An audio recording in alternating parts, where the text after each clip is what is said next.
unforgettable moments, record crowds, breaking another U.S. attendance record and celebrating over 1 million fans. Jaw-dropping goals.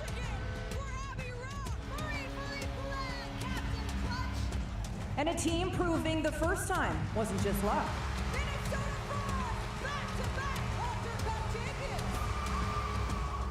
Now all eyes turn to Ottawa as the future takes the spotlight. With two new teams ready to make their mark out west, a new era begins. The 2025 PWHL Draft, presented by Upper Deck, starts now.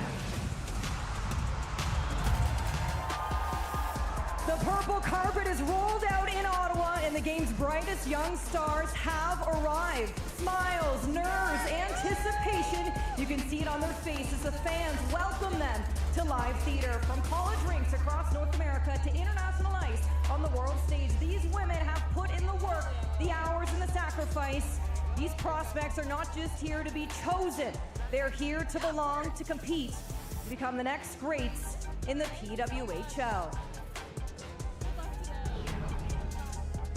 As we welcome you inside Hard Rock Hotel and Casino Live Theater, this is the 2025 PWHL Draft, presented by Upper Deck, the official trading card partner of the PWHL. I'm your host, Kenzie Lalone, alongside our great analysts tonight, Cheryl Pounder and Dave Starman. And look, the last time we saw you, a lot has changed. Sarah Nurse no longer plays for the Toronto Scepters. Hillary Knight no longer plays for the Boston Fleet. Those two stars are off to the new expansion teams. And just like that, the PWHL has gone from 6 teams to 8 teams, and tonight we welcome 48 new faces to the PWHL. So Dave, I turn to you, your opening thoughts for the 2025 draft. I think it's an opportunity for a lot of teams, obviously, to supplement their rosters. And where does the draft go is you've got a couple different philosophies here. Are you drafting for best player available, or are you drafting for needs? And once the expansion draft has gone through and the free agent signing periods happen, different needs have happened since we all left off just a couple of weeks ago. Well, yeah, there's holes on every team in the original 6, right? So now all of a sudden you've got to say to yourself, where do I go with this right now? But when I look at it as well, this is a play for now league, right? So it doesn't matter whether you're Michelle Carvinen at the age of 35, you can play, you are a pro's pro. You could go right away in this league and make an impact and have a real difference. Well, look, it's an exciting day, not only the 2025 PWHL draft, but also the Hockey Hall of Fame inductees have been announced, and for the first time ever, 3 women are going to the Hockey Hall of Fame. And a big cheer from Live Theater, and rightfully so. We'll start with Jen Botterill, of course, Brianna Decker of Team USA, and Montreal Victoire General Manager Danielle Sauvageau.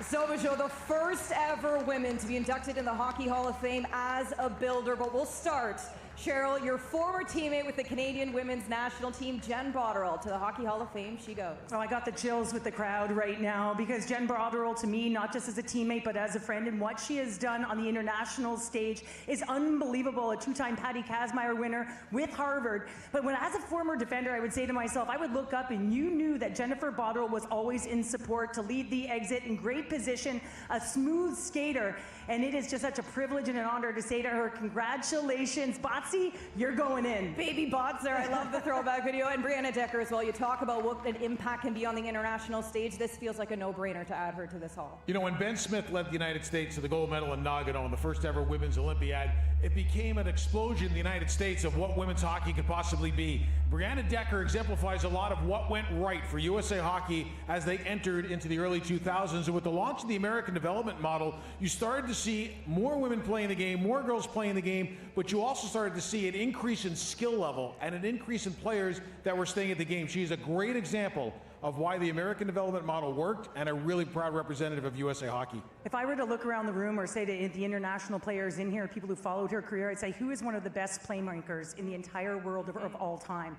And I would say Brianna Decker. The way she can distribute the puck, she was just simply magic, how she could draw to her and hit those open pockets, the white ice, get to those quiet spots. She was unbelievable with the puck. And you think of the growth of this game and the evolution we've seen in Canada, and you look at Danielle Sauvageau, her fingerprints are on everything. Cheryl, she coached you.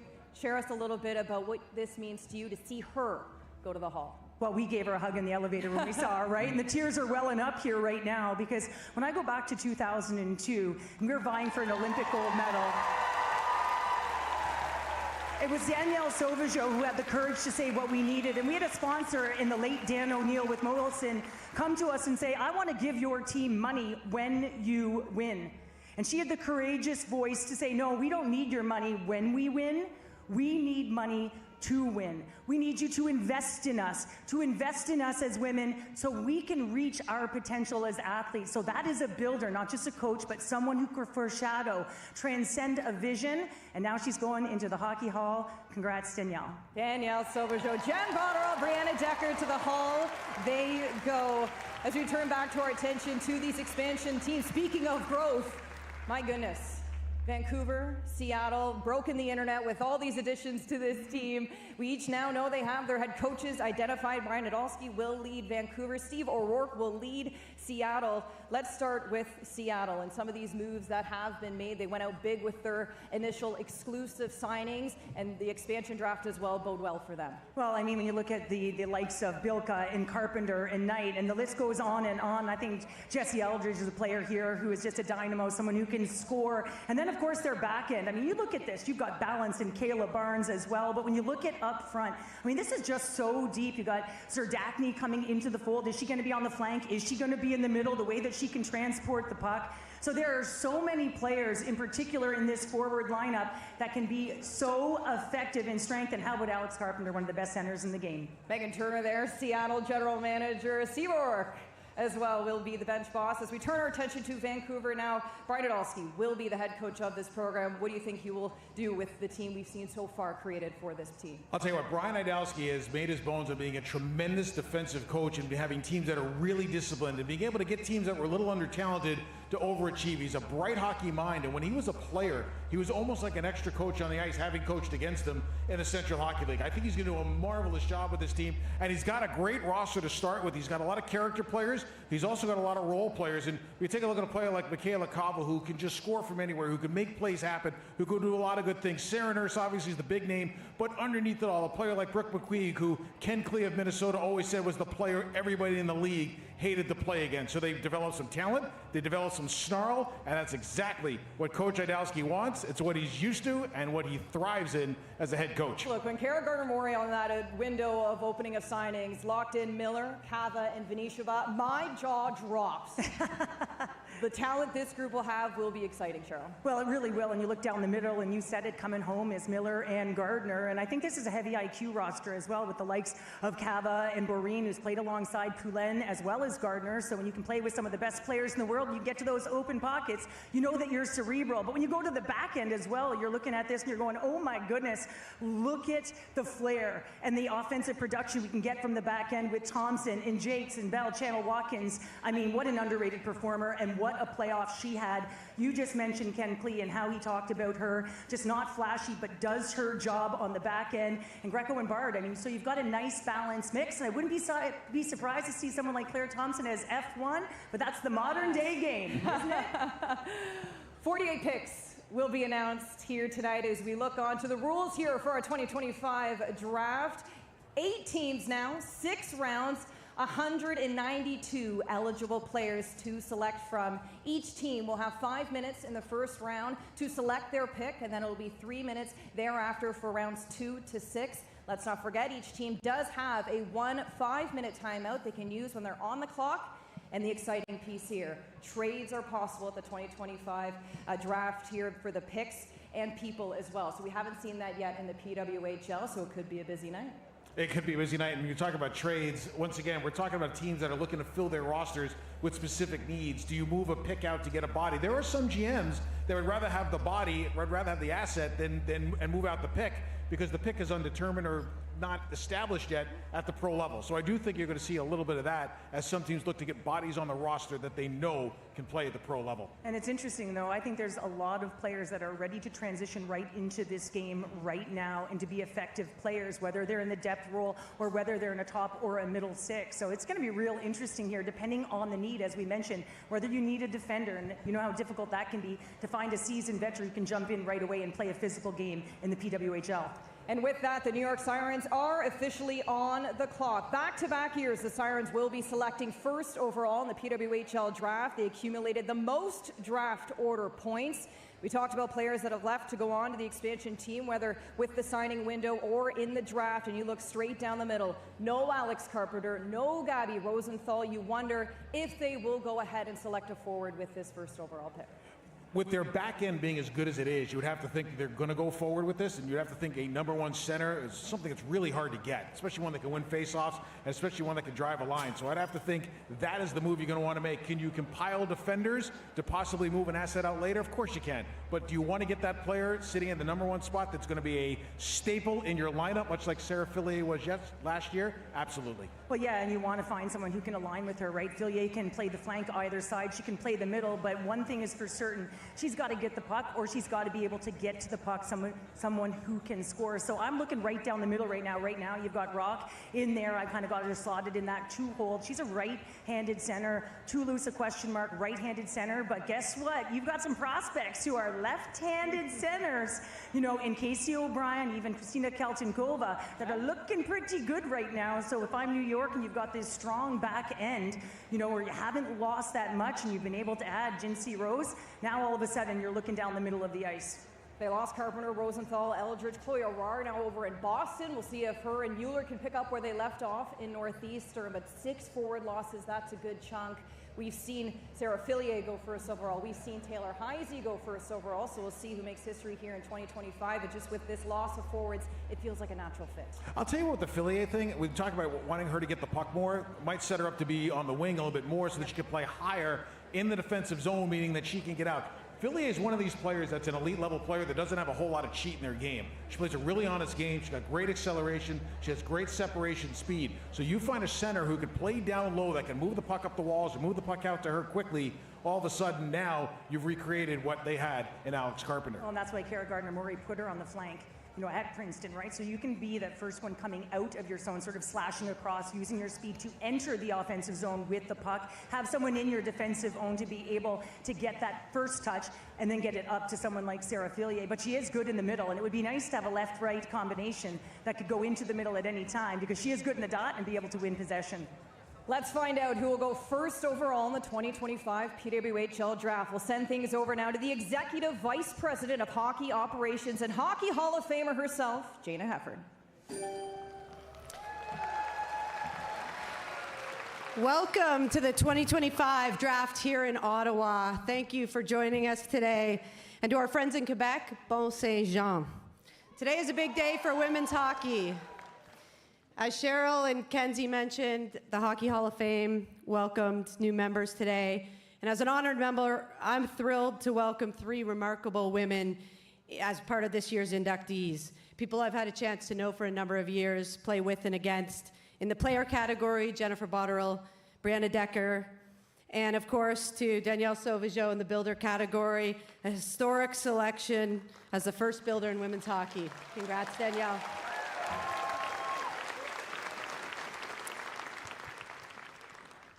With the first pick in the first round of the 2025 PWHL draft, the New York Sirens select forward Christina Kaltenkova. The Czech scoring sensation is off to the New York Sirens. Christina Kaltenkova set the Colgate school record for most goals, game-winning goals, and power play goals.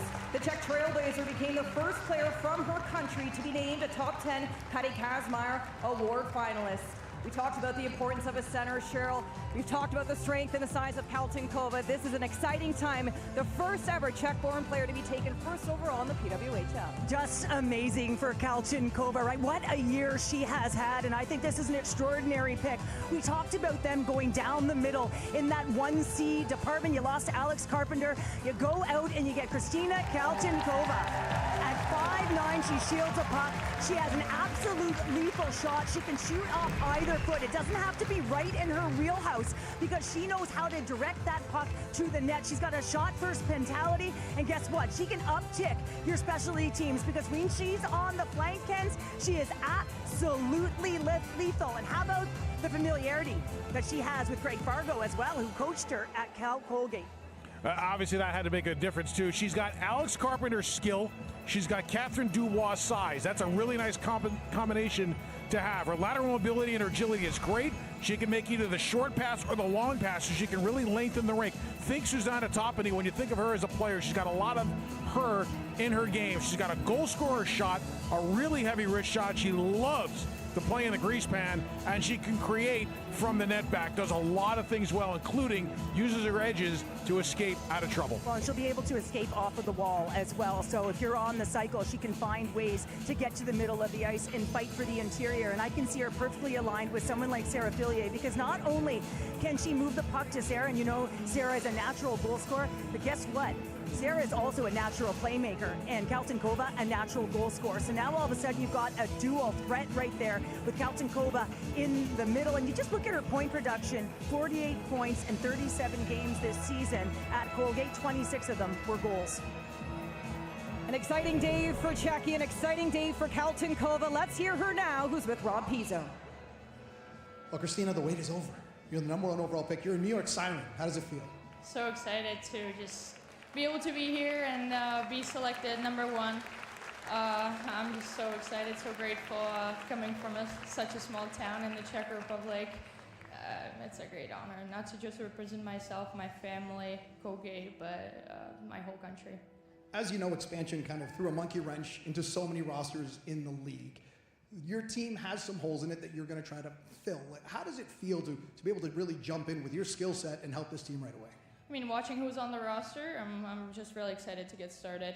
It doesn't matter what role I play. I'm just happy to jump in and help as much as I can, make an impact immediately, hopefully, and be part of the league surrounded by some of the best players in the world. Speaking of transitions, yours is a little bit easier because you've got a familiar face behind the bench in Greg Fargo. Have you had a chance to speak to him, and how much are you looking forward to playing for him again? Yeah, I did speak with him today and a little bit on the phone and whatnot, but I'm really excited. You know, I spent 4 years under him, and he was a big part of why I came to Colgate along with Coach DeCoste. So they both created such an environment where I was able to thrive and perform my best, and they always had my back, and that's something you can always value and appreciate. So I'm really excited to be headed to New York and be playing under Coach Fargo again, and under such a great staff anyway. So congratulations. Thank you. Kaltenkova joins the names of Heisey, of Fillier, an exciting pick for the New York Sirens.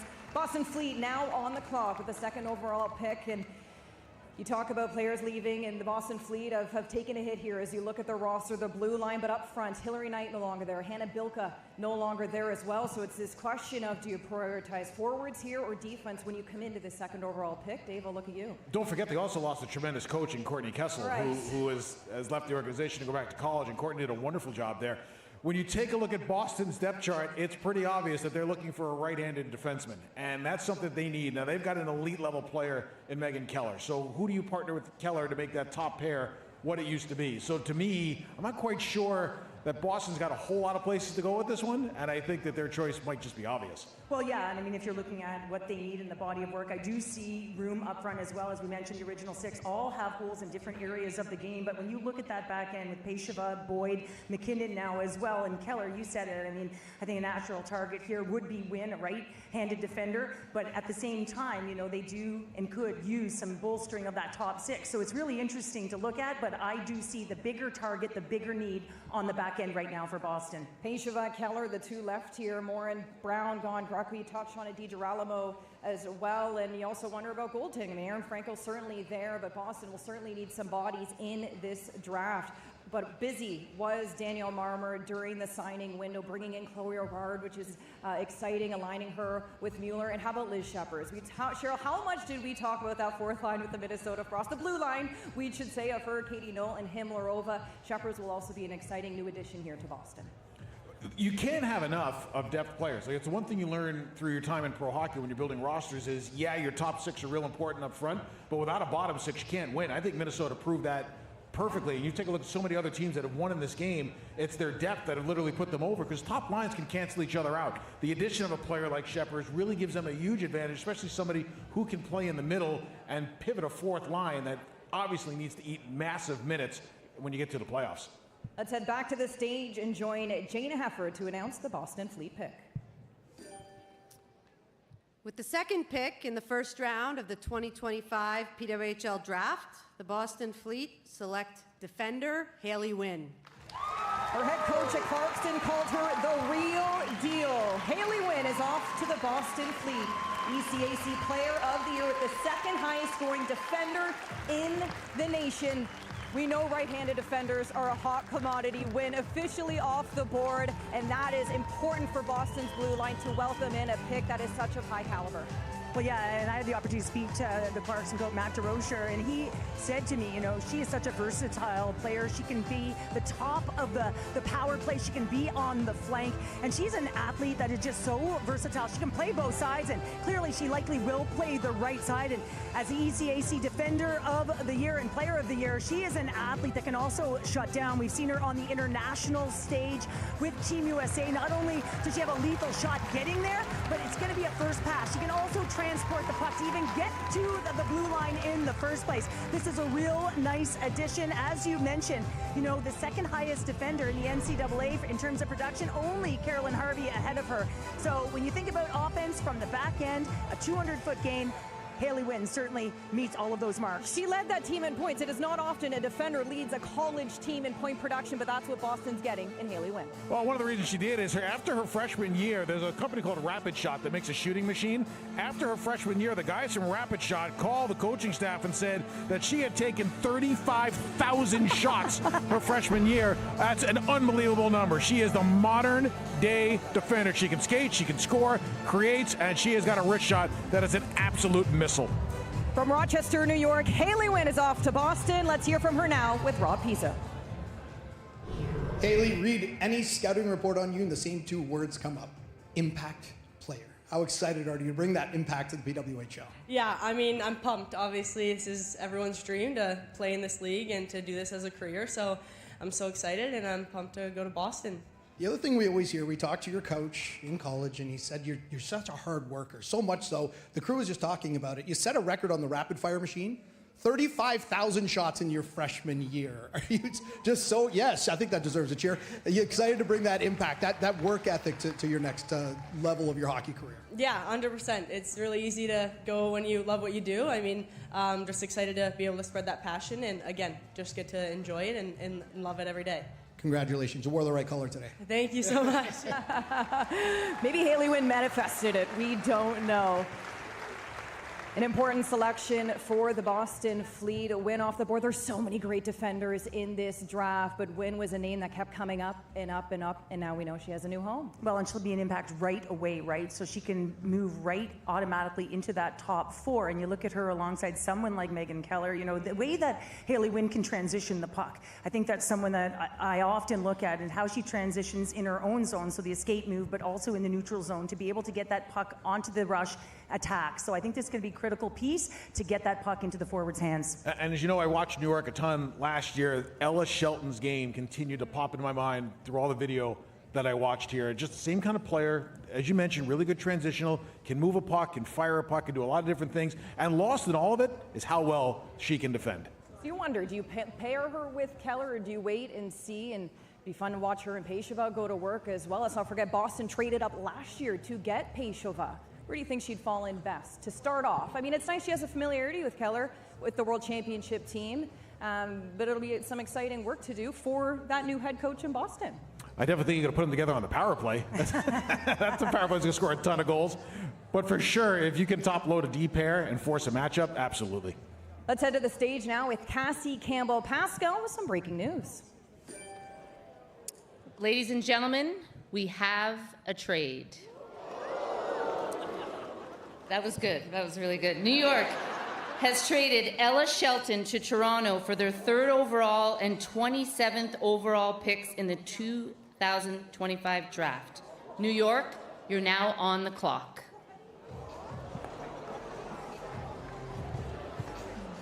Well, I talked about breaking news. That is significant. Ella Shelton now leaving the New York Sirens. A huge move My goodness, you just finished talking about Ella Shelton, how she's a pillar to a team. Breaking history here. D1s are hard to find, and that's a trade that keeps you up late at night when you're trying to replace a player like that. Ella Shelton had a couple of good seasons for New York. There was an interesting part last year, though. Early in the season, New York's power play was doing really well, and Shelton at the time was injured. And Micah Zandyhart did a wonderful job at running that power play. And I know for New York, you had a big decision to make depending on how many players you can protect. And obviously Shelton and Zandyhart were two of their more important players. And the question was becoming, who would you protect in that situation? And can you leave somebody like that exposed? Shelton now as a D1 goes to Toronto, will certainly bolster their power play, will certainly bolster their offensive jam. Now, New York needs to replace that. Now, they've got a good core of defenders that are there already. Now you need the big hammer on the left-hand side. You've got some really good left-handed defenders, and guess who just might be coming off the board now? Well, look, New York Sirens now back on the clock as they take Toronto's pick. Ella Shelton to the Toronto Scepters, joining a blue line that, look, didn't get much moved throughout the expansion process. They were able to keep fast. Carter left, McKinnon left. An exciting time for Toronto as Ella Shelton has a new home. Well, and you look at their back end now, you've got Harmon and Fast, and you've got Mamuro and Flanagan, and now you've got Shelton, Shelbeen. Condis, of course, has been a 2-year player at reserve who's now back on the books. So when you look at this collective back end, and, as a former defender, I would say, hey, they're built in the back end, right? And that's how you move the puck out of zone and how you can shut down. But Ella Shelton has been a player who has just improved dramatically at all levels over the course of her career. So her upward trajectory offensively is still growing. She can be a shutdown defender. I think she does a real nice job, in front of the net as well as shutting down the cycle. But this is a real play here to get Ella Shelton for their pick. So New York will have third as they are currently on the clock, and the 27th pick as well that originally belonged to Toronto as they welcome in Ella Shelton. Wow, a big trade with 2 off the board and a big trade. How about that for the 2025? And if I'm not mistaken, Ella Shelton scored the first goal in league history for New York against Toronto, didn't she? Yeah. So gets to relive a little good memory that she got started. And from Ingersoll, Ontario. Not far. Right? So not far, just down the highway. So family and friends can come watch her play. But I think this is a really nice move. So New York, back on the clock. They've got Kelton Kova. Now you wonder, do they continue on and keep bolstering this forward? And Casey O'Brien is still available as well. I'm thinking that. I think maybe they're going to go right back down the middle, right, with another left-handed center. And they're, when you look at, and you mentioned it earlier when we were speaking, Dave, about the skeleton of a team. And, you look at your back end, of course, you've got your goaltender, especially your 1A in a 30-game league. But now all of a sudden you want to make sure down the middle of the ice you're extremely strong. Casey O'Brien could add just a ton of speed. We talked about Fillier, matching up speed and pace in this lineup, starting to elevate that. Be interesting to see what they're looking for right now after they've already added Kelton Kova. Because here's the thing, when you're building down the middle, the more centers that you can have, the better, because you can always move a center to a wing somewhere down the road if you needed to. Let's head to the stage and find out who the New York Sirens will select. Jaina, over to you. With a third pick in the first round of the 2025 PWHL draft, the New York Sirens select forward Casey O'Brien. Casey O'Brien from Milton, Massachusetts is a New York Siren, a proven winner, a 3-time NCAA champion with the Wisconsin Badgers, where she wrapped up her final year as the 2025 Patty Kazmaier Award winner, and also broke the Wisconsin single-season program record with 88 points. O'Brien, Kelton Kova, members of the New York Sirens. Well, yeah, and when you look at it, she's also strong in the dot, and it's interesting to me here, Ken. Let's have a little play with this. Let's do it. All right, let's do it. So now you've got Kelton Kova. You've got a strong, bigger in stature center. Now all of a sudden you go to Casey O'Brien, who's got more feet. She's got balance underneath her. A real smooth skater on top of the ice who plays with a ton of pace, who can distribute and can score. So 2 very different centers, right? And so now all of a sudden you're building down that middle, you're bolstering your top 6 to play with those flanks, to elevate others around them. And as a natural playmaker who plays on both sides of the puck, she can do that. Funny how last year we were saying for the New York Sirens, who's going to play with Alex Carpenter? Well, they grabbed Sarah Fillier. Now we're asking ourselves in 2025, who's going to play with Sarah Fillier, Kaltenkova, Casey O'Brien? New York Sirens are cleaning up here in this first round. Well, I'll tell you what, she's 60% in the offensive zone. She's really good on her faceoffs. One thing I really like about her game, she's tremendous on her backhand. Like, she moves the puck with power. She snaps passes tape to tape. She plays on their top power play. She was a left shot on the left side. Her separation speed is something that is really, really noticeable. We talk about her potentially playing with Sarah Fillier. She's a combination of Alina Mueller and Sarah Fillier as a hockey player. Let's hear from the former Badger now. She's standing by with Rob. Well, Casey, a national championship, Patty Kazmaier Award winner. Now New York trades up to get you at number 3. 2025 is treating you pretty well. How are you feeling right now? I'm feeling ecstatic. I'm super honored that New York traded up for me. It's pretty special, and this just caps off such an amazing year.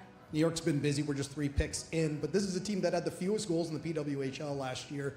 You had the most points ever for a school record in a season. How excited are you to really help this offense out next year? Yeah, I can't wait. I hope to make an impact right away, and there's some great players there who I'm super excited to get the opportunity to play with. Good luck in the Big Apple. Thank you. Appreciate it. Last year we saw Boston trade up to get Pashova, New York trading up to get Casey O'Brien. New York's had a couple of good drafts, and I will say something about Pascal Daou and his scouting staff. They've made 23 picks in the PWHL draft. All 23 are playing in the league. Wow. No team can say that. Now, they might not all be playing in New York, but when Pascal Daou and his staff get together and they draft, they have done a really good job of identifying successful professional players.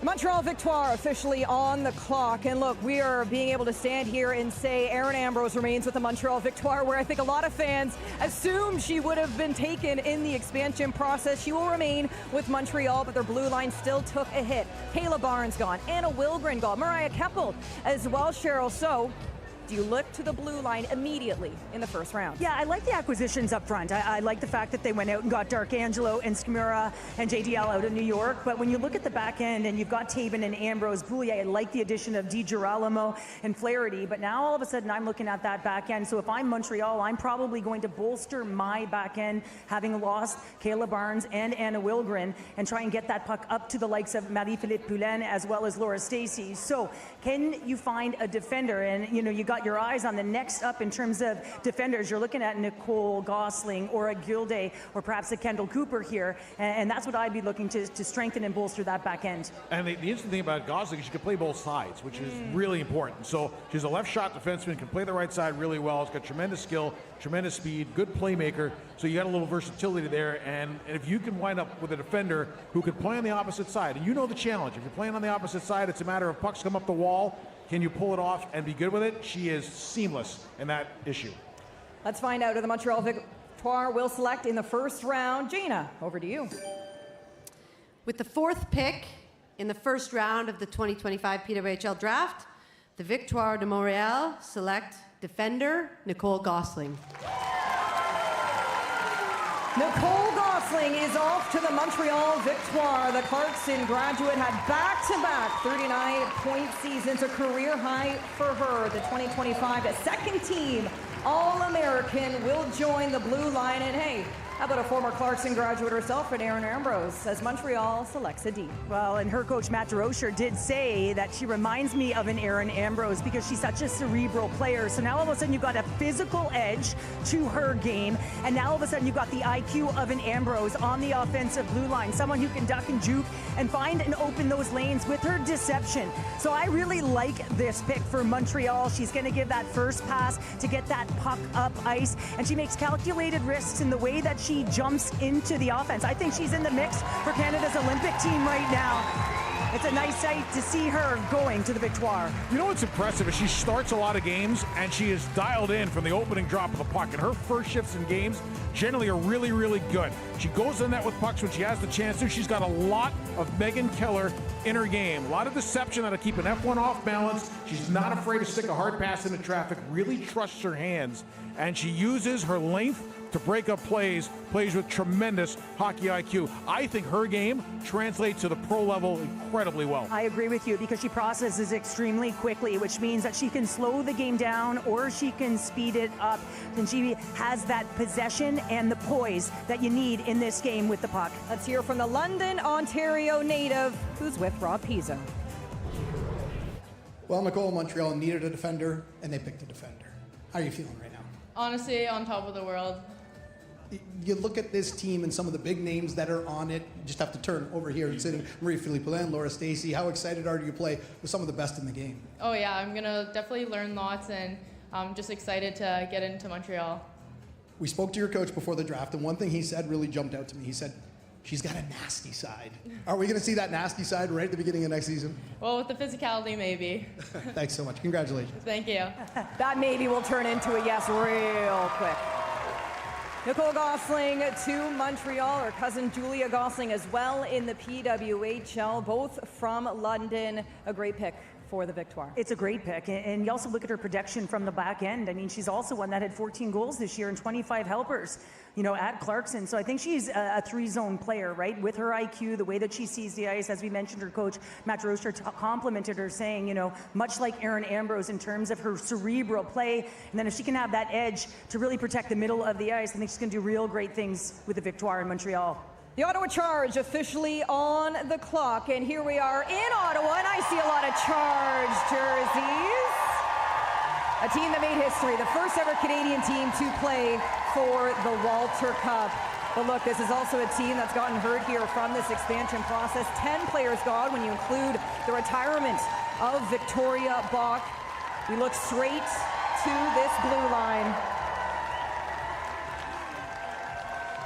Cheryl, number one need here for Mike Hirschfeld, what is it? Right shot defender. That's what I would say. You know, you lost three players with expansion. You know, you lost Bell and Tara Volova, Rose. So now all of a sudden I'm looking the right side of this blue line, and there's not really anyone there. So if I'm, you know, Hirschfeld and the Ottawa Charge, I'm looking at someone like Kendall Cooper, someone who can play with an edge. I think she is such a heavy IQ player, someone who can transition the puck, and who has just had an outstanding career at Quinnipiac. So I'd be looking to bolster that blue line, even though there are holes in that 2C and also on that second line left flank. You know, that sort of second line outside of Jenner has seen some subtractions, but if I'm the Ottawa Charge, I'm looking to the blue line right now.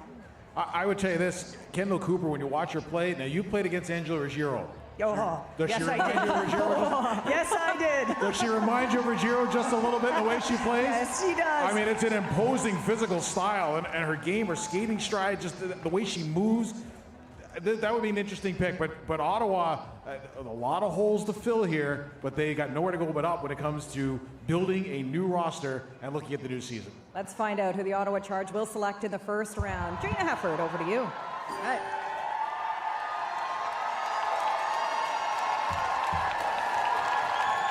With the 5th pick in the first round of the 2025 PWHL draft, the Ottawa Charge select defender Rory Gilday.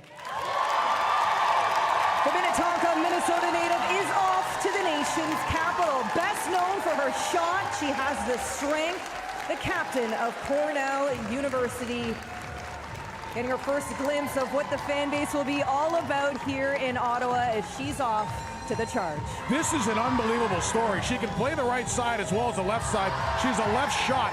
I asked her, one of her teammates, Gabby Rude, I said, did she play on that other side because of an eye injury? She remember when she was a youngster, she lost vision in one of her eyes. So I'm wondering, did she move over because of the limited eyesight in the right eye? She said no, because we had no veterans to play on that side, so she had to move over and take that role and handled it incredibly well. She's a wonderful story.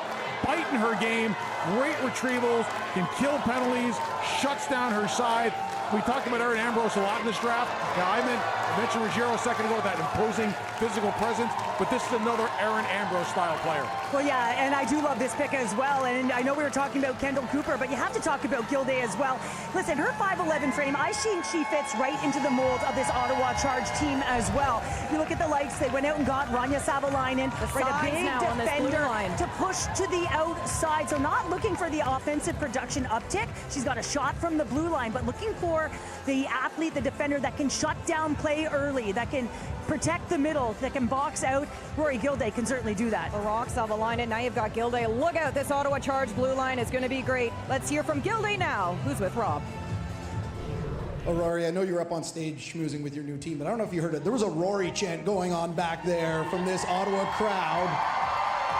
How good does it feel not only to get drafted in the first round, but here in Ottawa, the team you're going to play for? It's pretty special, especially to be surrounded by these people and this crowd. It makes me that much more excited.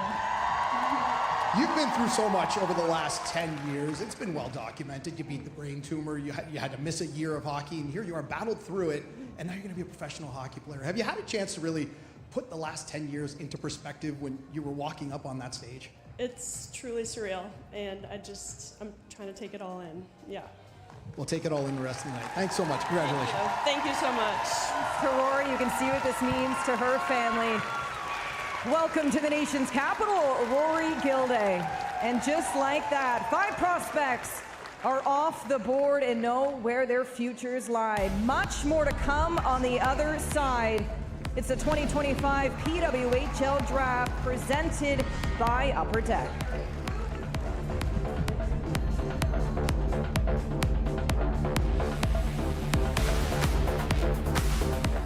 We are expecting a sellout crowd. It's the hottest ticket in town.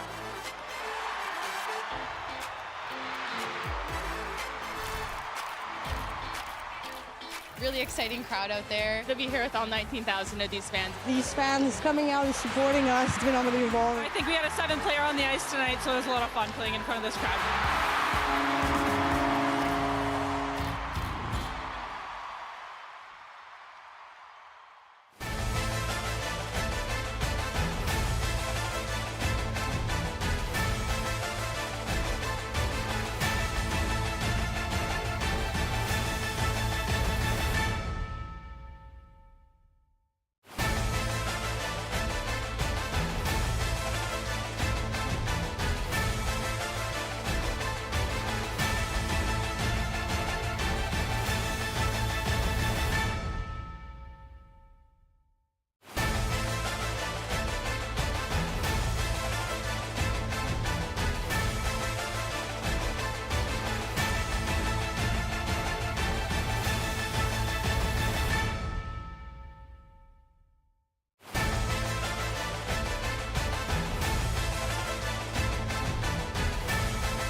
Get your gear and show off your style this summer with PWHL collections featuring collaborations with Barbie, Peace Collective, Bauer, Royalty, and more. Unlock free shipping on all orders over $75 US or $100 Canadian. Visit shop.thepwhl.com and get your gear today.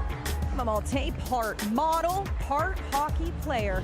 As we'll welcome you back inside Hard Rock Casino Hotel live theater here in the nation's capital, and it's been a party. Let's not forget, Jamie Fine, Juno nominee, artist, and Ottawa native, opened the show and had a really great special guest, Ottawa charge forward Gabby Hughes, yes Hughes, sang on this stage and got the party started.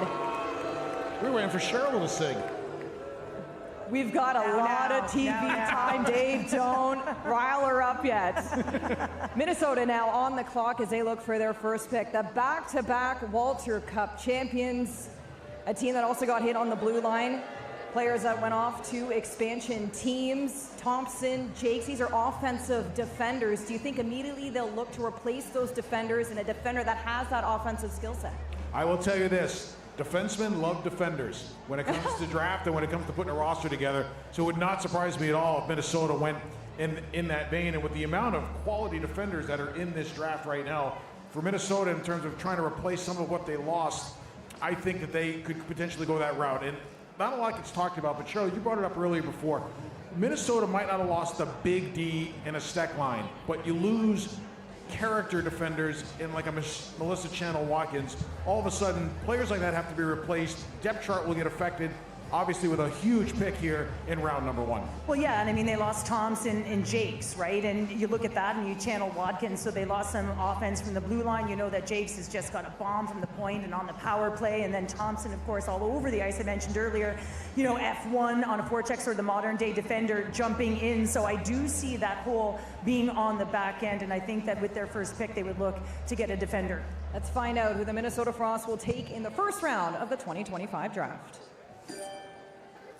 With the 6th pick in the first round of the 2025 PWHL Draft, the Minnesota Frost selects defender Kendall Cooper. Kendall Cooper from Burlington, Ontario is off to the Minnesota Frost. A well-rounded defender with that offensive ability. She's mobile. She finished first or second in points by a defender on her team the last 4 years. We talked about the importance of that right shot defender. She's got the offensive game. Talked a little bit about Thompson Jakes that have that offensive skill set. She's almost that natural replacement. She would remind you of Jamie Bourbonnais of New York. It's same kind of player, same kind of effectiveness. It's a quiet game, but it's an effective game. She's really good in how well she skates. She's got nice deception, good edges for a bigger player. That's not easy. Good low center of gravity allows her to be excellent in one-on-one battles. The thing I like about her game, she recognizes danger quickly and gets into position to defend it. Uses her stick, uses her length very well. Well, yeah, that's because she can anticipate, right? And when you've got IQ and vision to go with anticipation where you can use your stick, you're going to be effective in all three zones. And the area I'm going to look for her here to lead on the back end is she can thrive at the top of the power play, right? This is going to be an area where I think they're going to need some help, especially with the likes of Jakes and, of course, Claire Thompson out of the mix. So now all of a sudden you've added someone who can come in, can find those shooting lanes, but also can be deceptive on the blue line. So can also move the puck. She's also got a great shot, so whether she's as the quarterback or she's working the flank, she can really be effective to bolster the special teams. 6 picks have been in, 4 have been defenders. Let's hear from Kendall Cooper, who's with Rob. Well, Kendall, not only do you get to go on stage for your first round pick, you get to do it with the 2-time defending champions. How excited are you to join this championship franchise? Yeah, I'm super excited. Honestly, just to meet everybody, get to Minnesota, and get to work. We talked a lot about this blue line throughout the playoffs. It's going to look very different come next season.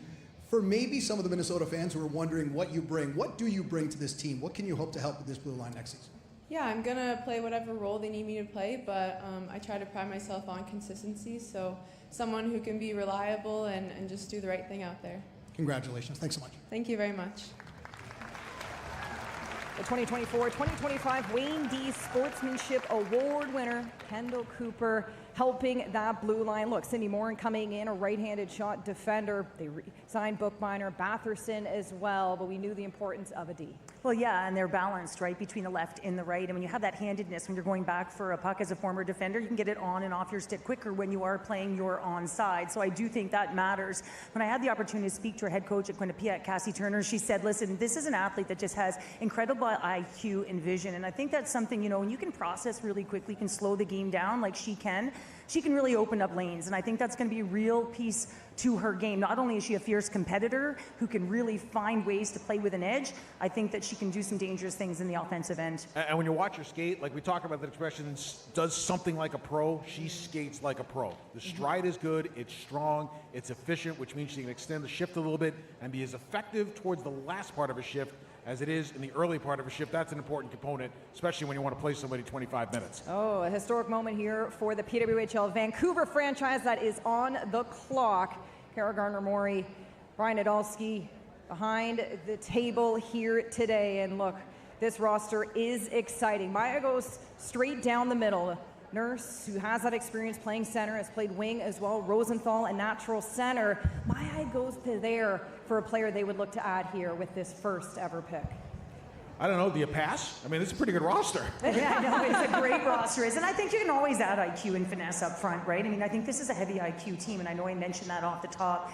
And so now all of a sudden, if you can add to that IQ, so players with IQ can play with players and elevate players, other players with IQ, because you can read off of them, you can anticipate. So someone who has finesse, so you wouldn't be surprised to see that. I think that they could bolster that. And anytime you have more additions up front, I think that you're looking healthy. Because I look at this blue line and I like it. I really like the balance on this blue line as well. So not many holes, but I do think you can always continue to bolster that top six. So you were a defender. I'm the father of a defenseman. So we all know that you can never have enough of them, right? Yep. So I'm thinking with the amount of quality defenders that are sitting on this list, might not be a bad time to go shopping in that column and add a little depth to that roster, because you never know when you're going to need them later in the season. Well, and it depends on what the discrepancy is when you think that, okay, what available players, when you feel like you're pretty good in both spots, who's the next best available player? And that might be more of the play here then, right? If you think it's a forward, you go with a forward. If you think it's a defender, then you go with the defender. So I think there's a little bit of a mix right now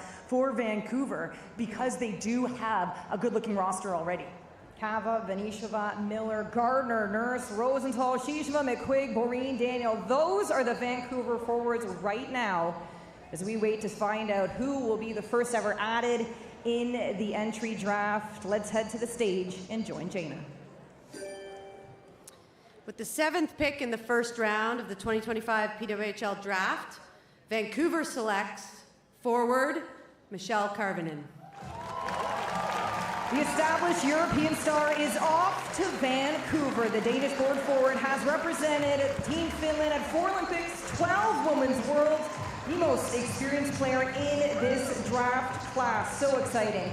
He's played in the SDHL, has played for the Vancouver Rays before, the college system, the Swiss League. She's played everywhere, and now she comes to the PWHL. I can tell you, Cheryl and I are big fans of this pick. We talked about this player this morning, and you want to talk about a pro? Like, this is a pro, and she does everything really well. No puck in her mind is dead. There was a game she played this season where she chased the puck from the hash marks to the blue line, corralled it, turned back around, and then scored. She's a veteran player, probably a good first to second line player in this league.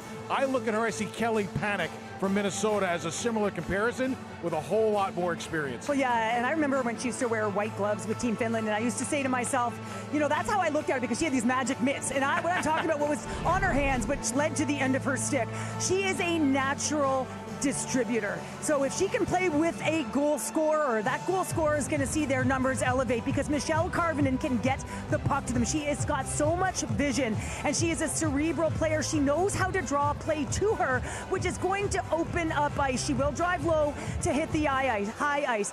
Also, when you look at her, she also has an edge. You don't become Finland's leading scorer at the Women's Worlds if you don't want that puck on your stick. So she plays with tenacity. I wouldn't say she's overly fast, because she's quick, right? She's quick off the mark, and when she's confident and she's playing her best hockey and she gets speed underneath the puck, she wants to possess it. She wants to attack off of the rush. Yep, she is dog on bone, shift after shift, and that is pro hockey. I would love to see Michelle Karvinen tee up with someone like Kava. I think they both have that skill, the sight, the speed of Kava. I think that could be a nice balance for Karvinen. And now all of a sudden you have Miller, right, coming into certain areas of the ice, and she can put the puck in the net. I'd put her at center on that line. Okay, I've got Karvinen. Well, let's hear from Rob Pizzo now, who's with Michelle Karvinen.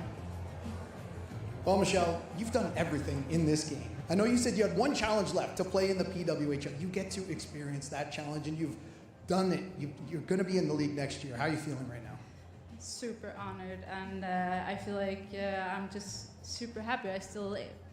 I'm able to do it, because, you know, I know a lot of players who have been fighting a lot for this league and didn't get the possibility to play in the league, so I just feel very honored to actually be able to do it. All that being said, serious question. Are you ready to be a rookie again? Yes, I was like, people were like, oh, it's not a retirement trip, right? I was like, no, this is like the best of the best, so I'm looking forward to it. That being said, you know, you are a rookie, but you're not a rookie with your experience. Bringing that experience and bringing, you know, being a veteran player that you are, what can you bring not only on the ice, but off the ice as well? I think a lot of experience, obviously. I feel like I've pretty much been in any single situation you can think of, so hopefully I can give the team a lot of calm, but also hopefully still a lot of creativity. Congratulations. Thanks so much. Thank you. I love that she's a rookie at 35 years of age. And it's outstanding. Maybe there's time to declare, Cheryl. Not a chance. But, you know, you talk about the creativity that she has, and we said it off the top, you know, 35 years of age. This is a win now, play now league with these short-term contracts. She is going to be a difference maker and have an impact in this league.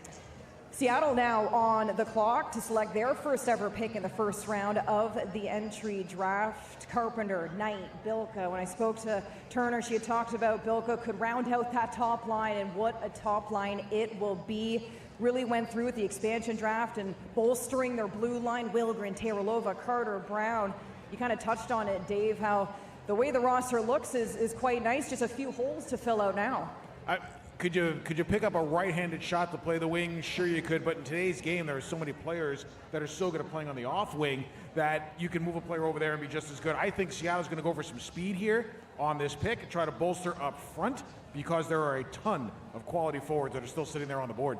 Well, yeah, and I also, you look at centers that are available as well, because Serdachny can play the flank, right? So whether she's going to play the flank or she's going to play the middle, that is a question. You've got Carpenter, Serdachny, Snodgrass now, but I think that they could bolster down the middle as well. So I'm really interested to see that. I think they'd be looking, for that top 6 depth right now to sort of continue to improve it. That could be a middle 6 player as well, but someone who's versatile, likely, someone who can go up and down that lineup. They brought in Grant Mentes, Gia as well, Keppel rounding things out. Let's see who Seattle will select in the first round. Jana, over to you.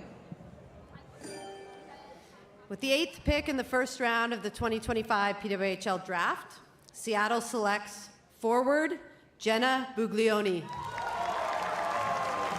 Buglioni from Port Moody, BC is off to the Seattle franchise. A Buckeye through and through. She spent 5 years at The Ohio State, a 2-time NCAA champion. Was captain this past year. You see the emotion, you see the excitement as Buglioni is off to Seattle. Really good center. Hard on draws because of her size. She can get underneath your stick. She's got really quick hands, low to the ice. She's got a pest mentality. So I look at her as a smaller version of Cheyenne Darkangelo. Takes a ton of big draws. She's one of those small centers that's really hard to play against, and you played against smaller centers. And sometimes when they get underneath you, they are really hard to handle. I see her in that vein. Well, yeah, especially when you're a skater and you have good edges and you can turn on a dime. It's hard to keep them in front of you and be able to contain them. But I had the opportunity to speak to her former coach at Ohio, Peter Elander, and he said she's a Swiss Army knife. So she can go up and down the lineup, right? She can play anywhere, but she does like to get to the net. So she will get to those dirty areas, and she's not afraid to be F1 and get in on the forecheck and try and disrupt play. She scored a beautiful shootout winner for the Ohio State Buckeyes at Wrigley Field this year against Wisconsin at the Frozen Confines. Holds a program record for career in single season game-winning goals. Oh, seamless. How about that for a highlight reel goal? Well, and 4 of 4 NCAA finals that she was able to play in. So you talk about playing in those big games. So I think she can add an element to her game where she's tenacious. And everyone wants someone who's versatile, but who can also get in on the hunt. Puck retrieval is everything, right? If you want to do something with the puck, you got to go get it first. There was a GM that I worked for when I was working on an NHL scouting staff who once said to me, I want to draft champions and I want to draft captains. So far, we've seen a lot of that in round number 1. Proven winners, proven leaders to help establish culture in your dressing room. Well, and that's exactly what she brings, right? She's the captain of Ohio. You think about her point production, 164 points in 167 games, and an athlete who wants to coach one day in the NCAA. Let's hear from the Port Moody, BC native now. She's standing by with our Rob Pizzo. Jenna, congratulations. You could have been here last year. You were eligible for 2024. You opted out, went back to school to complete your master's. How much is that going to help? You're going to take a big step now, but that 5th year in school must have helped a lot in your development. Yeah, I wasn't done at Ohio State, wanted to push for another championship, but just that level of development that I could continue to grow with Coach Muzz and the rest of our staff, it was big for me to be there another year and to have that under my belt coming into the league. You wore the C at Ohio State, and it is an expansion team with a lot of leaders on that team, but how much are you going to bring that leadership when you've got a new expansion team starting from the ground floor? I mean, for me, there's just so much to learn from all the professionals in the league and how they do things, so I'm just wanting to be a sponge and do whatever role they need me to do, and I'm super excited to get started. Congratulations. Thank you. Thank you so much. And just like that, the first round of the 2025 PWHL draft has come and gone. 4 defenders, 4 forwards off the board.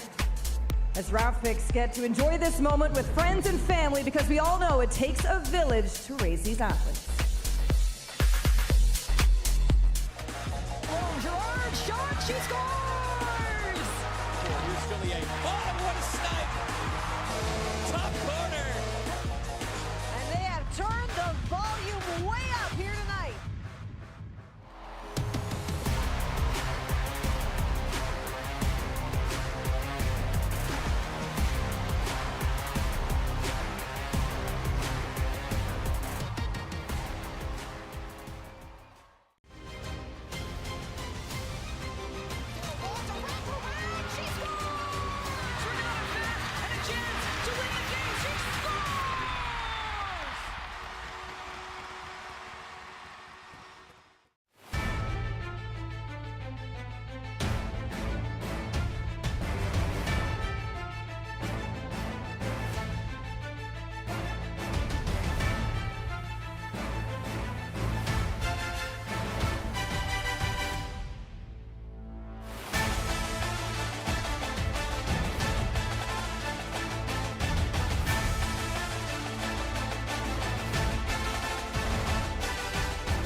up today with all of the latest news, content, and more around the league. Follow along on all platforms at the PWHL official, or follow your favorite team as they get ready for the 2025-2026 season.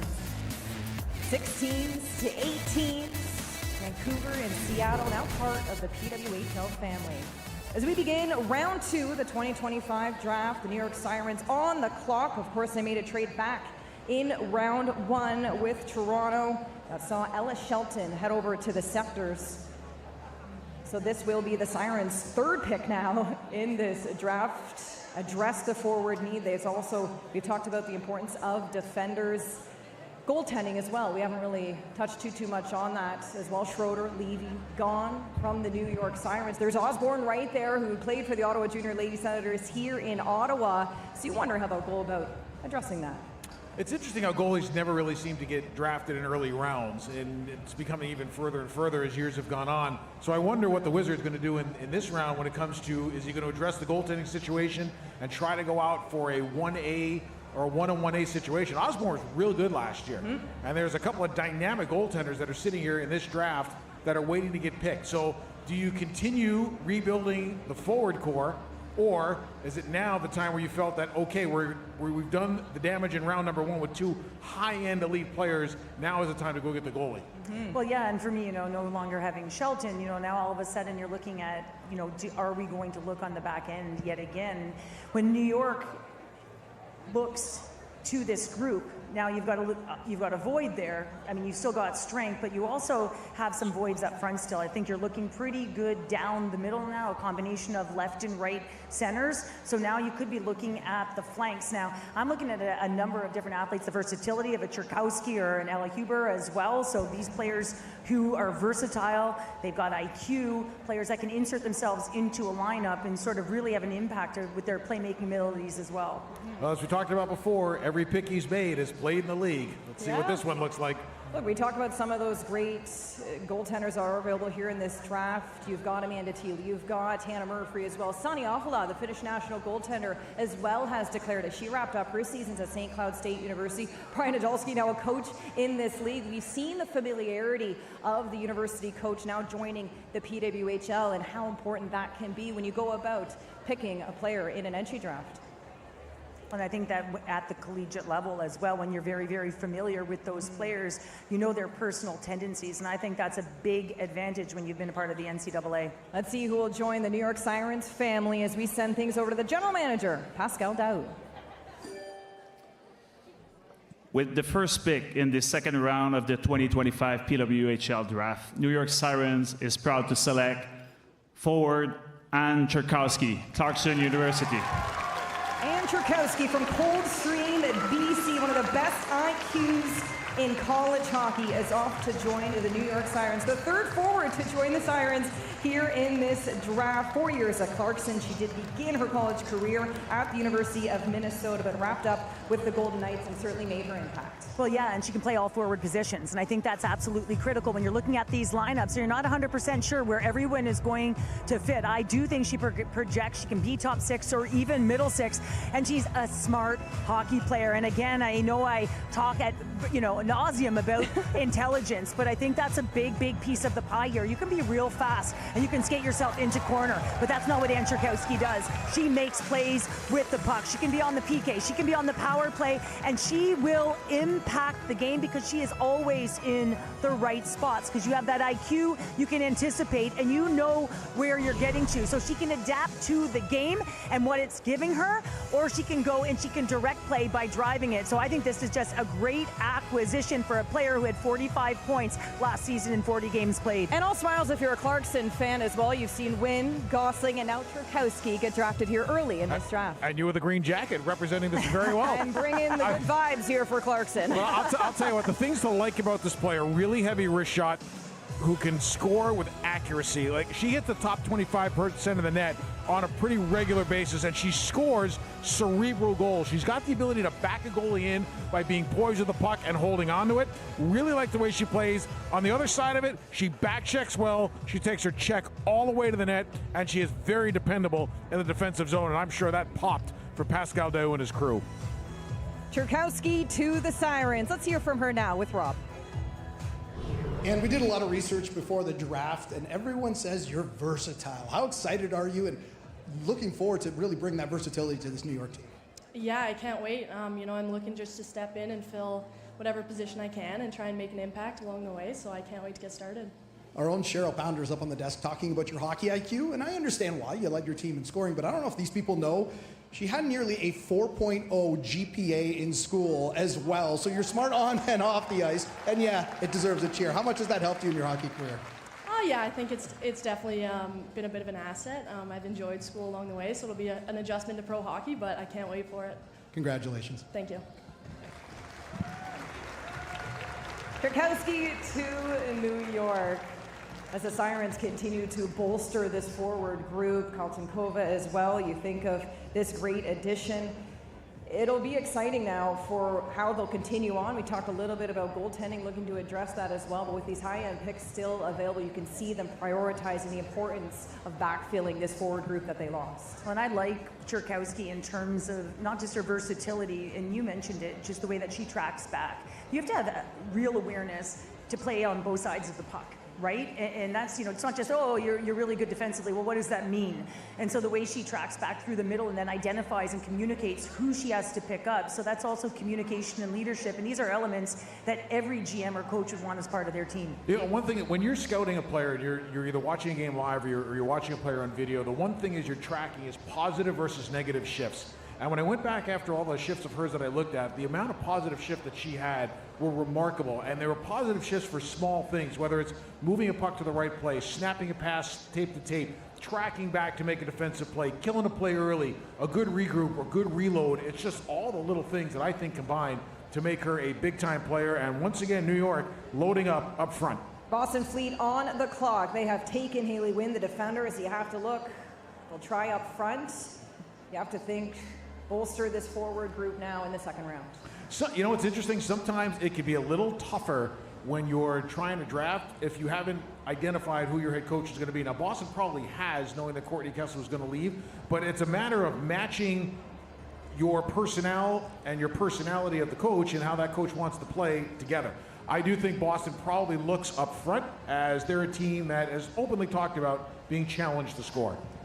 I would agree with you on that, and I think you always want pace. You want speed added to your lineup. I think this is, you know, something that in your top six, and we've seen the pace of play in this league, right? The last two seasons, and just how fast and strong these athletes are, their balance on their skates and their edge work. So I think this is really important, right? To be able to play with the pace that can keep up with this game. So when you look at their lineup, I'd be looking to bolster the forward group. Still, you've got Haley Wynn on the back end now, you know, get that puck up, who can also provide some offense, but I'd be looking to bolster it in terms of, you know, just finishing abilities and pace up front. They look quite good down the middle. They re-signed Susanna Tapney. They protected Shea Maloney, and Brandt remains there as well. They brought in Liz Sheppers. We look to the flanks. I mean, welcomed addition of Chloe O'Rourke. Can't wait to see if she'll pick up where she left off with Mueller. Laura Klug as well joining the Boston Fleet. But let's see who they will pick in the second round as we send things over to the general manager, Danielle Marmer, who's on the stage.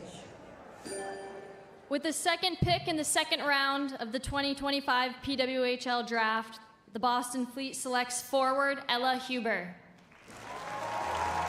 Ella Huber from Northfield, Illinois is off to join the Boston Fleet. She was a 1C at the University of Minnesota, best known for her speed. She was the captain of that team, had a career high 48 points. That was 12th best in the country as Huber joins Boston. Well, and I really like this pick. I mean, with University of Minnesota, 48 points in 42 games there, so she's a natural producer. But what I love about her game is we were mentioning pace and speed, and that is what she possesses. And I think she can bolster this top six, even middle six. Can you just imagine her along the likes of Mueller and O'Rourke, their familiarity? Now all of a sudden you add in Ella Huber, who can find those seams on the ice, because I do think she is a deceptive puck handler. She is someone who can weave with the puck on her stick. So really like this acquisition for the Boston Fleet. honed her craft with the Chicago Mission, a really good youth hockey organization. She can play well behind the net. She can create from there really, really well. Good with her accurate passes. She plays with purpose. This is the thing I really like about her. Like, you watch her game and you see methodology in her game. Whether she's skating with the puck, whether she's moving into the puck to get it back, she is a constant option more than once. If she doesn't like where she is, she gets somewhere else so she can get a puck on her stick. Her shot, it's not a missile, but she gets it off really quickly. To me, that's almost as important. It's not necessarily the velocity of the shot. It's can you two-touch it, receive and deliver. I think she does that really well. Well, and she does. And sometimes when you've got that finesse to your game, you don't always get to the dirty areas. Well, Elle Huber does. So I think, now all of a sudden, when you've got sort of that hand-eye, she can also, redirect and tip pucks as well. So I think she's going to be a valuable asset that could almost play in any different hole on this lineup. From Illinois to Minnesota, now to Boston she goes. Ella standing by with Rob. Well, Ella, speed pays in the PWHL, and you come with a lot of it, and you're bringing it to a team that's trying to get themselves back in the playoff picture after missing it this past season. What can you bring to this Fleet team? I'm a versatile player. They can put me in any role that they want to, so I'm excited to get there, and I'm excited to be there. Curious how much you've actually spoken to the team leading up to this process, and what's on your to-do list between now and training camp to help improve and get yourself a roster spot? I've talked to the GM, I've talked to the coach a little bit, being ready for what's to come, just getting in the weight room this summer, building my strength, and using it on the ice. So I'm super excited. Thanks so much. Congratulations. Thank you. Huber off the board and off to Boston.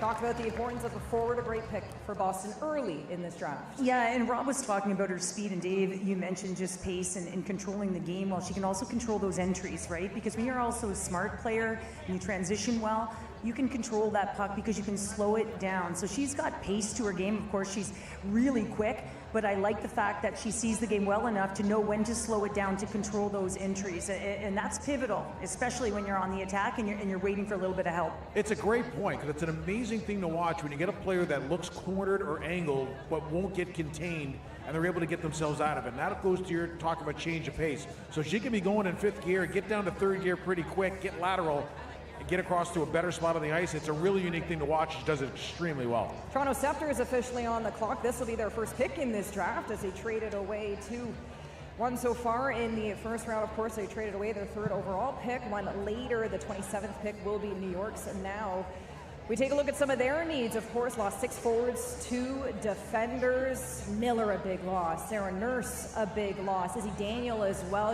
The ceiling was going to be shine bright for her. They were able to re-sign for Natalie Spooner as well, a big brought in, and Connors. So you look up front, you have to think bringing in a forward will be top priority. Absolutely, and you would like to see a center, but it could be a flank as well now, and I think it's bolstering that top 6. You've got Blair Turnbull in the middle. I think likely with this roster, Emma Malte right now would be looking at the center role, and of course she's versatile enough to do it, but I do think they'd be looking to bolster now this top 6 after they've lost Miller and of course Nurse and Daniel. You think too, Daryl Watts remains with this team. Who do you want to surround her with? What types of skill would best help her? Those will be questions you'll think they'll want to ask as you continue on. Let's join General Manager Gina Kingsbury, who's on the stage with the Toronto Scepter's pick. Good evening. We'd like to take this opportunity to thank the City of Ottawa for putting this great event on. To the PWHL for another outstanding season of record-breaking events throughout the whole season. And formally congratulate Minnesota Frost for a second Walter Cup. Congratulations. With the third pick in the second round of the 2025 PWHL draft, the Toronto Scepters select Emma Gentry. Emma Gentry from Alpena, Michigan. The St. Cloud State University forward comes in at 5'11". Wrapped up 5 years at St. Cloud State. She won a gold with Team USA in 2020. 14 of her 59 career goals were game-winning goals. I like that stat for Toronto. You're going to love this then. USA Rugby tried to recruit her as a player because of her physicality, her size, her strength. And her coach, Brian Idalski, now the coach in Vancouver, said, you know what, you should go to their training camp, see how they train, because you might be able to pick up something that adds to your game, right? We all love multi-sport athletes. So she did. She's a really good player from Alpena, Michigan, just north of East Lansing. Best suited to play the wing in the PHL, in my opinion. And the reason why I say that is she's got a heavy game, she's got a good shot, not a big scorer, but can contribute to offensive success. But I just think the heaviness of her game on a forecheck is going to be perfect. Well, yeah, and getting those sticks, right, to disrupt and try and create some turnovers. But I also like, fighting for possession along the wall, right? When you've got that kind of size, you can fight for, get that perimeter puck, and then you can look to drive it on the inside. So I expect to find a player like her in the paint. You could see her on the power play. Natalie Spooner. Yeah, they've lost Gosling. Natalie Spooner also playing that role. But when you're looking at players who you want to take away the eyes of some of these fantastic goaltenders, player who stands at 5'11", but who also can anticipate, right, where that puck is coming from, the angle it's coming from, and Emma Gentry can certainly do that. Emma Gentry stands by now with Rob Pizzo for an interview. So Emma, we just talked about how speed pays in this league. Well, so does strength and physicality, and you come with that. How focused are you on bringing that physicality to the game right from day one? Yeah, I'm just really excited. I grew up playing with the boys, so I'm really excited to be able to put that to use in the PWHL and meet the fans in Toronto. Speaking of the fans in Toronto, they like to voice their opinions. It's a pressure cooker there. When you're playing well, everything's great. When you're not, it's not. Are you ready for that pressure? Oh yeah, absolutely. I'm just really excited to get going there and meet everyone and play the game that I love. See you in Toronto. Congratulations. Thank you. Gentry will fit right in. We talk about size. Her alongside now Connors Spooner, Comfer, Blair Turnbull. Big, heavy players are making up this Toronto Scepters team. And she likes to funnel pucks to the net. And I think that's pivotal, right? So I believe she had 138 shots on goal this year, but putting pucks to the net and sort of you're looking for those rebounds, crash it afterwards. But I like the fact that she will shoot. She's got that mentality around her game. So I think she's going to be a valuable asset. Montreal Victoire on the clock now. They did select Nicole Gosling in the first round, so they talked and addressed that blue line. Do you think they'll go back to the blue line here or look up front, force them forwards in the second round? Well, everybody needs scoring. And the one knock on Montreal throughout the course of the season when you talk to people around the league was they were so good up front with their top line, but the secondary scoring suffered a little bit. So now I think for them, the thing that bolstered them and makes them more dangerous is when you can add some secondary scoring to create some matchup issues as you go through games, especially when you have home ice, that becomes a priority. So just thinking off the top of my head, if you can boost into that middle six, that's probably a really good thing to do at this point in the draft. Yeah, that's exactly where I'm looking right now. I like the shape of their blue line. I like the addition of Nicole Gosling. I mean, you've got Ambrose and Taven, so that's aligned, and DiGirolamo, the nice addition alongside Brouillet and Flaherty. So now you see this rounding out, right? So now I do think you're looking for that middle six type of player. As I mentioned earlier, I do like the acquisitions of the Scamura and the Darkangelos of the world to add to that secondary, but you can never get enough. And I think that's a big piece right here, to find someone who's versatile, kind of plug and play, but someone who can put the puck in the net, or at least elevate in terms of their distribution and the way that they can move the puck to others. Sauvageau was busy during the signing window. Scamura, Darkangelo, JDL, just to name a few up front. In the back end, DiGirolamo, Flaherty, Cheryl, you touched on it. General manager was very busy to help bring back these players to this Montreal team. Let's hear from the Hockey Hall of Famer herself, Danielle Sauvageau, who's on the stage for the Montreal Victoire selection in the second round. Merci beaucoup. Je voudrais en profiter pour merci Ottawa de nous recevoir. Bravo au Minnesota d'avoir gagné une deuxième coupe. Et je voudrais aussi profiter de souhaiter à tous les Québécoises et les Québécois bonne Saint-Jean-Baptiste. L'équipe de la Victoire de Montréal avec notre quatrième choix, le quatrième de cette deuxième ronde, est vraiment heureux de sélectionner Natalie Vlenkova. Natalie Vlenkova is off to the Montreal Victoire. The Czech native wrapped up her college career at the University of Minnesota. What a run she had. 4 years at the University of Vermont prior to that. The all-time Czech goal-scoring leader at the top division, where she's registered 19 goals at 6 Women's Worlds. When I look at this player, I say puck possession. Someone who loves to possess the puck, someone who's got that one-on-one skills, but she's also not afraid. Even when she's in dangerous areas, you'll see her high in the offensive zone, and she is right along that blue line, and she believes in her evasive and elusiveness, and she will hold that puck to shield it. She's not afraid to attack, but she also has an edge. She will block shots. She will try to get those positions on the ice in defending her own zone to try and get her body in front of those pucks. But I think her big game is possession, is holding the puck. So I think this is a nice choice. She did have 34 points, 16 of them goals this year at the University of Minnesota. You said it, the international experience, 6 world championships that she has been to and had to be a pivotal player in. Critical. So now when I look at her, as she has matured and she's tenacious, strong on her skates, I expect her to be a difference maker. We talked about production. This is an athlete that can provide offensively. She tied Kaltenkova for most points of the recent World Championship. She scored a hat trick in the quarterfinal game against Switzerland, bringing the arena to their feet in 2025. She can bury those hard pucks net front. Speed, skates well, sandpaper in her game, scores, release. You know what she reminds you of? A faster version of Jamie Lee Rattray in Boston. I like that comparison. Let's hear from Natalie Mlinkova now, who's with Rob Pizzo. Well, Natalie, let's talk about this pick. You know, we've been talking all day about this Montreal team, top heavy, could use a little help on depth scoring. How much can you help in that department? Well, I hope a lot, right? I mean, no, they got some best players in the world, and it's a huge honor to be joining them, and I hope I can do my best to help in whatever role I get, and just super excited to get started. How much are you looking forward to just learning from some of those players, the Marie-Philippe Poulins of the world, not only on the ice, but off the ice, because they've been doing this a long time and they can teach you a lot? Yeah, I mean, speaking of Marie-Philippe Poulin, I mean, I met her a few weeks ago. I got the honor, and you know, she's an incredible player, and from what I heard, a person too, and I just can't wait to, you know, share the locker room and just learn more from players like her and elevate my game to the best possibility. So you're telling me she's one of the best players in the world and a pretty good scout as well? Oh, for sure. Yeah. Congratulations. Thank you.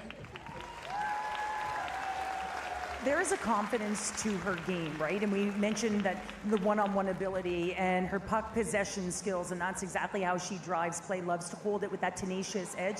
But I also look at a player who can play the power play, who loves to have the puck on her stick, right? You want a player who wants to hold and have that puck and make plays with it. And she certainly can do that. And Montreal's power play operated at just over 15% this year. I think she's a nice addition because she's got that one-on-one ability to evade her opponent and to be elusive enough to create pockets of ice that she can get the puck to. An incredible one-time shot, Mlinkova. It's so fun to watch. I'm excited for Victoire fans. Plus, when you're playing at the University of Minnesota, think about the steady diet you're getting. A lot of Wisconsin, a lot of Ohio State, a lot of St. Cloud State, a lot of University of Minnesota Duluth. I mean, you are constantly playing quality opponents, and that certainly trends toward having a pretty successful pro career. The Victoire have their check forward, and Mlinkova, Ottawa Charge on the clock. They have selected Rory Gilday. They picked her up in the first round, the defender. We'll see if they'll look to address the blue line again with this selection. A blue line, saw Bell leave, Taylor. We've talked about the importance of that right side. Gilday can play both sides, so that's an exciting piece here. We'll see if they'll keep looking at the blue line here. There's some great defenders on the board. Yeah, and one that would come to mind would be Nina Yoke-Smith, right? Just maybe the most transition underrated. skating. Yeah, and you know, I had the opportunity to speak to her coach at UMD, Laura Schuler, and she said one of the areas for her game, you know, it's not always flashy, but she's such an elite skater. And when she's in her own zone and she escapes, she creates that puck movement because she can open up ice, she can get to the middle of it to be able to distribute the puck. Does it in the neutral zone as well. So natural transition and very effective on the offensive blue line. A great showing of the Ottawa Charge fan base here. We get the honor of staring right at the fans here at our great set inside the Hard Rock Live Theater as they get loud and proud like they did at TD Place Arena throughout the PWHL Finals. Let's hear from Mike Hirschfeld, the general manager of the Ottawa Charge. Good evening, everyone. I want to thank the best fans in the PWHL, Ottawa Charge fans. Woo! Thank you for all your support. With the 5th pick in the 2nd round, the Ottawa Charge are pleased to select Anna Shokina. Anna Shokina is off to the Ottawa Charge. Played for the St. Petersburg this season in the Russian League. Great right winger, has some size, 5'6", and has great experience on the international stage. Has played at 3 Olympics. She's 27 years old. We've talked about the importance of backfilling the loss of Vanisheva, of Dark Angelo. A point getter will be big here. You look at the skill. An exciting time for the Ottawa Charge to welcome in a new forward. Talked moments ago about Nina Yope-Smith. Could be one of those players we'd overlook here. It could be a steal. Anna Shokina as well. A steal, and now she has a home with Ottawa. Well, we've had the opportunity to watch her on the international stage for so long. She plays a hard game as well, and with the Ottawa Charge right now, when you look at them on that second line as well, so they lost players up front as well, right? So kind of kept that first and third line intact, but there's some holes because of the subtractions with expansion, you know, in that 2C as well as on that left flank. So it'll be interesting to see where she comes in here, but no question about it, she's a player who's got individual skill, but she is hard, heavy on the puck. You know, used to watch her prance to the penalty box because she is one of those athletes who likes to play physical as well, so perfectly matched to this league. Anna Shokina off to the Ottawa Charge, a whopping 30 goals this season in the Russian League. Welcome to the nation's capital. More to come in the 2025 draft when we return to Ottawa.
Get ready for the PWHL Showcase in Toronto on July 25th through to the 27th, and in the Canada's National Capital Region this August 22nd through to the 24th. These under 12 and under 14 showcase blend competitive games, expert coaching, and a ton of fun into one weekend. You can learn more and register today at thepwhl.com/grassrootstalk. As we welcome you back inside the live theater, the Minnesota Frosts are on the clock here in the second round of the 2025 PWHL Draft presented by Upper Deck. Went ahead and took Kendall Cooper back in the first round, the defender. Talked a lot about the importance of that blue line, but also up front. Since the expansion news, they've only brought in Morin, so there are still some holes up front. Those are the ones that I think they try to fill, and when you take a look at Minnesota, they've always been a team that's been very balanced. They've always been a team that's had good offensive skill. They're a team that can roll four lines. To me, that was one of the most impressive things about them through 2 years, through thick or thin, is they've been able to roll any line over the boards and expect success. So bringing in a forward who's got a track record of success would not surprise me whatsoever. Minnesota likes to play offensive. They like to get going quickly. Somebody with speed and somebody with hands would not shock me at this pick. Well, and they also lost players like Cava, you know, heavy IQ, heavy playmaking ability and intelligence, so I wouldn't be surprised to see them sort of go to that area, you know, that playmaking ability. Shisheva, as well as, the heaviness like a McQuigg and the way that she plays. So I think you need a balance, right? You want to have the speed, but you want to have a line that can shut down. You want to have a line that can play tough minutes. And then you also want to have that IQ. So I think it's a balance with this lineup, which allows Ken Klee to, deploy them the way that he does, which is wound up in back-to-back Walter Cups. They re-signed Budarak, but yeah, Kelly Panic does not have wingers right now with Michaela Cava, Brooke McQuigg. Moving on, Shisheva, Shepard touched on those losses as well, so the importance of bringing in new faces up front as a forward. But we will find out who Minnesota will select here in the second round as we turn things over to the Frost General Manager, Melissa Caruso. With the 6th pick in the second round of the 2025 PWHL draft, the Minnesota Frost selects forward Abby Hustler from St. Lawrence University. A historic moment for women's hockey in Atlantic Canada. Abby Hustler is the first player from Prince Edward Island to be drafted in the Professional Women's Hockey League. From Alberton, PEI, a power forward, averaged more than a point a game for 4 seasons at St. Lawrence University. Hustler off to Minnesota.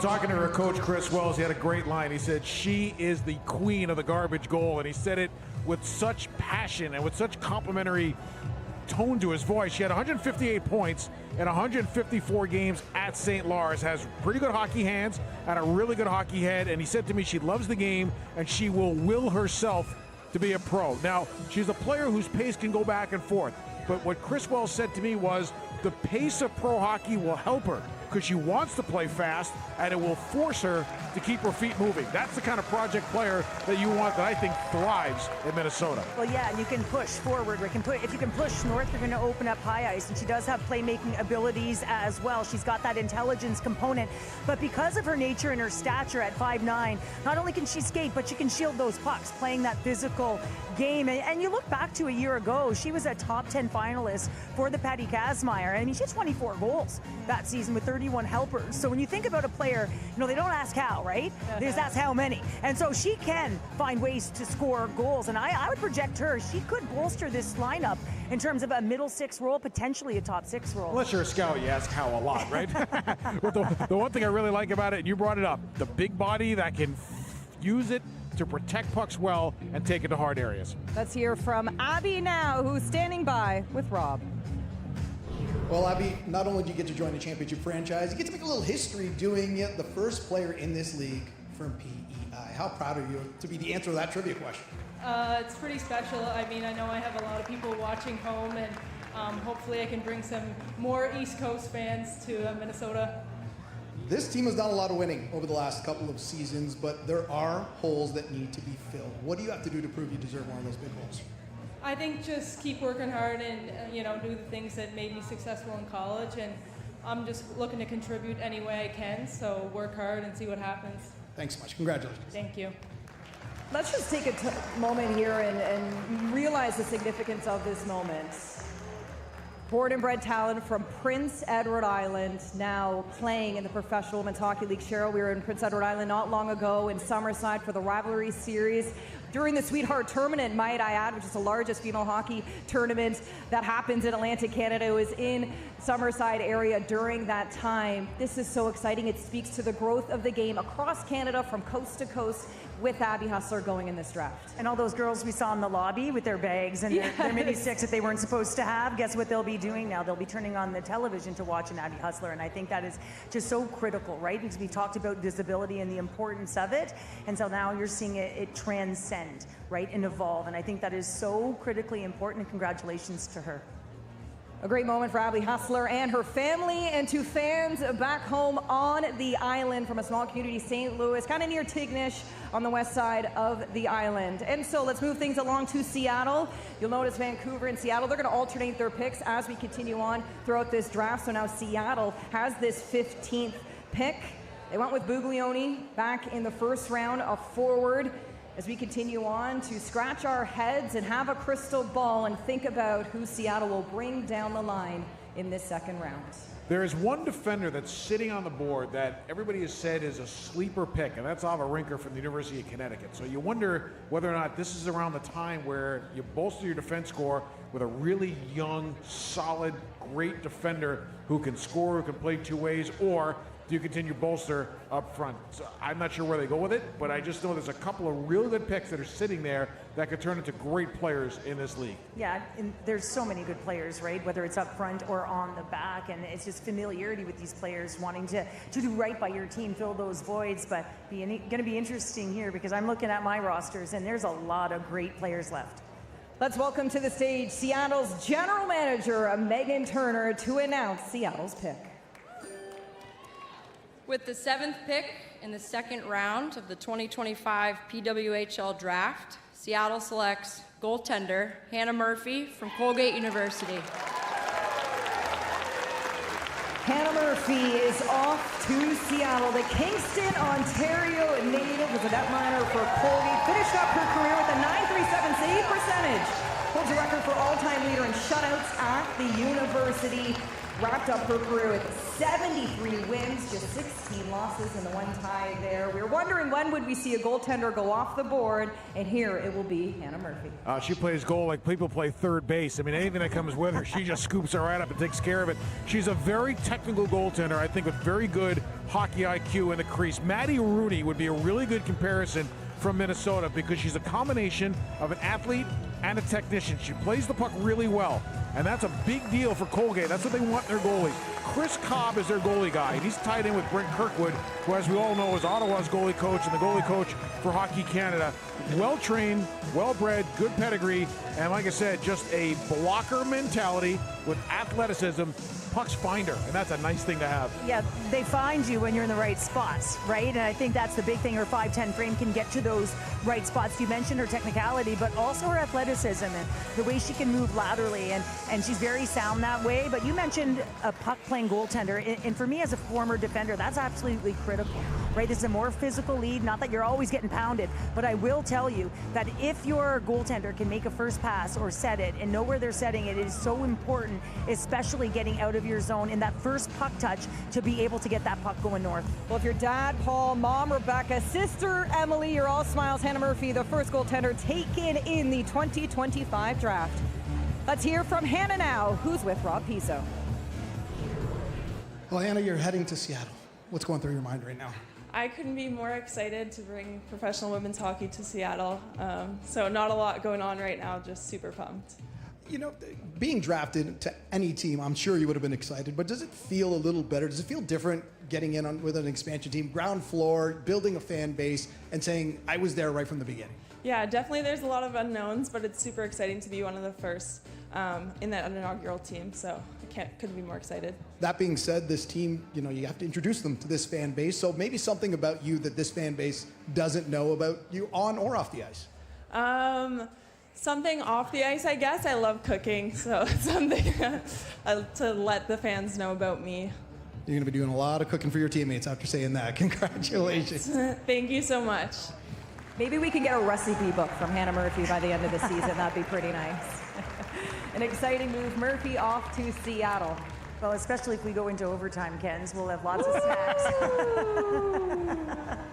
No, I love this acquisition, and you were mentioning her puck-playing abilities and how helpful that is on your exit with the first puck touch, but also just her rebound control. And I think when you have a goaltender that can put in place and absorb pucks and redirect them to safety in your own zone, that prevents you from chasing and running. So really like this addition alongside Schroeder. You know, a tandem is important in this league at different times, so I like the alignment there. Well, look, as I look behind me and Cassie Campbell-Pascal's on the stage, that can only mean one thing. A trade has been announced. Let's head it over to Cassie.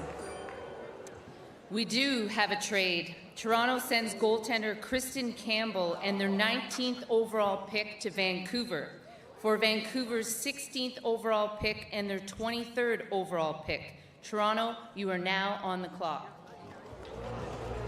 We were asking ourselves, Toronto Scepter's goaltending situation. They had 3 on contract. They brought in Elaine Chuli. They also have Reagan Kirk, who will be coming back from injury, and so Kristen Campbell off to Vancouver, and so a big move. We were wondering how this would all evolve with the goaltenders available in this draft, but the second they brought in Chuli, it made you scratch your head. Oh, what are they going to do here? You know, when you take a look at Toronto, you watch the way they play. They're very methodical. They've got good structure to their team. They play a really good team game, but at times they were inconsistent. And I think through the course of the year, their goaltending was a little bit up and down too. Part of it was injuries, and part of it just seemed like when they needed a big save at times, it wasn't there. So maybe this is a little bit of a shakeup, frees up some potential cap space for them. And now we see what they do with the pick. Well, yeah, now you've got this pick and 16th and 23rd. So when you look at this in this Toronto roster, you say to yourself, okay, they just added Emma Gentry as well. They've got Ella Shelton on the back end. And, there are a lot of really strong forwards still available. We look at the likes of Izzy Daniel, who left, and even Miller, who had 10 goals this season. I also think their power play as well. Want to bolster. They had a great power play last year. When you lose the likes of Hannah Miller, maybe you're looking to supplement that with someone who can bolster that element. Speaking of that power play, by the way, that power play hit some historic heights last year. 9 straight games with a power play goal. I tip my hat there to you, Jim Midgley, wherever you are sitting. Well played. It was good. I mean, through 11 games or so, they had a power play that was clicking at something like 54%. I mean, I don't think any level of hockey has ever seen a power play like that before. They love a good streak, eh? You go back to the inaugural season, was an 11-game winning streak, and then that last season, the power play streak. I wonder what they'll do next in the streak department. Maybe they'll pick a series of the same player to continue on with the consistency that they've built. Well, they're looking for big players as well. You've got Hjalmarsson as well that's still out there. Players who can fight for the inside. And I think that was something in the first year that was difficult, especially players coming out of college, is trying to figure out the temperature of the officiating as well as the physical nature of the game and trying to get themselves to the middle of the ice. Well, with the trade, that means the Scepters are on the clock and they have their pick. Let's hear from Gina Kingsbury. With the 8th pick in the second round of the 2025 PWHL draft, the Toronto Scepters select from Ohio State University forward Kiara Zanin. Kiara Zanin from Fairpoint, New York is off to Toronto. Very skilled player will be joining the Scepters. We talked about the importance of bringing in an athlete that has this type of resume. Look no further. May know her name from scoring the game-winning goal in overtime against Team Canada for the United States back in 2020. A golden goal for Zanin, and now she's off to the Scepters. Well, and I love the way that she can attack the puck here. And one of the words that comes to mind is elusive. And she is a skilled player, but she also is quick, right? So she's got that Cavill-like IQ to get to different areas of the ice where she can be a difference maker. And Peter Elander, who was a former coach at Ohio State, said, look for her sauce pass. He said that is something she can feather it in there. So really like the skill that this athlete has. I think this is a sneaky good, really good pick. She projects as that middle six with 32 points this season at Ohio. I mean, she certainly has been a player that you can watch in the offensive zone and you can see her create some lanes. 3 seasons at Penn State, 2 seasons at Ohio, where the Toronto become the champion. She'll also be line mates with Buglioni as well, so pretty neat to see both those names called already in this draft. She's a Buffalo area kid, played at Bishop Kearney Selects. Western New York is a really good hotbed for girls hockey, so they've developed a lot of really good players. Good speed, makes a ton of things happen. I think people are waiting for her hands to catch up to her feet a little bit because her feet are elite and her hands are good. She has shown at the NCAA level she can play in small areas. She can play in the grease pan. She has a little Alex Carpenter in her game, so that's kind of fun to watch. Watch Zanin. I want to see it. I want to see it. I'm sure Scepters fans too. Let's hear from Rob. Well, Kiara, Toronto wanted to make sure you didn't get off that board, making that trade and selecting you. How do you feel about heading to Toronto? I couldn't be happier. I mean, I had a great conversation with Toronto, and it was a team I was looking forward to go to. So incredibly honored, incredibly happy, and excited to get there. We spoke to some of your former coaches, and one thing that jumped out to me was one of them said she can be, quote, a little moody, but it helps you on the ice. How true is that assessment, and are you going to bring it to Toronto? Yeah, I think I'm very serious when it comes to hockey, and I get the job done, so I bring a very serious attitude to the rink and want to do my job. Toronto's going to love you. Congratulations. Thank you so much. Scepters, your new forward, Kiara Zanin. Second round has come and gone here in the 2025 PWHL draft presented by Upper Deck. More to come on the other side here live in the nation's capital.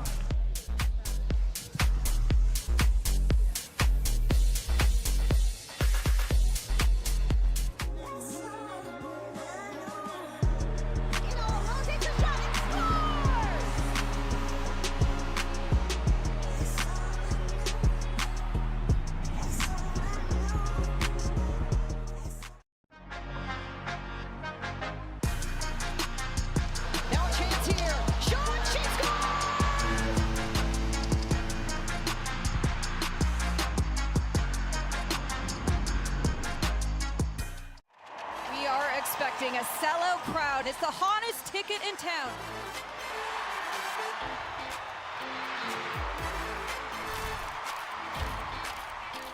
Really exciting crowd out there. To be here with all 19,000 of these fans. These fans coming out and supporting us, it's been unbelievable. I think we had a 7th player on the ice tonight, so it was a lot of fun playing in front of this crowd.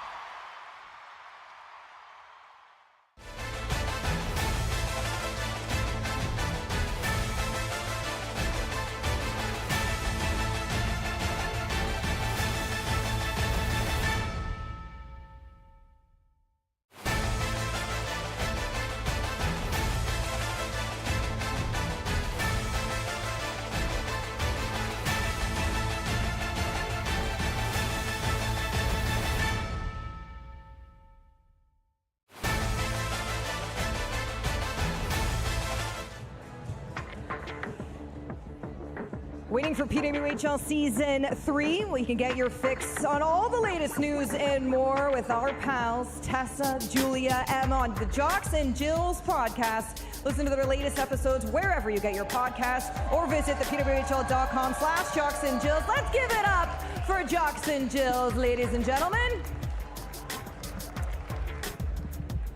And on the draft floor tonight, the top prospects are sitting in their families and friends section. Top Prospects Lounge, courtesy of Tanguay, a proud partner of the PWHL Draft. Tanguay brings comfort home, and tonight they're bringing that with some warmth to our PWHL friends and family tonight on our draft evening as we welcome you back inside the Hard Rock Live Theatre in Ottawa, Ontario. A great look at Christina Kaltenkova and her family, who went first overall in this year's draft, joining the likes of Heisey and Fillier.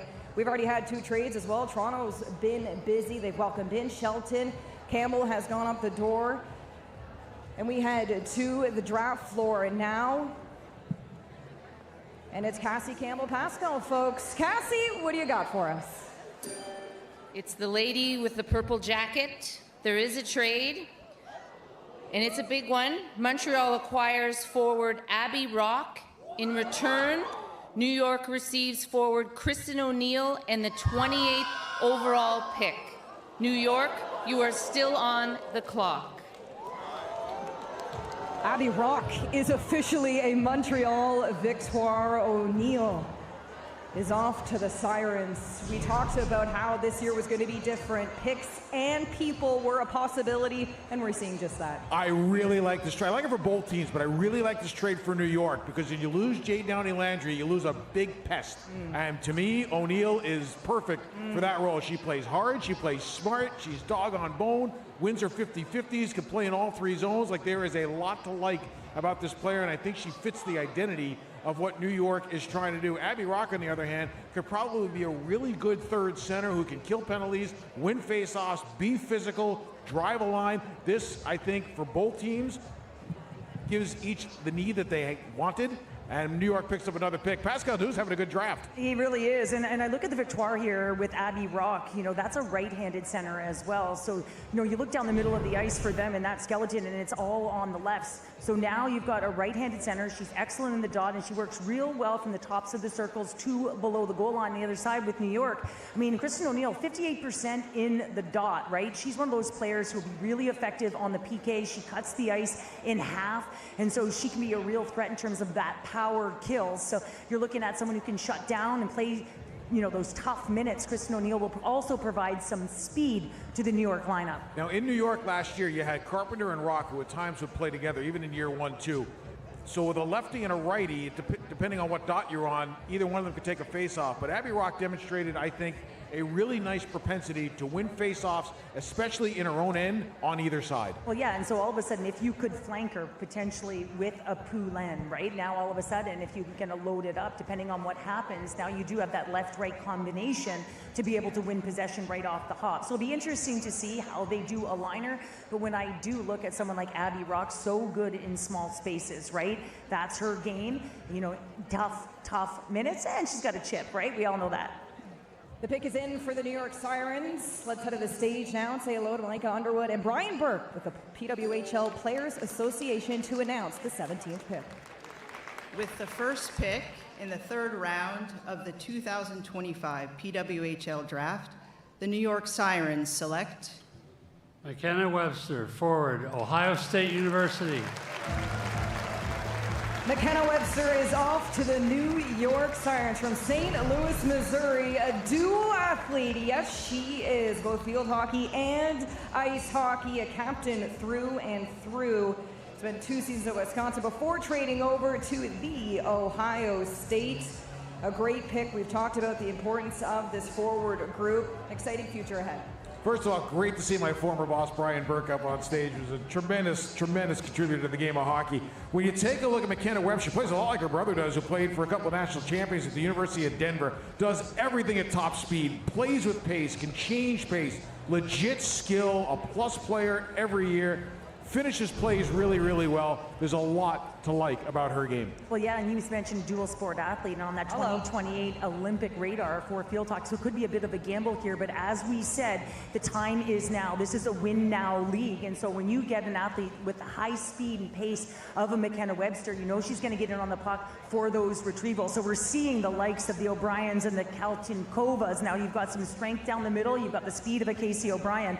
Now all of a sudden you add in a player like McKenna Webster and O'Neill. Now you're looking at some real pace up and down this lineup. As a coach, the thing you love about her the most, she doesn't complicate the game. She plays it hard, she plays it smart, she keeps it simple. She makes those little effective plays that just win shifts and win games. And it's rush play, right? And I think, you know, when you're a coach and you want to attack as a former defender, you know, you don't necessarily want that puck coming in off the rush in numbers. And so she can really use that speed for those entries. And we're looking at this lineup right now, and that's exactly what you're looking at, is a sort of a balance, a myriad of an attack.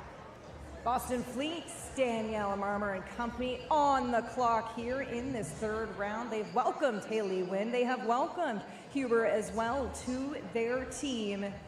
Dave, any insight into the crystal ball as to who the Fleet would look turn to in this third round? I'll tell you something. When you take a look at drafts, third rounds, fourth rounds, this is where your scouts make their money. This is where you find that player that might be a little off the radar or a little bit of a sleeper pick that all of a sudden comes in and becomes a really big part of your lineup. I remember Courtney Kessel saying to me about Jamie Lee Rattray, somebody's going to get a great player when they take her. She was a third-round pick, and she's been really good for Boston. So this is kind of one of those rounds. This is sort of that area where you start to find those secondary players that make a big impact on your lineup. Ottawa's own Jamie Lee Rattray, my tie-ad. Always great to get that in. Well, and it depends what you're looking for here, right? You know, you still have some areas on the back end that they would likely like to address. So you've got the Yo Smiths of the world. I'm wondering when we'll see Nina Yo. Or a Hannah Baskin, right? Yeah. You've got these players that have that capability, Dale Ross. So you're looking at that, but up front, I'm also looking at someone like a Hjalmarsson from Sweden. Size. You know, the size, because what did you lose? You lost to Hillary Knight, sort of that net front presence right in around that blue paint. So Hjalmarsson is tenacious, and that's where she loves to play her game. So whether or not you're looking to fill a need like that, you know, it is specific. So it'll be interesting to see what they're looking for in this moment. But you're right, scouts get paid the big bucks at this time to be able to make those right choices. We see there Haley Wynn, Ella Huber, of course, with the Boston Fleet. Marmer was busy during the signing window to bring in and replenish some of those players. Laura Kluger as well. We've talked a little bit about Nina Yoke-Smith, a player we've seen dominate on the international stage with Team Germany. Also an important piece there in Kluger. You think, Cheryl, this is such a significant year with the Olympics on the horizon. These players need to be playing voluminous hockey because of the roles they play back with their national program in home. So you do wonder where we will see these athletes get called.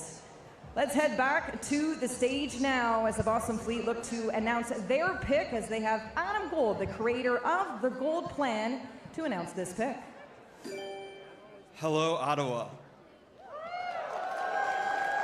And shout out to everyone who dreams of being selected in the PWHL. The wait is over for the second pick in the third round. The Boston Fleet are very pleased to welcome from the University of Minnesota Duluth, Olivia Mobley.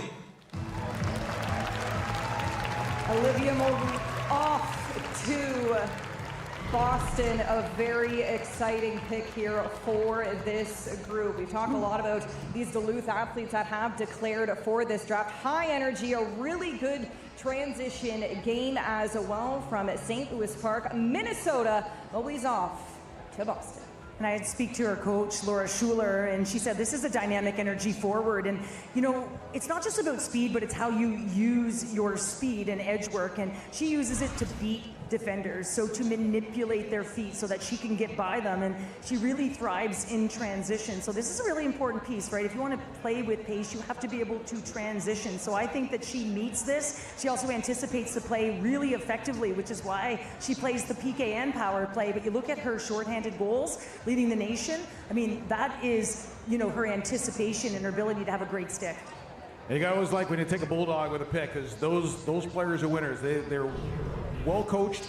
They play in a great conference, and when you take a look at a player like Mobley, as a shooting machine, a shot-first mentality, she kind of had those Cy Young numbers, right? 19 goals, 8 assists for 27 points, and she's got a little bit of Laura Stacey in her game. When you watch her play, she's got that same creativity, that same headsy skill, finesse kind of game that Stacey brings to Montreal. And she's got the size as well, right? So now all of a sudden you add sort of that dynamic energy along with that size, and now sort of you've got that dual threat, right? So you can play sort of that power style game, but then now all of a sudden, you know, you can transition as well. So I really like her with this specialty team game, and I think that she'll bolster the lineup.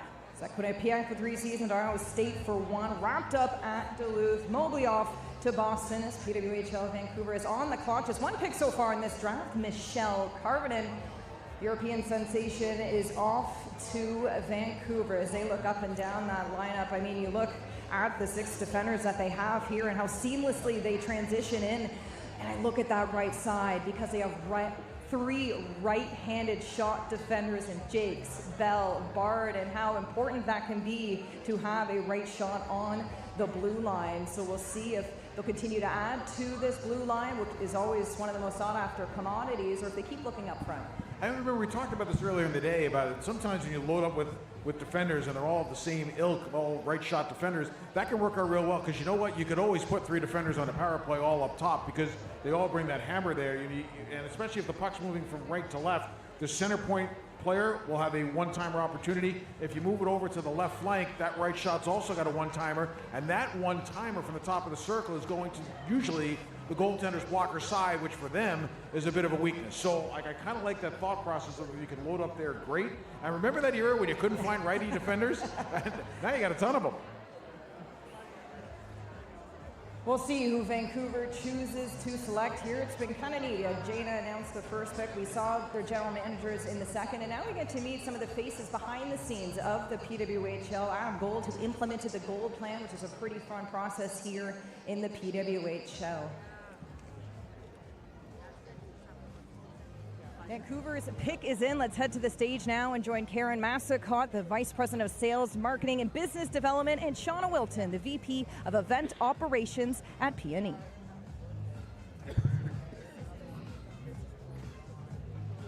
With the 3rd pick in the 3rd round to play at the Pacific Coliseum on the unceded territories of the Musqueam, Squamish, and Tsleil-Waututh Nations, of the 2025 PWHL Draft, Vancouver selects Nina Jobst-Smith, defender, University of Minnesota, Duluth. Nina Jobst-Smith is off to Vancouver. The Duluth graduate from North Vancouver, BC, one of the best mobile defenders available. She wrapped up 5 years at Duluth as captain. We've seen her on the international stage with Team Germany, and the minutes she can log, an exciting addition to Vancouver. Really solid on her skates in all 3 zones. Really dependable on and off the puck. She's going to remind you of Kaylor Barnes, probably a little bit bigger. Really good player, hard on pucks, hunts them, can run that second power play unit, plays first PK, plays in all situations, an incredibly valuable member of her team. And as you mentioned it, really dynamic on both sides. Well, yeah, and you mentioned the skating and the elusiveness. I was talking about her skate move earlier to make her so effective in transition. And one of the things Laura Schuler also said was that if you watch her forward angle, so when she's surfing through the neutral zone, I mean, her spacing is excellent. So she has that ability to close, but also with that skating, she can get that puck up to the offensive blue line. So I think this is a really nice acquisition for the right-handed defender who plays big minutes, or did, for UMD. So when you look at her body of work and her international experience, now the third German player to enter the league alongside Abstreiter and Kluge as well. And let's not forget they will be playing in the upcoming Olympics. It's the first time Team Germany will competing at the Winter Olympics in women's hockey since 2014. This will be a significant year for her, Kluge and others. Feldsmeyer has declared for this draft as well. And it makes them stronger, right? When you are playing a physical game and the pace is so fast and it's best on best. So now all of a sudden you're going back for a puck, your awareness, you got to get it on and off your stick. And that is her gift, right? She is a puck mover, so she can exit her zone. So she's going to face a lot of pressure, which will only help her on the international stage. Let's hear from Nina now, who's with Rob Pisa. Well, Nina, when you heard your name called out there, you got emotional. You were emotional here as you're walking to talk to me. I have a feeling that has something to do with the team that drafted you. How excited are you to be heading to Vancouver, given where you're from? Yeah, it's so special. I mean, I've been gone from home for so long now, and seeing what's been built there already, I'm just really looking forward to getting back to Vancouver. Got to ask you about Bulldogs coming to the PWHL over the last, 3 drafts now, or 2.5 drafts. Always coming ready to play. Is it something in the water? Yeah, I don't know. It must be, I guess. What can you bring to this team? Introduce yourself really to this fan base. What are you going to bring next season? Yeah, I'm tenacious, hardworking, so just looking to push myself and push my teammates. Thanks so much. Congratulations. Thank you. Nina's going home. Grew up playing for the Greater Van Comets with Gardner and Buglione, so pretty fun story for her and her family. It's always great to see these players transition out of the NCAA and into pro hockey, and the biggest question always becomes is how long does the transition take? But when you take a look at programs like players that are coming out of these great programs, it tends to be a lot easier. Well, yeah, and one of the things too is you have to really hone your craft both on and off the ice, and Job Smith really does that. I mean, she's such a fit athlete, and so the attention to detail as well off the ice and the work ethic is certainly going to lend to that group. We spoke with the Germany head coach Jeff McLeod at the most recent World Championship, and you just asked, so tell us a little bit about Nina, and it's like, oh, it's one of those, where do I even start? Yes, exactly. And I think you can talk about what she does on the ice, but all of a sudden you have someone with her maturity and leadership because of what she does off the ice, and just watching her physical attributes because she's worked on it. And you have to be so fit in this game, and so she's dialed in that way, and so constantly trying to improve her game. So just love this acquisition. Victoire on the clock. They've added Gosling. They've added Mlinkova. Who will they pick here? Sojo, Corey Chevry, and staff hard at work at the draft table. Still a lot of great names available. Cheryl, we keep bringing her up. Sorry, Almerson as well. How about Finnish goaltender Sani Ahola?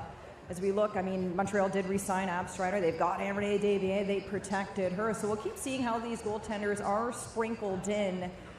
But it continues to be a story for Montreal, what they want to prioritize early in this draft. Well, sometimes it's a great thing when you know you're set in goal, because that way you don't have to go fishing for either that second goaltender or that G1, that big stopper that everybody wants, right? So now you can concentrate on addressing a little bit more of the specific needs, and now you're starting to get into that part of the draft where you're addressing specifics. Do I need a right shot center? Do I need a left wing to play on a third line? Do I need a defender that can play on either side? Do I need a power play player? Do I need a PK specialist? Now is where you can start drilling down on finding that player that fits that specific hole. Well, and it's also how are these college players, and potentially youth sport, how are they going to translate in their first year, right? So I think, sometimes you're taking a flyer on some because you know that they've done real well in the NCAA, and as you mentioned, in the different rounds. So there's a lot of great players available with really good numbers at the collegiate level right now. Let's head to the stage now to the woman who got the party started tonight. Juno nominee artist Jamie Fine to announce the Montreal Victoire pick. Okay, bonjour Montréal with the fourth pick in the third round of the 2025 PWHL draft. The Victoire de Montréal selects forward Skylar Irving from Northeastern University. Irving is off to Montreal. The Kingston, Massachusetts native was a 2024 Beanpot MVP that went off and won it in 2025. Had a career high 17 goals this season. Has led her team in points the last two. Irving is off to the Victoire. Well, yeah, when you look at Skylar Irving and you're locking more offensive punch going to this forward group and something that they have lacked in that secondary and tertiary department, and the leading scorer the past 2 seasons for Northeastern with 152 games under her belt, 99 points. And I look at her and I say, you know, she was a 1C there. So what is she going to do coming into this lineup? You got to be versatile, but she is a two-way player. So now all of a sudden she's got that skating ability as well. And I think adding a little bit of pace to this lineup is also something that GM Danielle Sauvageau would have been looking for, and I think that Skylar Irving certainly presents that. Comes from Kingston, Massachusetts. It's about an hour south of Boston. If you go to Cape Cod, you're going to pass right by her hometown. Made her hay with the Bay State Breakers and the Tabor Academy. Her dad played Division III hockey at New England College. She's a really good skater with great hands and open ice. You mentioned about the fact that she's a good puck transporter. She does get knocked around a little bit. At 5'8", yeah. I'd like to see a little bit more physicality out of her play. I think that can develop at the pro level. Let's hear from Skylar now, who's standing by with Rob. So, Skylar, your stats speak for themselves. We know you can contribute on the offensive end, but you've also been called one of the best two-way forwards in this draft. How much are you looking forward to bringing that to Montreal? Yeah, I'm definitely looking forward to it. Like, defense wins championships, so being able to kind of defend hard and produce offensive is something that I want to bring. So, how much have you spoken to the team about what they want you to accomplish before next season? What's your offseason going to look like? Yeah, I think just get stronger, get faster, kind of work on the little things because now there's checking involved. So just making plays under pressure is what I want to work on over the offseason. So, yeah. Congratulations. Thanks so much. Thank you so much. And with that, the Ottawa Charge are on the clock. Friends and family here today, we've talked a little bit about it and how today we do get to celebrate the people that help get these athletes to the moments.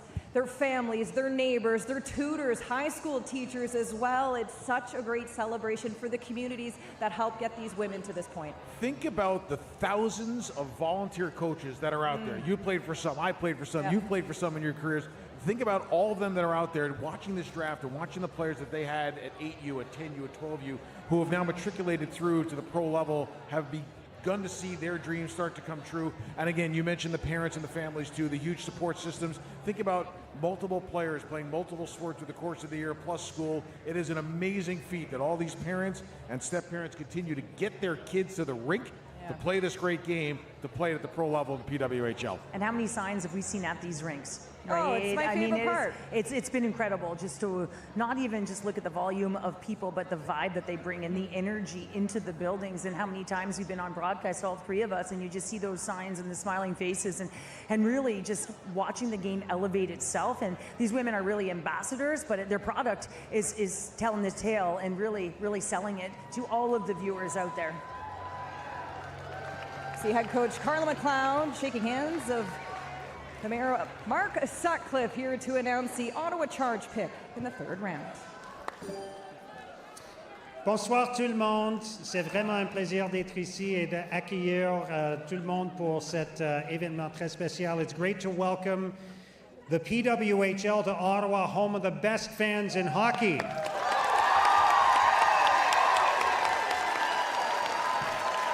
With the 5th pick in the third round of the 2025 PWHL draft, the Ottawa Charge selects Sarah Wozniewicz from the University of Wisconsin. Sarah Wozniewicz is off to the Ottawa Charge from Cochrane, Alberta. Receiving hugs from friends and family. Spent 4 years at Wisconsin. She scored the game-winning goal to lead the Badgers to the WCHA final face-off on March 8th against Minnesota. Well, and there was only 24.5 seconds left in that game, so a huge, massive goal for her. And when I think about the Ottawa Charge, I say to myself, this is a team that plays with pace in transition. They speed and they like to attack off the rush. Well, this is an athlete that can help you in that case. Why? Because she's fast, and she also brings that speed and momentum to the game. She is critical as an F1 on the forecheck, relentless, but she also looks to find that puck once she disrupts it. So she will retrieve it, as everyone in here is calling her name. Sarah Wozniewicz has a familiar face standing right next to her, which she's done before. Carla McLeod, a fellow Albertan as well. When you look back to the story of Wozniewicz, here she is with some fellow teammates from Edge High School, where Carla McLeod was the head coach. You see Sarah there in the maroon dress to the right of your screen. Now she is here on the stage at the PWHL draft alongside Carla McLeod, who will be her head coach in her first season of pro hockey. Well, and that's knowing the athlete, right, Ken's? Knowing the athlete both on and off the ice, what the intangibles are, and having extreme familiarity like Carla McLeod does, knowing, you know, the heart that this athlete puts into the game, also knowing the game that Carla McLeod wants her team to play, knowing the skill set that she can bring. And so now all of a sudden she matches that identity with the Ottawa Charge. I'd love to hear Sarah's thoughts on having her name echoed inside the live theater. She's standing with Rob. Well, Sarah, talk about full circle. You're up there being welcomed to the league by your high school coach in Carla McLeod. How special was it for you to experience that? It's just awesome. It's a full circle moment, and I can't wait to be coached by Carla again. She's such an amazing coach.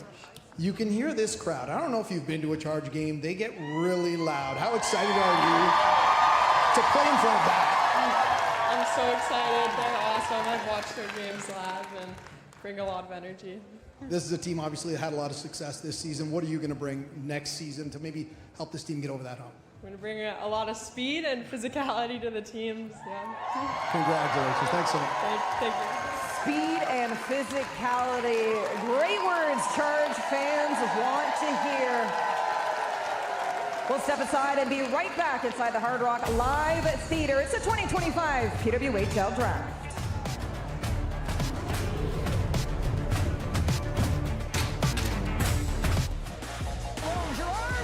She scores! Here's Philly. Oh, what a snipe! Top corner!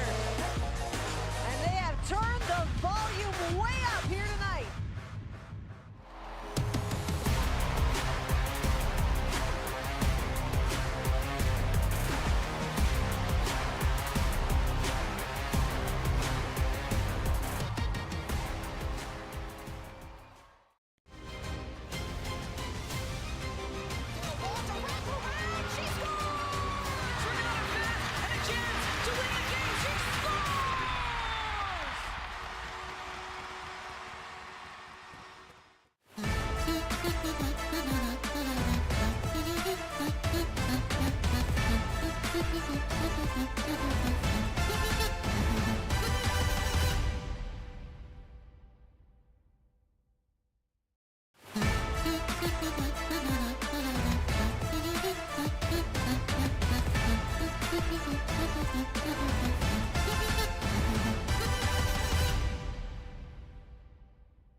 The PWHL has something for everyone. Season ticket memberships are on sale now. Members enjoy merchandise, discounts, guaranteed playoff ticket access, and exclusive events, plus a yearly gift. Just scan the QR code or visit the pwhl.com/tickets to learn more and become a season's ticket holder today. That's the pwhl.com/tickets.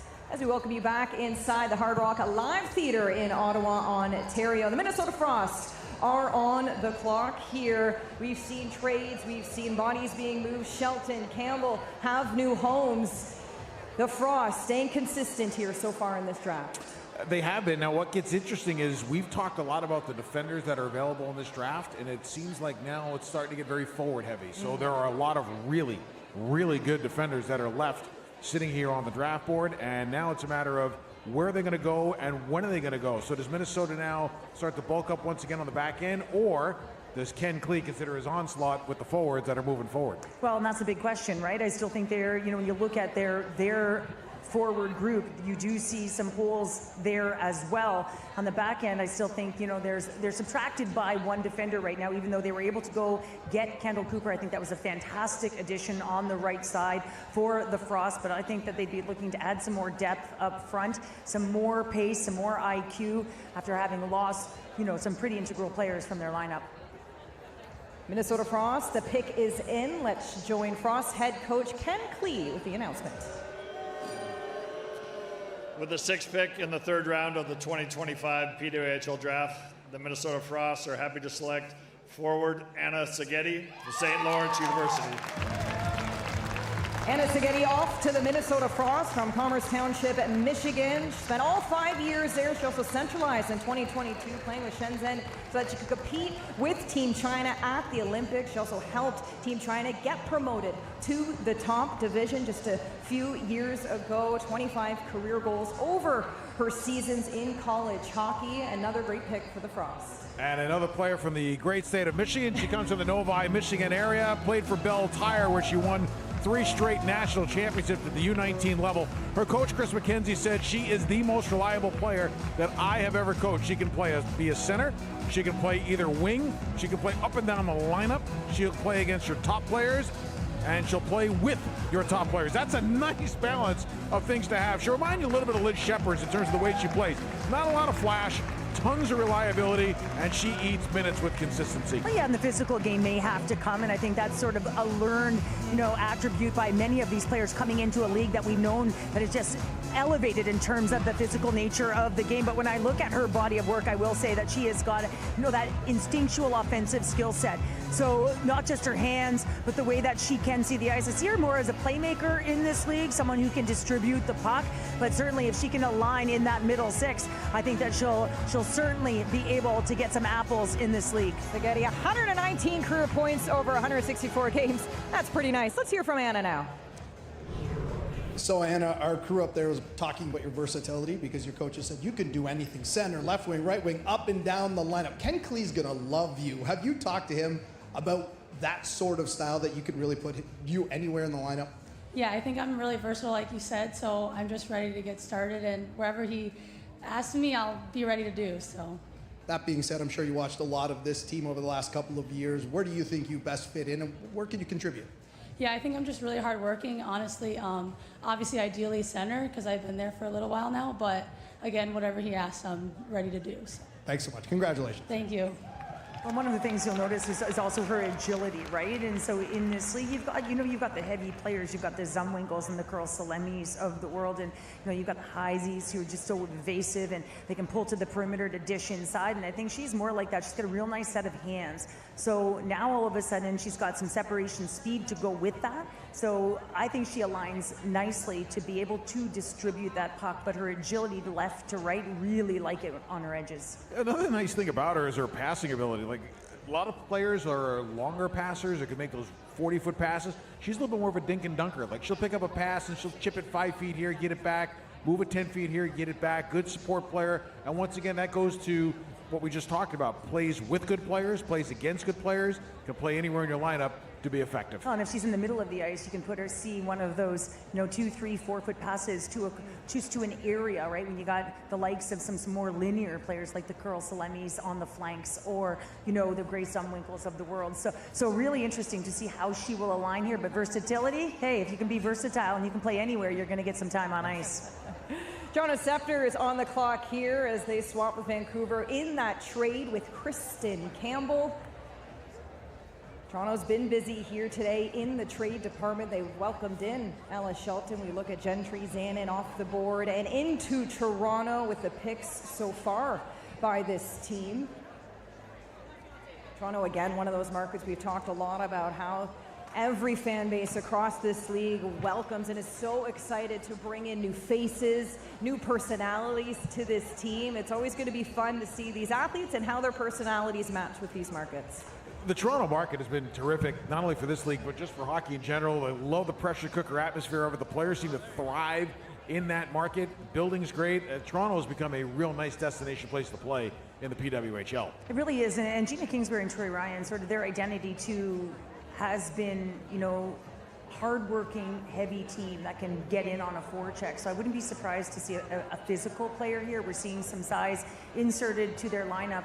But when you talk about fan bases, they love that physical element within their game and that heavy forechecking style. But Coca-Cola Coliseum has been just a fantastic venue for the Toronto Scepters. And, you know, it's loud in there when you're in the building. And look, this is a team trying to get over the hump. They keep making it to the playoffs, and they want to get to that extra step. In the first round, we saw Natalie Spooner go down with injury, and then we're asking ourselves, where's the scoring, where's the scoring? Well, there was lots of scoring in the series against Minnesota this year, so you wonder, what's it going to take here next year for them to get over that hump? Well, and I also think, too, you want to win possession in the face-off dot, and I think that's been a weaker area for them. Sarah Nurse left, so now she was, you know, at 52% in the dot, so getting a center that can come in and sort of win that possession, I think that's a big thing for them as well. But again, like anything, you need secondary, and we've talked about depth players and depth additions and being able to plug and play within your lineup and be trusted. And I think if you can be trusted as a coach and get that time on ice, it's sort of like a wave of momentum. And so as we see that depth increase throughout this league, I think you're gonna see more of that punch. Let's send things over to the stage and join Olympian Sports Secretary of State Adam Van Couverden to announce Toronto's pick. Evening, everyone. Bonsoir tout le monde. With the 7th pick in the 3rd round of the 2025 PWHL draft, the Toronto Scepters selects Clara Van Wieren from the University of Minnesota Duluth. Félicitations. Clara Van Wieren is off to Toronto from Okemos, Michigan. Has a very responsible game. Great size, 5'10" forward. 23 years old, put up 125 points over her career in the NCAA program with Duluth. Well, Okemos, Michigan is right by East Lansing. That would explain the green. It's right by Michigan State University. A big body, big presence who tracks back really well. There is a ton of dog meat in her game. Very similar player to Emma Gentry, if you want to make that comparison. Has a nice ability to shoot off the pass, has a really nice ability to put in rebounds because she plays with her stick on the ice. She's got a really good, heavy offensive stick. Now, Cheryl, she doesn't have blazing top speed, but she does move at really good pace, which allows her to hunt pucks, cause turnovers, and just be an absolute menace on the forecheck. And if you need her in the dodge, she can be strong there as well. But when I look at her, and having spoken to Laura Schuler, her coach at UMD, she said, listen, this is an athlete that can take over games because you have that size, that presence at 5'10", and she also has elite fitness. So now all of a sudden she's strong on those skates with that size and that leverage. And she's also an athlete that will thrive under pressure. So if you're aware of where that pressure is coming from, that takes awareness and that takes IQ. So now all of a sudden you can feel pressure on your left or your right. You can roll off net front. So she combines that size and strength with the skill set to be able to get to dangerous pockets on the ice. So really like this addition. She will play a two-way game. So overall, just a well-balanced player who, like we said, Toronto was looking for. Sort of that physically imposing, bigger player with good leverage. Talk about size, Gentry, and now Van Wieren, 5'10". This is a very tall and strong Toronto Scepters team. Let's hear from Claire now, who's with Rob. Well, look what we have here. Another Bulldog joining the PWHL. This time it's the captain, but you're not a Bulldog anymore. You're now a Scepter. How excited are you to come to Toronto? So excited. Yeah, I'm so excited to get started. I had great conversations with Gina, so I'm excited to get to Toronto. Tell us about those conversations, because our crew's up there talking about your game, and you're pretty much a prototypical Troy Ryan player, and you're going to fit right in here. Tell us about some of those conversations and what they're expecting of you. Yeah, we honestly shared a lot of quotes. Me and Gina are both quote people, so there was a lot of that. But yeah, just talking about how I can fit into their locker room and the amazing players I can learn from. Can you give us a quote? Are we talking movie quotes, song quotes? I like the quote, "Be where your feet are." That was one I shared with her, but she shared so many with me too, so it was great. We'll be asking you about them next year. Congratulations. Thank you so much. Be where your feet are. I like that. And Cheryl, your feet have to stay planted here. We are next door to a casino, so we're sticking magnets to your feet as this day goes on. That's a good choice. That's a really good choice. They used to be quick feet, and they would be quick if they were run into the casino, but we're keeping you here. I heard you got a proclivity for the tables. We turn our attention now. Seattle on the clock here to round out this third round in this draft. It'll be exciting to see. I mean, the first half will be over after this. You look on to the final 3 rounds after this. Let's not forget each team now only has 3 minutes on the clock between these picks. So you got to think quickly and you have to lean on your scouting staff.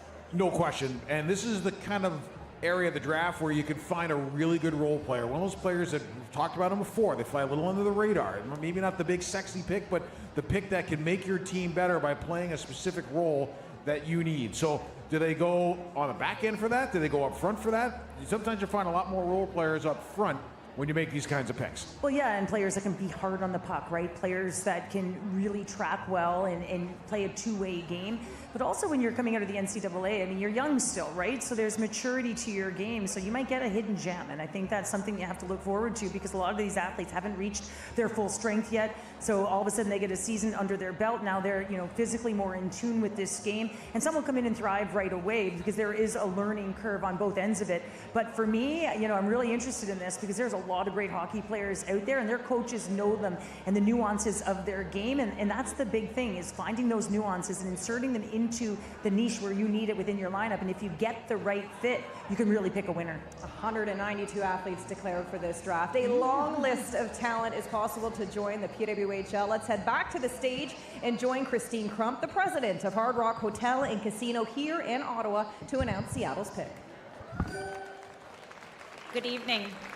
With the 8th pick in the 3rd round of the 2025 PWHL draft, Seattle selects Lily Dilianidis from Cornell University.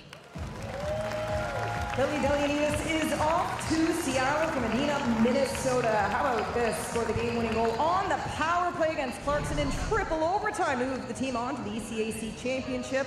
Earned a team lead 382 face-off wins. Dilianidis is off to Seattle. Dinah, Minnesota native, will play for the Minnesota Whitecaps. She's not as skilled as Kristen O'Neill, but she's going to remind you of it. She another one of those players that just you don't like to play against, an absolute pest. She has skill, she has high compete, really good motor. I think she's an undersized 4th center at the PWHL level because she has that hard skill that can last. She led Cornell with 382 face-off wins. She's a legacy player. Her dad played at Colgate from 82 to 86. So if you need a critical face-off, right, you can put her out there. For sure. And that's a big thing, right? When you have that opportunity and you listen with the no escape rule, right? If she's on the ice, now all of a sudden you can find a way. You have someone who can win that face-off draw at a critical time. But you also have PK element, right? When you're fast and you got some wheels and you can play gritty, you're trying to generate offense now off of your PK. So a player like that can certainly be someone who can disrupt and really play a nice role in this Let's not forget as well, Cheryl, we were working a Montreal game, and the day before she scored that highlight reel goal while falling. And Yes. It reminded me so much of Poulin's goal while she scored while falling in Vancouver. We showed the highlight clip on our PWHL broadcast. It was the Frozen Four semifinal against Ohio State. She was turning, she was falling, and Dilianidis was able to put it past and get one on the board. I'm excited to see that clip come back to life next season. I hope it does. And you know what? It's tenacity, right? To stay on a puck.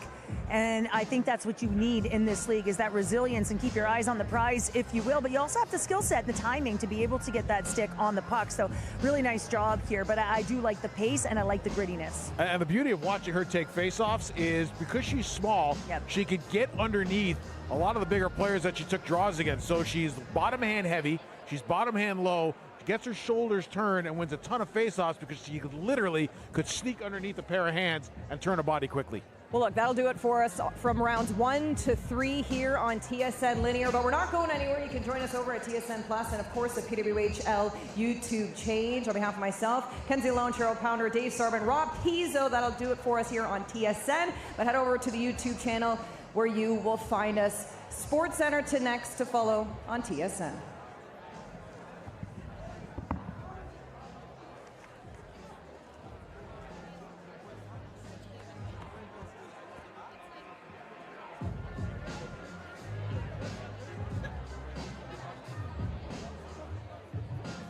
Live. Welcome back inside Hard Rock Live Theater in the nation's capital. Thank you for joining us on the PWHL YouTube channel and, of course, TSN Plus. I'm Kenzie Lone, your host tonight, alongside our analysts, Dave Starman, Cheryl Pounder. 3 rounds come and gone, 2 huge trades where we've seen Kristen Campbell head over to Vancouver. Alice Shelton now in Toronto. The second half of this draft begins. And this is where it starts to get interesting because now you're looking once again. You're filling specific holes, which is great. I like what New York has done in this draft. Cheryl, I think that New York came into this draft having finished 6 back-to-back years, knowing that this was their year to make a statement. They made a statement by winding up with 2 of the first 3 picks in the draft, including trading to get one of them. They picked up 2 big-time centers. So all of a sudden, New York out of the gate, not bad. And this isn't easy, right, Starman? Like, it is not easy to give up a player like Ella Shelton, right? So you have to be bold, and you have to be looking at your roster saying, okay, we need this, but you don't get unless you give. And that is a major trade right there, to give up one of the best defenders in the game. But when you know you need strength down the middle, and you went for it, and you wound up getting Calton Kova and Casey O'Brien. Very different players, but that's what you want. You want a balance. You've got speed. You've got the size of a Calton Kova also with that shot, and then you've got the playmaking abilities as well of a Casey O'Brien who's going to add that speed depth to your roster to bolster that top 6. New York Sirens on the clock here to begin the 4th round. This is the 25th pick overall in the 2025 PWHL draft. As we wait to find out who they will go ahead and select. We've seen one goaltender come off the board as well, which has been exciting. Hannah Murphy, still some great goaltenders. Sonny Affola, Amanda Thiele as well, names that come to mind. Callie Shanahan from Boston University is another one that's sitting out there who I've heard a ton of great things about. Amanda Thiele from Ohio State. Let's see if the goaltenders start rolling off the board. Well, and there's still a spot, right? I mean, when you're looking at the defenders as well, and there's still some on the board to be able to look at here, but you want someone who can also defend, someone who can make sure they're taking care and blocking shots, and I think that's also a big thing. As a former defender, you're always looking at protecting the middle of the ice and getting in those shooting lanes, so it'll be interesting to see the approach now from a style of, is it more from a defensive side of the puck? So we're kind of on the same wavelength. You're the former defender, me the former goalie. We want to see the back end I took care of you. I took care of you. You did, yes, sir. Well, look, our next pick maker, it's pretty exciting. Some youth hockey players here in the area. To kick things off with the New York Sirens, let's send things over to Nea Holyopo-Stearns with the under-18 AA Ottawa Senators Women's Hockey Club, where she is a forward. Danae, over to you. Okay. With the first pick in the 4th round of the 2025 PWHL draft, the New York Sirens select Dale Ross, defender from St. Cloud State University. Dale Ross is off to the Sirens from Spirit River, Alberta, wrapped up at St. Cloud State University. Also a former St. Albert Slash. Speaking of minor hockey, where she went on to the 2019 SO Cup, where they were the champions. They beat the hosts, the Sudbury team. That tournament led the team in goals as Ross becomes a New York Siren.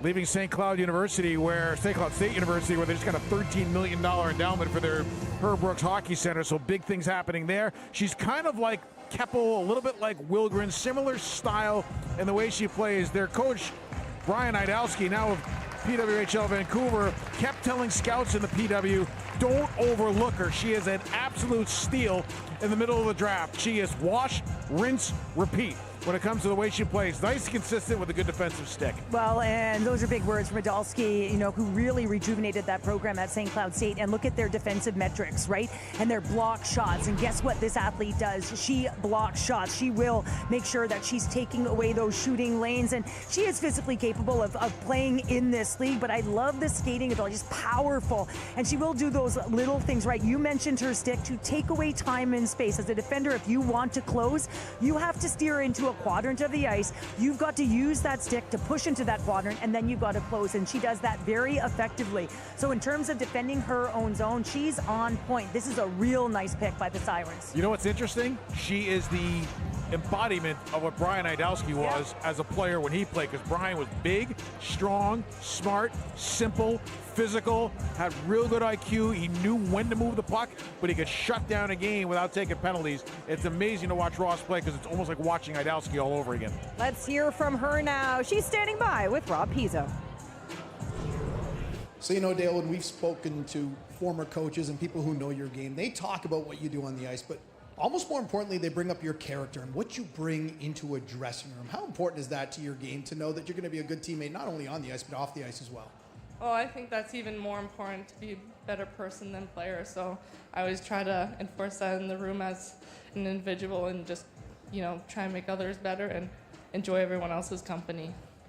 I got to ask you about your injury. Last year, for anyone who questions your toughness, you played with a torn ACL, and then you kind of said, maybe I should get this checked out by a doctor, and they ended up fixing it, had surgery in the offseason. How are you feeling? Great. I'm already ahead of schedule, and honestly, it's just going to make me more determined to get back on the ice and keep playing because I just love the game so much. I could see you're emotional about this pick. What's going through your mind right now? I think just, thinking me as a little girl and, that's everything she ever wanted. So I just want to thank the PWHL for everything. Like, it's a dream come true, really. I think that says it all. Congratulations. Thank you. David, we keep hearing over and over again, a dream come true. As we are very lucky now to be joined by a special guest at the stage here inside the live theater, Rory Gilday, who is Ottawa Charge's first pick here in the 2025 draft, as she waves to her crowd. Something you'll have to get used to. Let's start there, Rory. I mean, the chants were going on and on as you were walking to that stage. I look at the fan base over here. They had a welcome home sign for you. As you've kind of had a few seconds to breathe since that moment, what are some of the thoughts for you now? Hello, Ottawa. I cannot wait to be in this city, surrounded by this crowd and a part of this amazing organization. It's a dream come true. When you take a look at going to a team that had just come out of the finals and came real close to winning the whole thing, the pieces are in place for a second run towards that. What's your role in being one of those pieces? Yeah, I think just impacting the game in any way I can, sticking to my strengths and playing physical, being reliable. Oh yeah, right after my heart, girl. You love that, and you're a shutdown defender, and we've seen what you've done at Cornell, and this is a team, that plays with a ton of pace and moves through transitions. So where do you think you're best suited in terms of this game? So do you see yourself as someone who's just gonna box out? Do you see it being your first pass? You mentioned the physical element. Where is your key strength to bring to this group?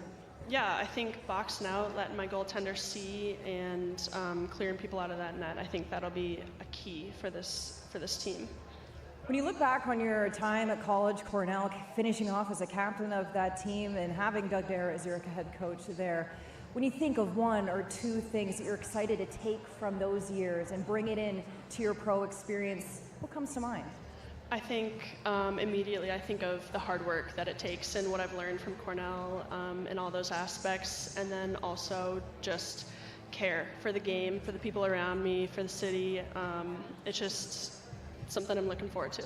Rory, we'll keep you here, but we're going to pause because the Boston Fleet have selected their pick here in the fourth round. We'll head to the stage now and join under 18 Double B Ottawa Ice player Josie Pica to announce the pick. With the second pick in the fourth round of the 2025 PWHL draft, the Boston Fleet selects Riley Bregman from Ohio State University. Bringing it off to the Boston Fleet from China Township, Michigan, two-time NCAA champion, the defender, one of the best skating D you'll see, and also an element of her game, that shutdown ability. Rory, I'm going to turn to you right away. You know what it takes to be a shutdown defender in this league. What are some of those key ingredients to find a way to shut down the speed and the skill of top forwards in this country? Yeah, I think gap control is huge, and that starts in the O zone and just managing that, and then find a way to separate the player from the puck. Cheryl, those were your skills too. Yeah, you know how that gap control. Yeah, well, I just moved back as quick as I could, so I had a lot of area in front of me. But one of the things you talked about is starting that gapping in the offensive zone. Just explain to sort of the viewer, the listener right now, what you mean by that, because we're always preaching, defense starts in transition in the offensive zone.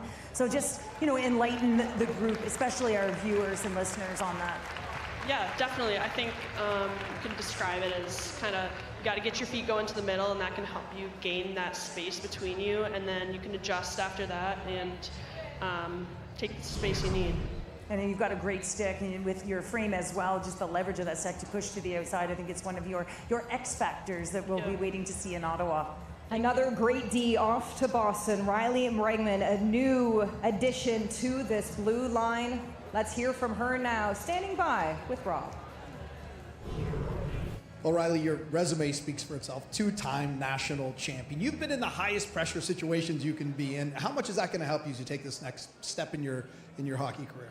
Yeah, first and foremost, I'm super honored and grateful to be a part of such an amazing organization with the Boston Fleet. And I just think, being that steady, reliable defenseman will help me tremendously in this league. I know one of your coaches said you were the best skating blue liner in this draft. Is that your strongest asset, or is there something else that we're missing? It definitely is my best attribute, that's for sure. Congratulations. Thank you so much. An exciting moment for Bregman and her family. It's exciting seeing all these names at different universities. We see a lot of fellow Cornell players as well that have declared. Delianidis off the board. What can you tell us a little bit about some of your teammates that have declared here and what the PWHL fans can expect from them? Yeah, Lily Delianidis, I saw that she got picked up by Seattle. That's a big pickup. She's a very skilled hockey player. She does really well with really good players, and I'm just really looking forward to see her playmaking ability. You played in one of the great buildings of the NCAA at Lina Rink. Ottawa's building, I would say, has a lot of similarities to Lina in terms of the intensity and the passion. So take a look, the experiences that you had at Lina, how do they prepare you for the excitement that's going to be in Ottawa? Oh yeah, Lina Faithful is what we call it. We are known for having a loud building full of lots of fans, and having that here in Ottawa, couldn't ask for anything more. So we take a look at some of the shots inside TD Place Arena. The towels were going. The kazoos. Cheryl chipped her tooth on a kazoo. Maybe, maybe not. We'll never know the full story to that. Well, thanks for bringing that up. I'm just going to close my mouth so nothing comes out that's inappropriate. I don't think you can stay quiet for longer than 30 seconds, Cheryl. Put some money on it. We are near a casino. So we take a look, the New York Sirens on the clock. We take a look at some of these names. Kaltenkova going first overall, Ross most recently, Tchaikovsky, Webster, some really exciting forwards, and Casey O'Brien. We were wondering where she would go, and the New York Sirens really toggling their runway with the pick so that they could land those two big players early on in this draft. The Sirens on the clock with the pick earlier. That happened with Ella Shelton in Toronto, so that comes over from the Scepters. That's why New York is on the clock here. As you kind of see the realities of pro hockey, right? We're seeing Kristen Campbell go Ella Shelton as well. What goes through your mind as you kind of see the realities of this league set in? Yeah, you never know what you're going to get, and you kind of got to be open and ready for it all, and just ready to take on that challenge. It's been really fun to watch the movement of this league, if you ask me. Let's head to the stage now. The pick is in, and join Katrina Poirier with the under-13 AA East Ottawa Stars. With the third pick in the fourth round of the 2025 PWHL draft, the New York Sirens select forward Maddie Wheeler from Ohio State University. Maddie Wheeler joins the long list of New York Sirens in great hugs with friends and family here in Ottawa, where she played for the Nepean Wildcats, might I add. From Aaronsville, Ontario, she also scored the game-winning goal for Team Canada, the under-18s, in 2019 in Japan to earn them gold. A really exciting pick for New York. Yeah, it really is. And she did play 4 seasons for the Wisconsin Badgers. And then she went over to Ohio State. And listen, this is an athlete that can wear down opponents, but I do like her puck possession skills, and really smart player who is very aware of where she is on the ice. So I like that individual skill set. And you're looking at adding to a roster with this Sirens team that has completely been revamped with the likes of O'Brien and Kaltenkova. So just unbelievable when you think about the skill set that this team is now acquiring up and down their lineup. You're seeing depth from top to front, and it's just some great athletes that they're finding their way into this offensive group. Rory, I kind of see you subtly there, like clap your hands. So are you familiar with the game of Wheeler and what she brings to the table? Yeah, she's very talented and very skilled, and it's been fun to watch her both with Ohio State and Wisconsin, and yeah, I'm really happy for her. Well, Rory, we thank you for the time in joining us. We get to see you face to face, but I think these fans having a closer look at you really brought some smiles. Can you sing? No. I'm sure Gabby Hughes will teach you, is what we've learned. I need to learn a little something from Gabby, I think. All right, well, maybe you'll hit the Stage market presence. afterwards, and we'll figure it out. Maybe I'll have to ask her about that. Rory, thank you for the time. We'll head now to join Rob Pizzo to join Maddie. Well, Maddie, it's really loud in here, but I still heard you and your family explode with excitement when they heard your name getting called. Yeah. What emotions are going through your mind right now? Yeah, it's just funny. Me and Casey were roommates in college, so we were just talking, and she was sitting right there. So it was really fun having her there and having my family around. So really excited. Big moments like this, you have an opportunity to thank some of the people who really helped get you to this point. Who do you want to thank right now? I think there's so many people you can thank, from skills coaches growing up to youth coaches that volunteer their time, but obviously all the staff at Wisconsin and Ohio State, like Coach Muzz, I owe them everything. Congratulations. Good luck in New York this year. Thank you so much. Wheeler has a roommate. Hey, last year we heard Gardner as well as Barnes yell across the stage one another saying, we can be roommates. So it's always exciting to find roommates along the way at the draft. As we look on now back to the New York Sirens, returning to the clock with the deals they have made today with Toronto. It'll be exciting. We continue to see the forwards climb. Dale Ross, the lone defender selected by the Sirens so far. Do you think they'll turn to the blue line as we continue on tonight? I will tell you this, we've talked about this a little bit. You're at that point in the draft where you can now start to shop for those specific needs. What does New York really need right now? They need a goalie. So that could be in play for sure. You got to make sure your tandem is solid. You want your big number one. You definitely want a G2 that's going to push your number one and fight for minutes. So I think right now that might be something in the equation. I think that's a very good point to make, Starman. And also, just look at what they've done up front as well. And so now all of a sudden you're looking at pieces of the puzzle that can play good, responsible, and reliable hockey. And I think that's something that they could be looking for. Now, they did lose Ella Shelton, the addition of Dale Ross. But you look at the blue line. I mean, Nyland Pearson, Bourbonnais, Zandy Hart. Of course, they went and got Rose, they got Bernard. So they've got the pieces back there. So it'll be interesting to see if they don't go with another forward or, as you mentioned, look for that tandem. The pick is in. Let's head to the stage now. Enjoy Talia Mateo from the under-18 Gatineau Valley Nitro with the Sirens pick.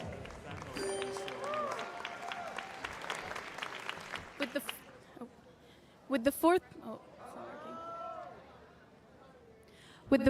pick in the fourth round of the 2025 PWHL draft, the New York Sirens select Callie Shanahan, goaltender from Boston University. The Sirens have secured a goaltender. Callie Shanahan is off the board from Commerce, Michigan. 4 years at Boston University. A 1.18 goals against average, .924 save percentage, wrapping things up as that starter. What an exciting moment for her. You could see the elation on her face. Tracks in the same way that Aaron Frankel and Gwen Phillips does in Ottawa. Same kind of goaltender. She was a goalie who early on in her career at BU had the net, then through injuries and another goalie coming in, lost the net for a couple of years, had to fight through a bad knee injury, got back in her junior year, took the net back in her senior year. So she kind of had a pro development at the NCAA level. Good hands, really good skater, big frame so she finds pucks and pucks find her.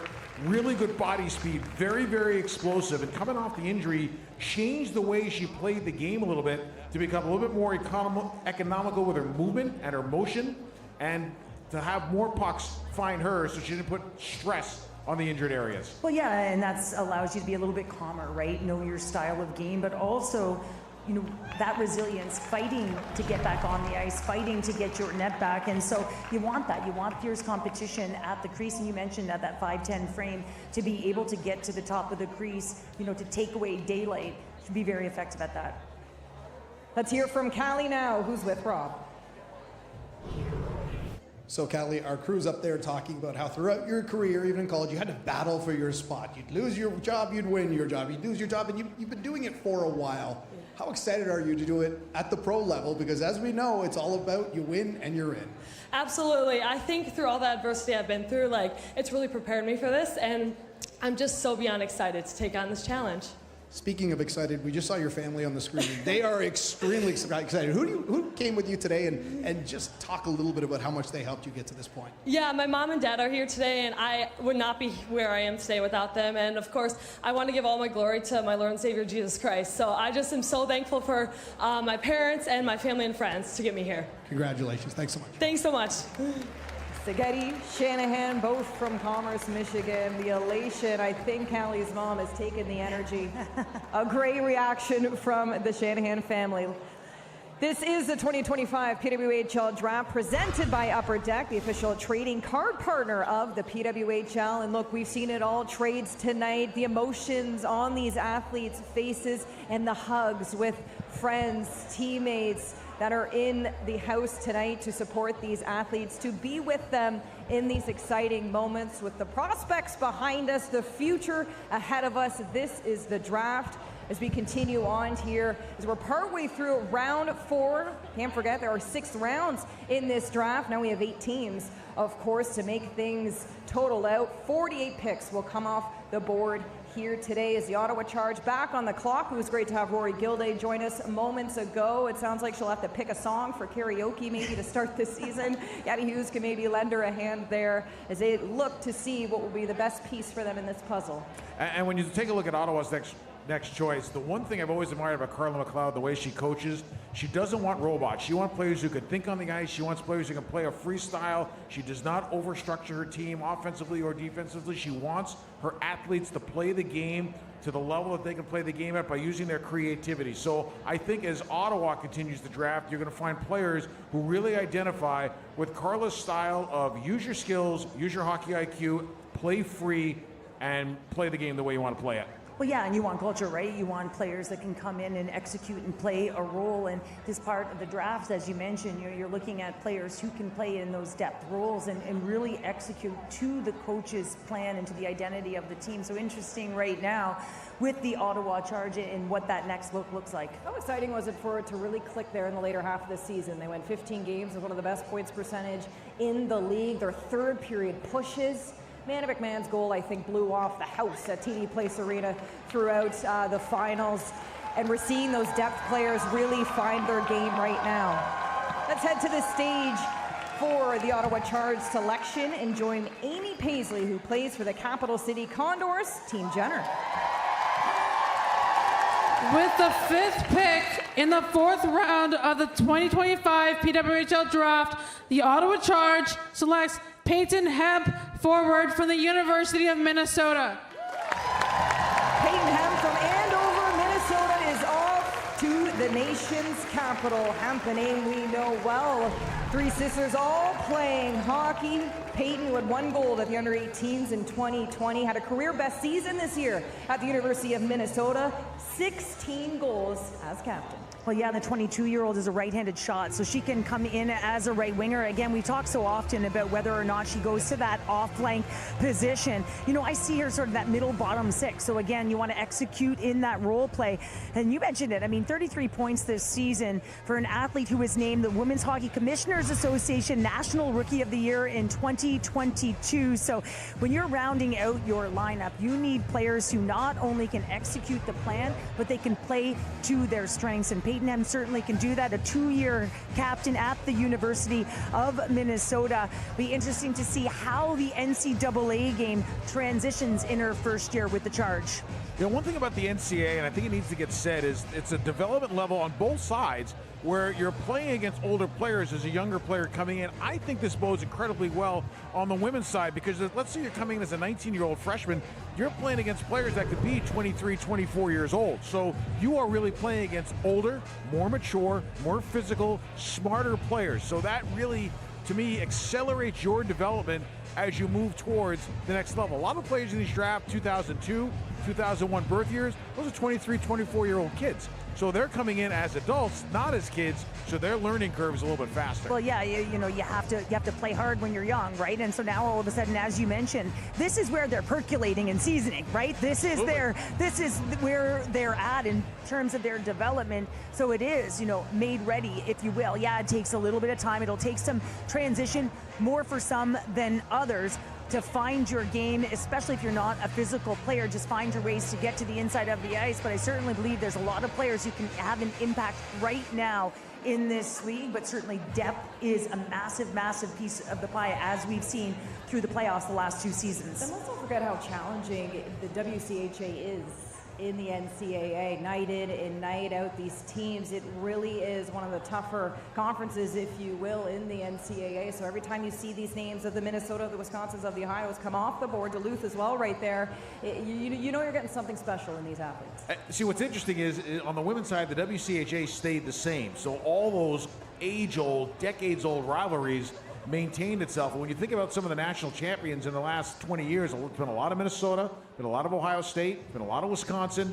Minnesota Duluth has always been a great program going back to the early 2000s. So you take a look at the St. Cloud State under Brian Idalski, really came along very nicely. Minnesota State's become a very good program. So when you take a look at the programs in the WCHA on the women's side, once again, you're talking about programs that are deep, they're quality, they're proven winners, and that, to your point, accelerates development because of the pedigree you're playing against. Well, absolutely. And I mean, if you're not playing the NCAA or you're coming out of it, you might be going over to the SDHL, but really this is where, you're developing to be ready, game ready to jump into the PWHL.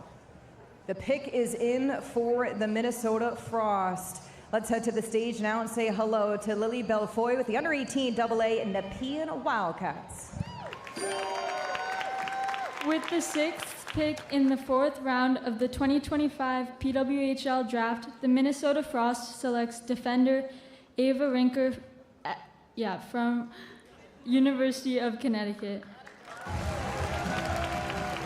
Ava Rinker is off to join the Minnesota Frost from Elverson, Pennsylvania. One of those shutdown defenders, put up 17 assists this year for a career high. Another defender. It's one of the most exciting blue lines to watch in the PWHL, and now they have a new name to add to their list in Ava Rinker. Another one of the players that are coming out of that Mid-Atlantic district of USA Hockey, coming out of Pennsylvania. She played for the Little Flyers, and she led the team this year with 54 block shots, and she plays about 28 minutes a game. Now, what hurt her in terms of trying to win the top defender in Hockey East was she was the best defensive defenseman on the best defensive team in Hockey East. That might have hurt her chances to be named that best defender because their team was so good defensively. She flew a little under the radar as the season went along. I personally feel she's an absolute top 4 in the PWHL moving in to next season. And knowing her game's that shutdown defensive role, I'm excited to see what she can learn from Lee Steckline. Well, yeah, and any time you're playing along someone like Lee Steckline, who's just a calming influence, almost a security blanket. How often have we talked to Ken Klee about her, and he can't say enough good things about her. I think she's one of the best shutdown defenders in the world. Renata Fast as well. But when you look at her stick, how she pushes to the outside, and we saw an uptick in her offensive production. So if she can align with a rookie in this league, I just feel like she can really bring them in. We saw it on the national team with Carolyn Harvey. She played alongside her, and you can see the communication piece, just trying to bring these young athletes in. So there's no better role model to do it on the back end than Lee Steckline. But you do look at this blue line. So when you look at offensive production, not quite the same with the absence of, Sophie Jakes as well as Claire Thompson, but you have Sydney Moore in there now, who really is evasive on the blue line. And you've got Batherson, but Kendall Cooper is a beautiful addition on that right side as well from an offensive perspective. And now you've got the balance of a shutdown defender as well. So you're starting to see everything align quite nicely as it comes into the fold. And she probably has a little bit more defending ability, a little bit more of a defensive game than some of the higher end defenders in the PWHL. So she's a nice addition to that gap being filled for Minnesota. I forget as well, Thompson Jakes up for Defender of the Year. We'll find out the award winners tomorrow, which is exciting. Coach of the Year, MVP as well, Rookie of the Year, all of the awards we'll find out tomorrow as new faces are welcomed to the teams here today. Seattle is on the clock to find out who will join. Delianidis, Murphy, the goaltender, and Buglioni as well to round out this group. Seed 2 goalies go here tonight as well. Shanahan off the board. Talked about Ahala Teely as well, another great defender. We've talked about as well about Sarah Hjalmarsson, great forward coming out of Sweden, great size as well. We know Toronto has been looking to the size department tonight.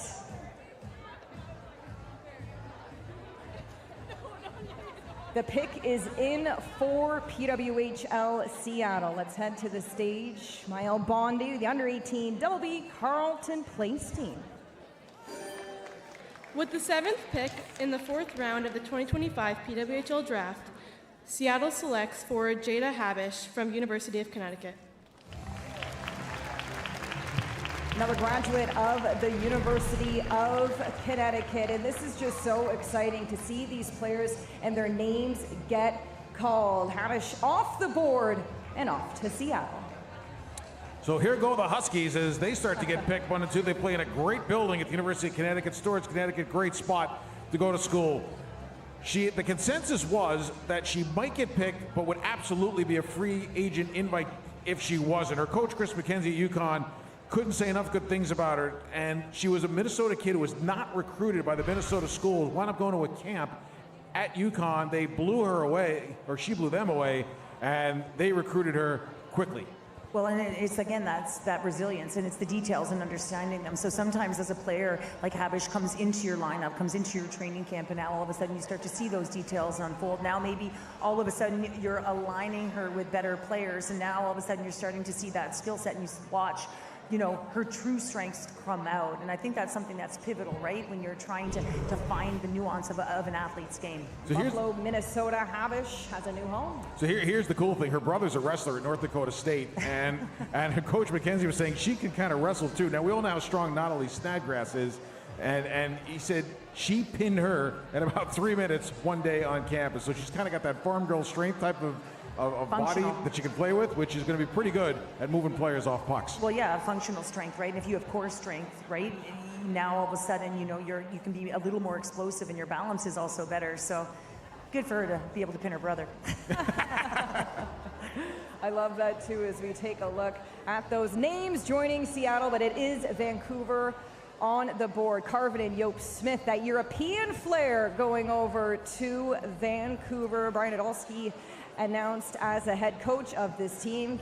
Kara Gardner-Maury, the general manager. This is their first ever draft. And I remember asking Turner as well, having been alongside Danielle Marmer for a few seasons now, when you look back and those lessons learned, she said it was so helpful just being in for the process, watching Danielle Marmer, the steps it takes to build a team from the inside and out. Turner taking that experience to Seattle. Kara Gardner-Maury coming in from the Princeton program as well. Knows what it takes to scout the athlete, to bring them in and get them to their prime. It's so fun to watch these teams build their groups. It's like building a puzzle, because when you're starting with a blank slate, first of all, the first thing you have to do, how do you want to play? That's the first thing. Do you want to be a possession team? Do you want to be a quick team? Do you want to be a freewheeling team? You've got to define the way you want to play. Once you've done that, then you can start to put those pieces together in your puzzle. The pick is in. Alexia Gagne will have the pick. She's with the Metcalfe District Ringette Association. With the 8th pick in the 4th round of the 2025 PWHL Draft, Vancouver selects Brianna Brooks, forward from Penn State University. Brianna Brooks from Whitby, Ontario. 2 years at Penn State, 3 seasons at New Hampshire. Had 11 goals this season. 4 were game winners. Her coach, Jeff Campersall, calls her Big Game Bree. Said she was her best in the critical moments against top opponents. Really good in the face-off circle. Best on draws when she got low, and she was really good at reacting off the twitch of the linesperson when they drop pucks. It was a really interesting thing to watch as you looked at her on tape. Well, that's critical, right? I mean, if all of a sudden she can go in there, as we talked about so often in this league, is winning possession of the puck. So now all of a sudden, if you can put her in there and she can do that job, now all of a sudden you're starting with the puck. But I also, you mentioned that big game play. Right now, all of a sudden, she's been in those critical moments where she's had to come up big and have an impact. Let's see how that translates. Of course, you never know about time on ice, but you have to prove it to your coach at all levels, and that'll be the next step, right? Proving in training camp that you not only belong, but that you can have an impact in those different areas. I think you want to make sure you solidify your case in sort of one area of the game and say, this is my factor, this is what I bring. So now all of a sudden, when the coach is looking to you, now all of a sudden you say, yeah, that's what I got. And I remember we talked earlier in the broadcast about how I always felt that when I coached against Brian Idelsky when he was in the Central League and I was, that he was almost like an extra coach on ice. Jeff Campersall at Penn State, their head coach, feels like Brianna Brooks was like an extra coach on ice. So obviously they have identified something that they see in themselves, or Idalski sees in himself, in her as a player to help continue to build culture. Well, and that's also IQ and awareness, right? If you can self-reflect and see where the growth is, and I think it's not just being, you know, a student of the game, but also trying to learn how to be a coach within the game for yourself. So that's a really big piece, finding, you know, the game and the drill, finding the way you're going to elevate yourself, and if she can bring that and continue to elevate her game, you know, the upward trajectory is certainly there. New York Sirens on the clock. We see Sarah Fillier there speaking to her staff. General Manager Pascal Daou, head coach Greg Fargo, and Sarah Fillier, who had her name call this time last year. This year was Christina Kaltenkova, who went first overall to the Sirens. New York accumulated the most draft order points, process that was put in by Adam Gold, who announced one of the picks here tonight, which was great to see. And Sarah Fillier will have the pick for New York. Sarah, over to you. With the first pick in the 5th round of the 2025 PWHL draft, the New York Sirens select forward Anna Bargman from Yale University. Anna Bargman joins the New York Sirens, coming off her time at Yale, and we've seen a great volume of Yale talent come into this league and join. I think of Elle Hartshee last year. She came in with her Detroit jacket as well, which was really fun. Bargman, her name has been called.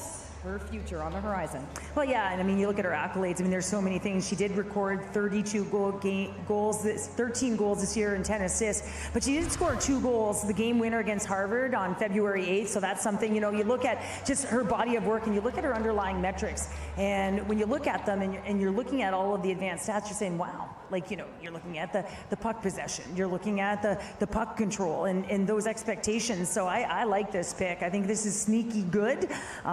And a player that, you know, has shown leadership on the ice for her team as well. So that can translate. You know, she's had a great career at Yale. Good hands, quick hands, plays well in front of the net, but you're looking at that picture of her on the screen, and what's the one thing that really pops is that big C on her shoulder. And remember, we talked about this earlier in the broadcast. When you start to get to this point in the draft and you're starting to really narrow things down, what are the metrics that propel you to be a potentially more attractive pick than others? Captaincies. You draft champions and you draft captains because they do different things to your locker room and they help compete in your locker room. Well, as we know, right, in year one, you have a blank slate. So now all of a sudden you're saying, okay, best player, and you're trying to put together that best team. And then all of a sudden in your second year, you're trying to address the holes and trying to find that chemistry. So sometimes the best team on paper isn't always the best team, as we know, because of those things, those intangibles, and how you work together with that team first mentality. And you mentioned the hands. I love the quick hands, right? If you can have quick hands in and around the net in this league and look at those second shot opportunities and roll off a check, you can get a lot of goals. Bargman from Boxford, Massachusetts is off the board. To the stage we go as the Boston Fleet look to announce their pick, and we welcome home Canada's own Jamie Lee Rattray, who will make the announcement for Boston. All right, with the second pick in the 5th round of the 2025 PWHL draft, the Boston Fleet select Abby Newhook from Boston College. Abby Newhook is staying put in Boston. The St. John's, Newfoundland pick has a home with the Fleet. She put up a whopping 55 career goals during her time with the Eagles. She is the second ever player from Newfoundland and Labrador to be selected in the PWHL draft. Well, and had the opportunity to speak to her coach at Boston College, Katie King-Crowley, and she couldn't say enough about this two-way solid forward. And she said, listen, she's hard-working, but that team-first mentality is something that is underrated in this athlete, but she does thrive under pressure, but she does play hard in all 3 zones. We were talking about captaincy. Well, she has been a 2-year captain at Boston College, and you look at her overall 200-foot game. Man, wouldn't it have been nice if Bilka was still on this roster, hey, having had played together at BC. But anyhow, this is an athlete that, you know, has good IQ as well, and really nice to see her go in the draft. I had a chance to speak with a minor hockey coach who coached against her when she was playing for the St. John's Hitmen in the under-15 boys AAA team where she was the captain. Might I add, he was coaching with the Halifax Gulls, and he said, to the ice she went, and there's that saying, there's people that play hockey, and then there's the hockey player, and he said, without a doubt, she's a star, and that was back when she was playing under-15 AAA boys and a captain, and they were at Team Atlantics that year. And Katie King-Crowley, one of the best in the business in terms of being a head coach, and she really got a good one in Abby Newhook. And the thing you notice about her a lot, she's got a really heavy offensive stick, and she's really good around the net. A power play player that can play low, tremendous on face-offs. She has a little Emma Malta in her game. That was the comparison that I saw in watching her play. Let's hear from Abby now, who's standing by with Rob Pizzo. So Abby, from Boston College to the Boston Fleet. How excited are you to be staying in the Boston area and playing for the Fleet next season? Yeah, I mean, I can't even put it into words. I've been in Boston for 4 years at Boston College and 3 years at Tabor Academy, and just to be back there and be with the Boston Fleet, I'm super excited. You're sitting right behind where I'm stationed here, and there was an explosion when your name was called. Talk about some of the people that are here and really excited for you for such a big moment. Yeah, totally. I mean, I have the best support system. All my friends are actually here from Boston and from Newfoundland, and and my family, of course, are my biggest supporters. They've been with me every step of the way. So yeah, I'm very, very grateful for all of their support. Thanks so much. Good luck next season. Thank you. There it is, the friends, the family, as Abby Newhook gets swarmed by her friends and family. And we talk about it, the special moments you get to share with those that get you to these moments, and you see the emotion. Well, you also see, you know, this is exactly where these athletes want to be, and there's coveted spots, right? There's 48 spots available for these players, and when you are able to grab one of those spots, you know, and you are going to continue your career at the highest level, you know, the feeling is amazing because the sacrifice, the hard work that's been there, and guess who knows it? Your family and your friends, your support system. Another pro hockey brother-sister duo now in the league. We've got the Compers, we've got the Bathersons, now we've got the Newhooks in the PWHL and NHL. And right now, what's starting to happen, because we talk about the players that are getting picked, and they're going to, the amount of players that declared 199 or so down to 192 at one point, and only under 50 are going to get picked, right? So now, what's starting to happen is GMs and the coaches are taking a look at the scouts, they're taking a look at the boards, who's still on the board, who is off the board, and who is now going to be a potential free agent invite to camp. So that side list is now starting to take shape. With not as many picks that are left over, now they're starting to think, okay, so if this player doesn't get picked, this is a conversation we're now going to have with their representatives in terms of getting them into camp as a free agent invite. We're hearing now Toronto will be using their 1 5-minute timeout, so they will be extended 5 additional minutes here as they are on the clock. So we'll see what's in store for the Scepters. And I think Rob Pizzo's found some friends over there. Rob, who are you talking to? Did I not say that when Abby Newhook got drafted, there was an explosion? I heard like 5 different ones, including ones from her teammates here from Boston College, and they woke up at 3 o'clock in the morning to jump on 2 flights to get here. How proud are you of your teammate? I think Abby is just one of the best friends we've ever had, and to be here, we all have tears in our eyes, and we're so proud, and we're going to be with her every step of the way in Boston, and we're so excited to have her close to home. Tell us something we don't know about her, and if it's embarrassing, it's even better. You're looking at 2 of her roommates right here. I think we have a lot of dance parties. And, I think she's just one of the best friends, supports, and we have a lot of fun, and I think I'm just so excited to see her continue at the next level. She's one of the best people I've ever met in my life. I know you woke up early, but you're going to have a lot of celebrating to do tonight. Congratulate her for all of us. Thank you so much. Time to write in on those shirts as Abby Newhook is off to the Boston Fleet. She's staying home, ladies. I love the photo. It looks like maybe a minor hockey photo. I don't know. We'll get an up-close look at that T-shirt. You have to think Abby Newhook was just 16 years old the summer of 2019 when she attended the NHL draft, where she heard her brother Alex Newhook name get called. Now providing that sibling support as Abby hears her name called in the Professional Women's Hockey League. Yeah, it's just amazing. You're seeing her friends and her roommates here supporting her, and we've got one, photobombing us from behind here. I just absolutely love it. Is that baby Abby? And you know what it does? As a captain, it also shows you, when you've got that kind of support, it's also, it's two-way, right? Yeah. They feel that way about her. And so if she can lend that kind of energy to a team, that's infectious. And we always talk about how it transcends and sort of how that vibe enters a locker room. It really feels pretty good right now in this building, doesn't it?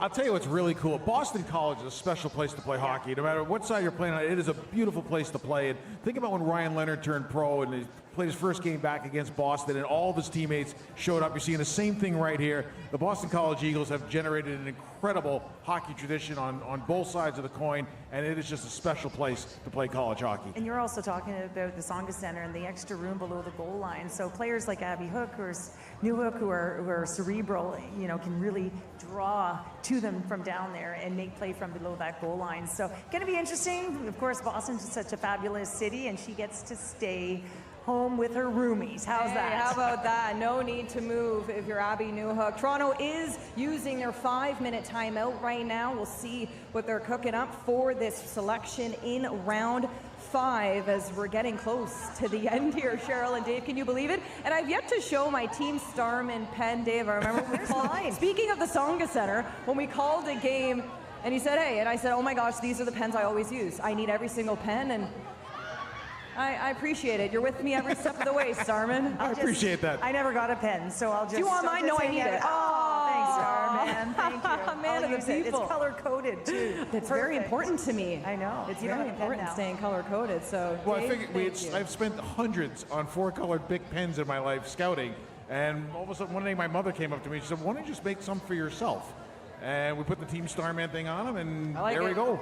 Cheers. So I'm going to take my red and I'm just going to circle All right, we'll do that Van later. and Emma Gentry and see that there's a theme here going for the Scepters, and it seems to be size and leverage. So let's see what's on the board next, whether it's going to be a defender, whether continue to bolster sort of that identity, what it looks to be like they're presenting. Let's talk about Renata Fast, too. We talked about tomorrow will be the awards. Renata Fast, such an incredible season as we look to the stage now, and there she is. Speak of the devil, Renata Fast has the pick in for the Toronto Scepters. With the 3rd pick in the 5th round of the 2025 PWHL draft, the Toronto Scepters select forward Sarah Hjalmarsson. Sarah Hjalmarsson from Linköping is off to Toronto. We talked about size. 5'9" forward. We've seen her be an incredible impact player on Sweden's top line at the most recent World Championship with Hanna Tuvik. Lisa Johansson as well comes in with an excellent resume, and again in the SDHL with that already pro mindset, you have to think maybe a step in the right direction for her and understanding what it takes to play a pro season. Well, she's playing physical, right? She's in the SDHL, so now all of a sudden there is contact in that league. So she's going to come in with a big frame yet again, getting to the dirty areas of the ice, and sort of projects as that 3rd, 4th line role where she can get to the paint. That's sort of where her swan song is, and she loves to get to those areas. The captain of Linköping over the last 2 seasons will win pucks in the corners. She can play net front on the power play. She can provide some secondary scoring, but it's the intangible that she possesses sort of along the walls, below the goal line, and the tenacious ability to get to the middle of the ice and that net front, like a dog on a bone, as you will. Dog on a bone. And can put the puck, can generate as well. She, at the 2025 World Championship, as we had the fortunate opportunity to call, she had 5 points in 6 games there.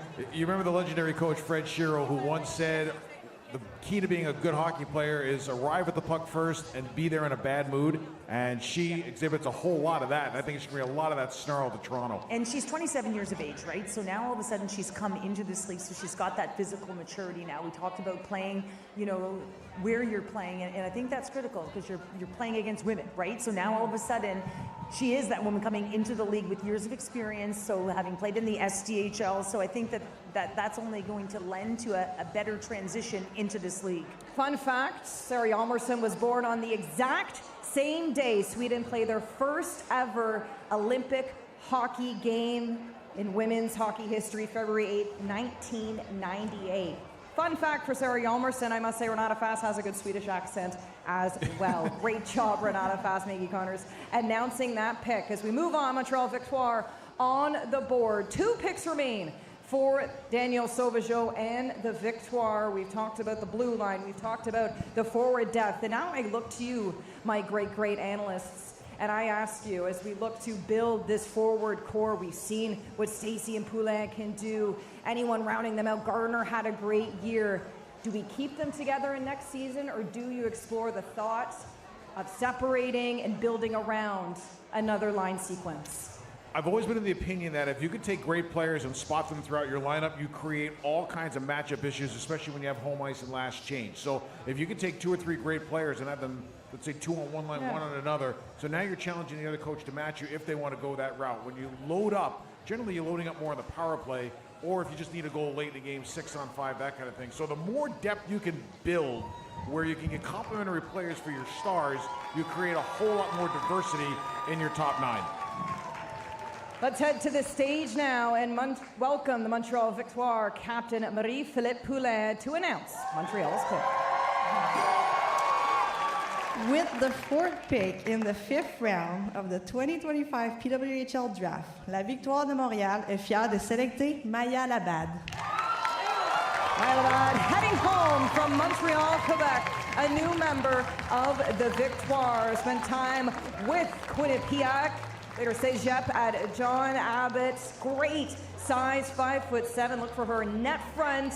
15 goals this season.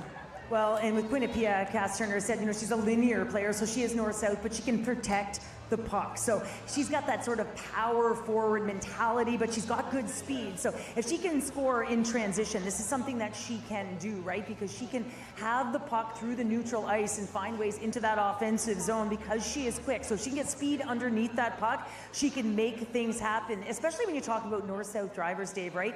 They drive in that linear fashion, so now they can open up that high ice. And when you've got players like Erin Ambrose on your blue line who can now get that puck, and she's got gift with a vision to be able to be so deceptive. She's a player that can drive, play low, and then work puck high. As we all know, there's a difference between speed and quickness, right? Quickness is generally in short areas. Yep. Speed is over a longer area, and she's got separation speed, which is really nice. So, and sometimes the puck can be an anchor for younger players, not for her. Like, if she picks up the puck and goes, she doesn't really lose a step at all with the puck on her stick. So between the separation speed, the long-range speed, and the short area quickness, becomes a hard player to handle. Played for Team Quebec in 2020, and of course at the under-18s with Team Canada as well that season. Pretty awesome to be drafted by your home province to the Victoire for Maya Labad, a great pick. As we continue with our 5th round of this year's PWHL draft. Let's hear from Maya now. Who's with Rob? Not here. She's not here.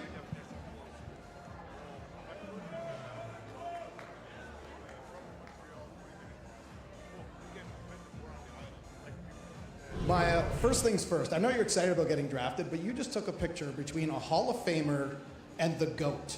Does that just help you? Like, the excitement on such a big day? No, I mean, I've been watching them playing hockey since I'm little, and being in between them, it's unreal.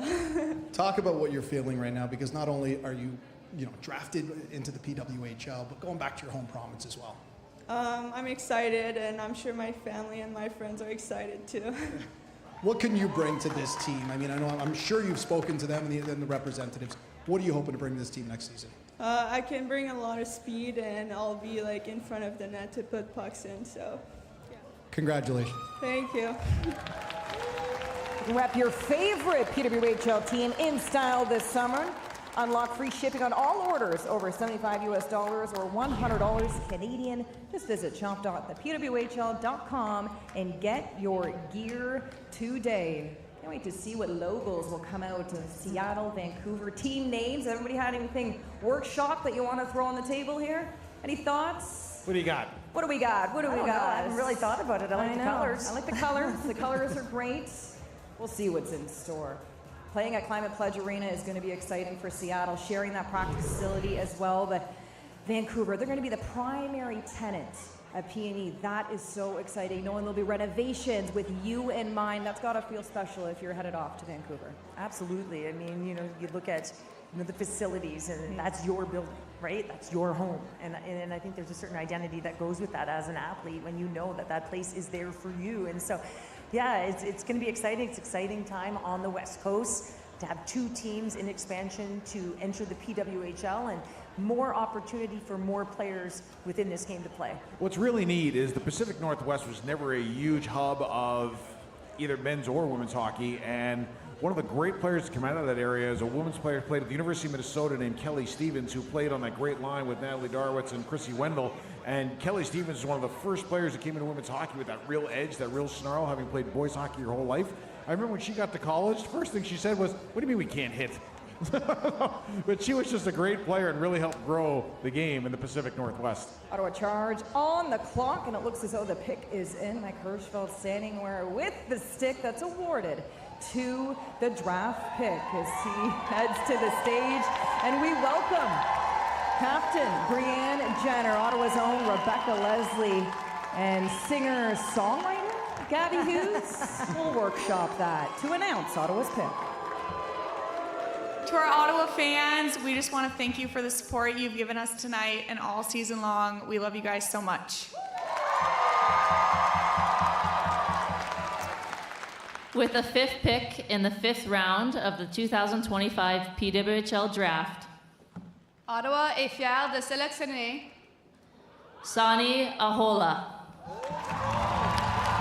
Sani Ahola, the Finnish star, is off to the nation's capital. She wrapped up her NCAA career with St. Cloud State. She backstopped Team Finland to bronze the last 2 years, was a goalie and defender until 17 years old, but since getting between the pipes since then, she hasn't looked back.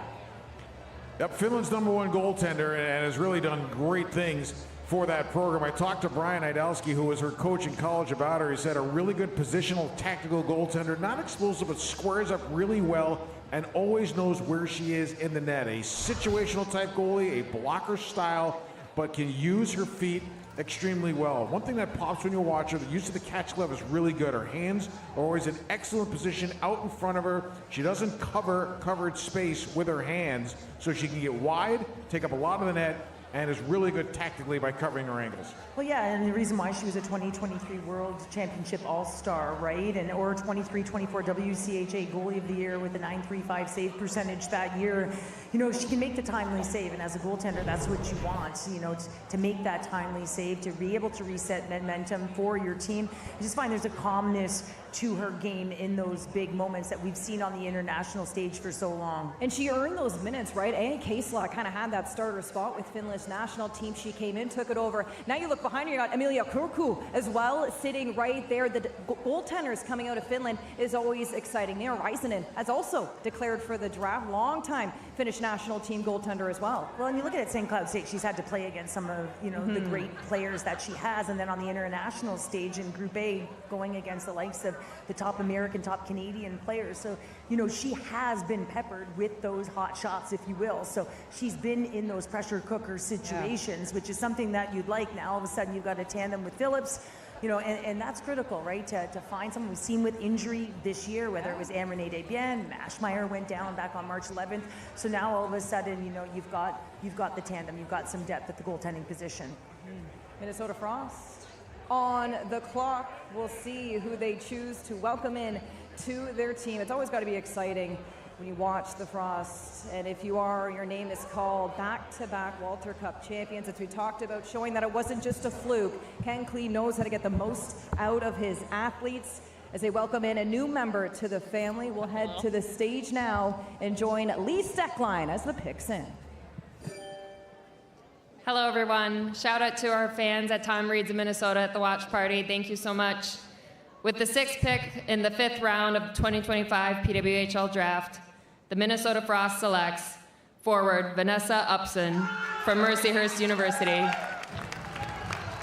Vanessa Upson off to the Minnesota Frost from Stony Creek, Ontario. Grew up playing for the Stony Creek Sabres, 4 seasons at Mercyhurst, where she led her team in points this season with 9th in the nation in face-off wins. Upson to the Frost. First of all, hello to everybody at Tom Reed's at the watch party, the best hockey bar in the state of Minnesota, no doubt about it. Vanessa Upson played for Mike Sisti at Mercyhurst, and Mike Sisti has built a great program in Western Pennsylvania. This is a player that does everything right. She can run numbers, but her biggest asset is probably how good her hands are in small areas. The type of player that will lead by example, can score in a lot of different ways, break a defender down one-on-one, plays in the grease pan, plays in the perimeter. Her game probably translates to a 2C or 3C role at the pro level, but she has really shown a lot of success at the amateur level against many of the players that are now playing in this league. Well, yeah, and we'll see if her numbers in the faceoff dot can also translate to the PWHL, but you can look at the consistency over the course of her career, just shy of a point per game player, so 147 points in 148 games. That's consistency. So if you can have consistency across your seasons, including 43 points this season, but you also look at her game and sort of the defensive side, you know, where she had 55 block shots, right? When you're talking about that, you know, you're paying the price, and coaches certainly love to see that, paying the price when the time matters the most. So a player who likes to shoot the puck and has been an AHA All-Conference first team. Let's hear from Vanessa, who's standing by with Rob Pizzo.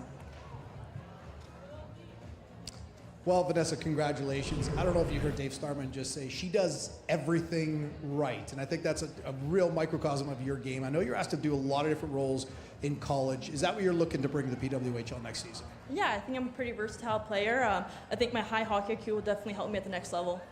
Talk a little bit about joining this Minnesota team. A lot of success over the last couple of years. Of course, 2 Walter Cups, and you're going to have a lot of players with championship experience that you can learn from. Yeah, definitely a great team. I think I'm definitely excited to join Kendall Cooper, who just got drafted here. She's one of my really good friends, so I'm super excited. Congratulations. Thank you.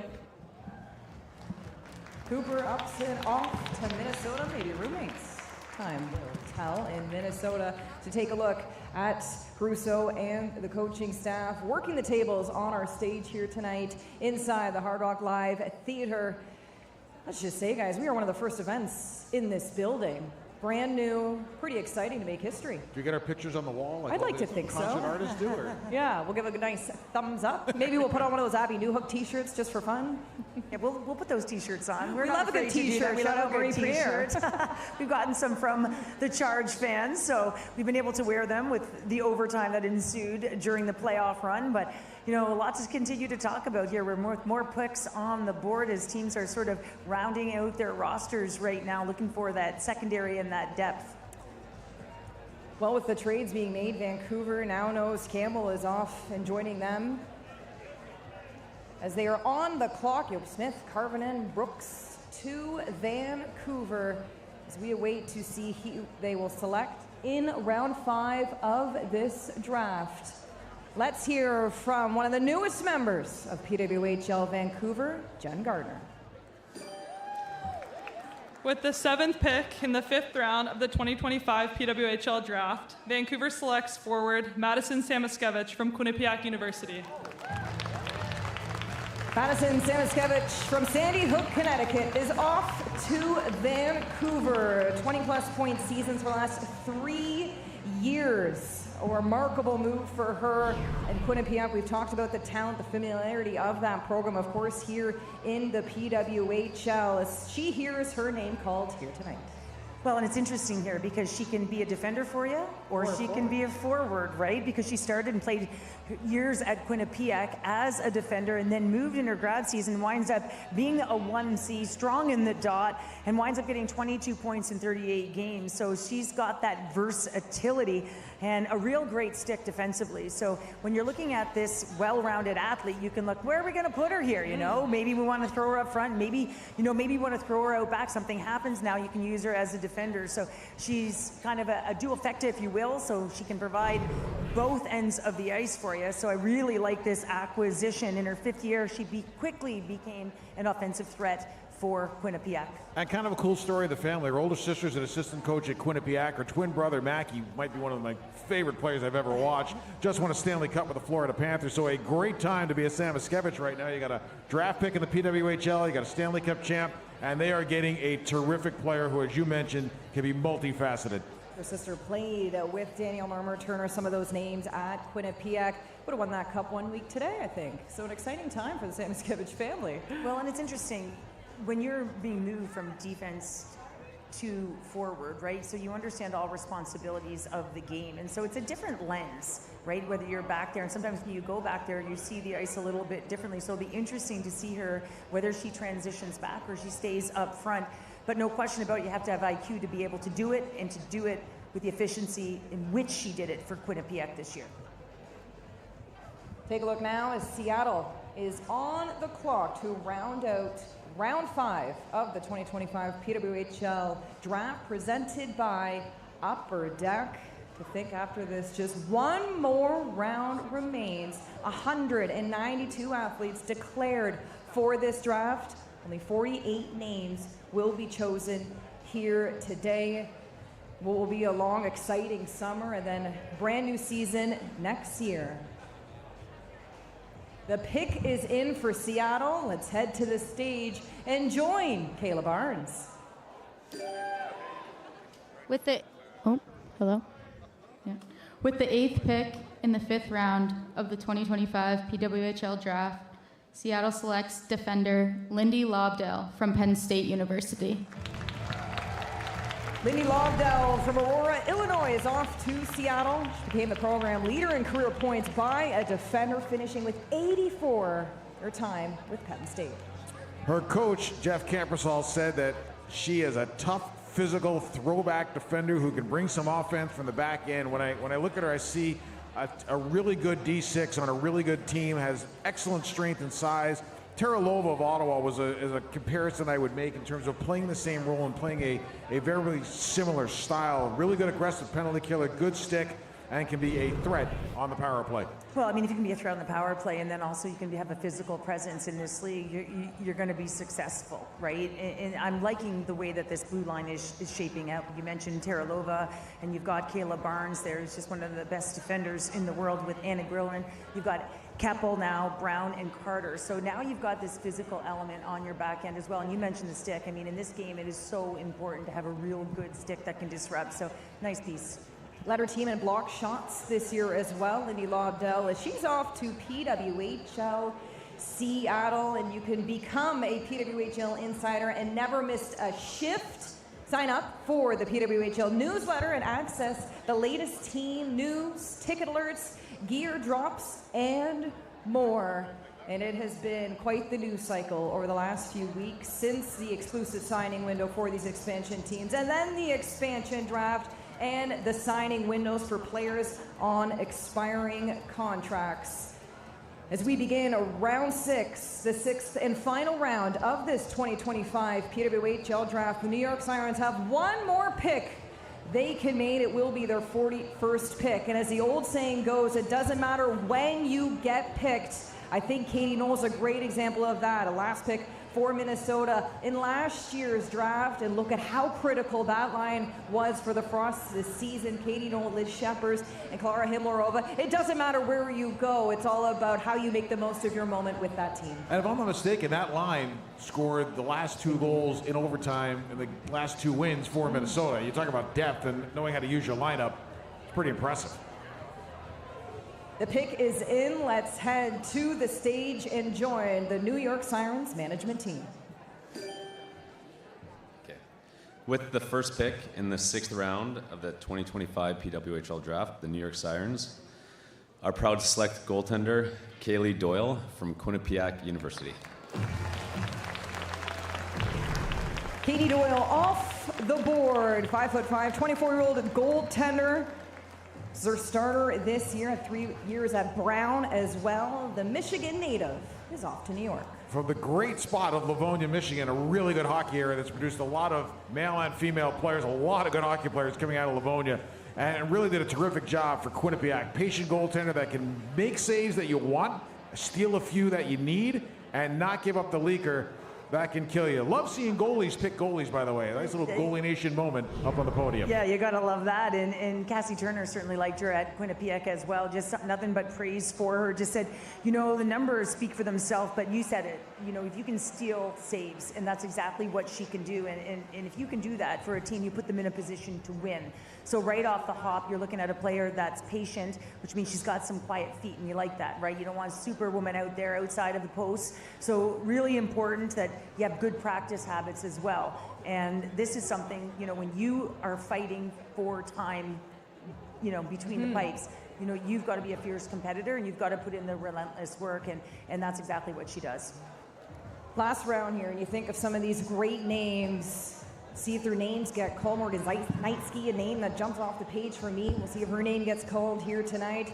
But it's all about filling those holes, and it's a now league. It kind of has that feel back of the inaugural draft where you very much are drafting players to be integrated into your lineup right away. Last year, a little bit of that, but more so looking towards the future. Now we hear back, and there are holes on these teams, and they need these bodies to come in and make an impact. Well, the cool part about this part of the draft is you could roll the dice a little bit and go real off the board. Like, this is where your scouts can sit there and talk to each other. When you're making your lists and putting things together, you say to yourself, okay, I have a gut instinct about this player, and if we can get them in the 6th round, let's do it, because there's a good chance that this is a player that could make our team. Well, and these GMs have also talked to players that they've identified as well, and so there's been a lot of conversations that have happened, and sort of you're trying to figure out who these players are both on and off of the ice. So yes, if you have more familiarity with some than others, you know, it can be just sort of, you know, that can really push you in the direction of picking one of these players up. So interesting to see right now, because it's kind of,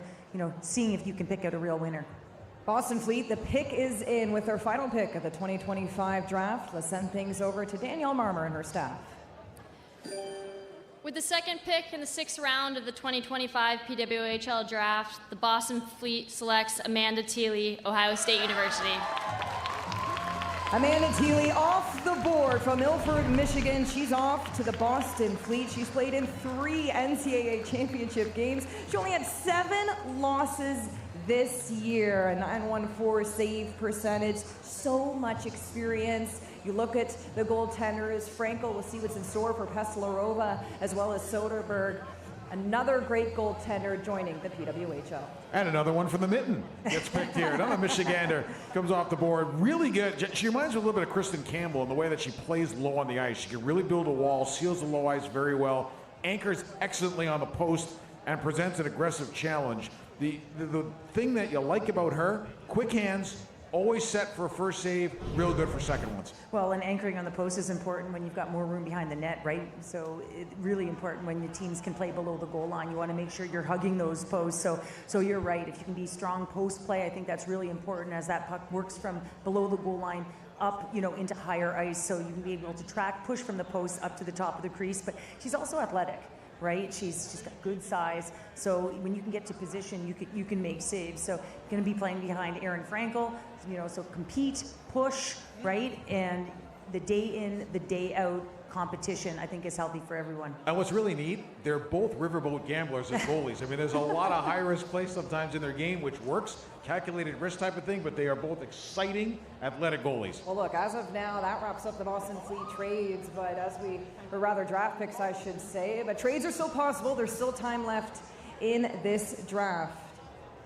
Toronto Scepters, the pick is in. Let's send it over to the Toronto staff. With the third pick in the 6th round of the 2025 PWHL draft, the Toronto Scepters select Hannah Baskin.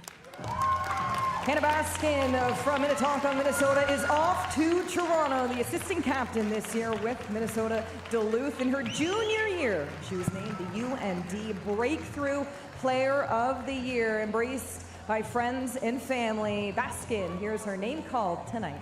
This is a player that reminds you a lot of Melissa Channel-Watkins. Can just play that shut-down third pairing role and play it really well. She has a good shot. It's not a bomb, but it's a really good shot. It's accurate. She's always looking to be able to jump on ice where she can get an effective threat to the net. Defensively solid, blocks a ton of shots, good hands, good feet. She does a lot of things well. And in the offseason, coaches lacrosse in town just to keep herself busy. Lacrosse there, Cheryl. Well, and keeping herself fit, right? And she's got that leadership ability, and she is a real communicator on the ice. And I think this is really important. You want to be a defender who's got good size. You want to also direct traffic. But I like what you say about her offensive punch. She's got a great shot, and she will look to drive the middle of the ice. And if you want a power play player who can be a cornerstone of it, that's what she's done for the University of Minnesota Duluth with 22 points in 38 games. I look at this athlete and I say she is really poised under pressure.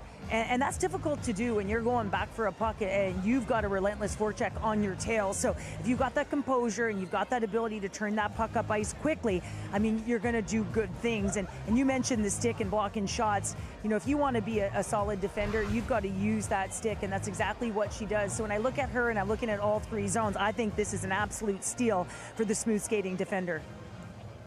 Let's hear from Hannah now, who's standing by with Rob Pizzo. Well, Hannah, you're a Toronto Scepter. How does that sound?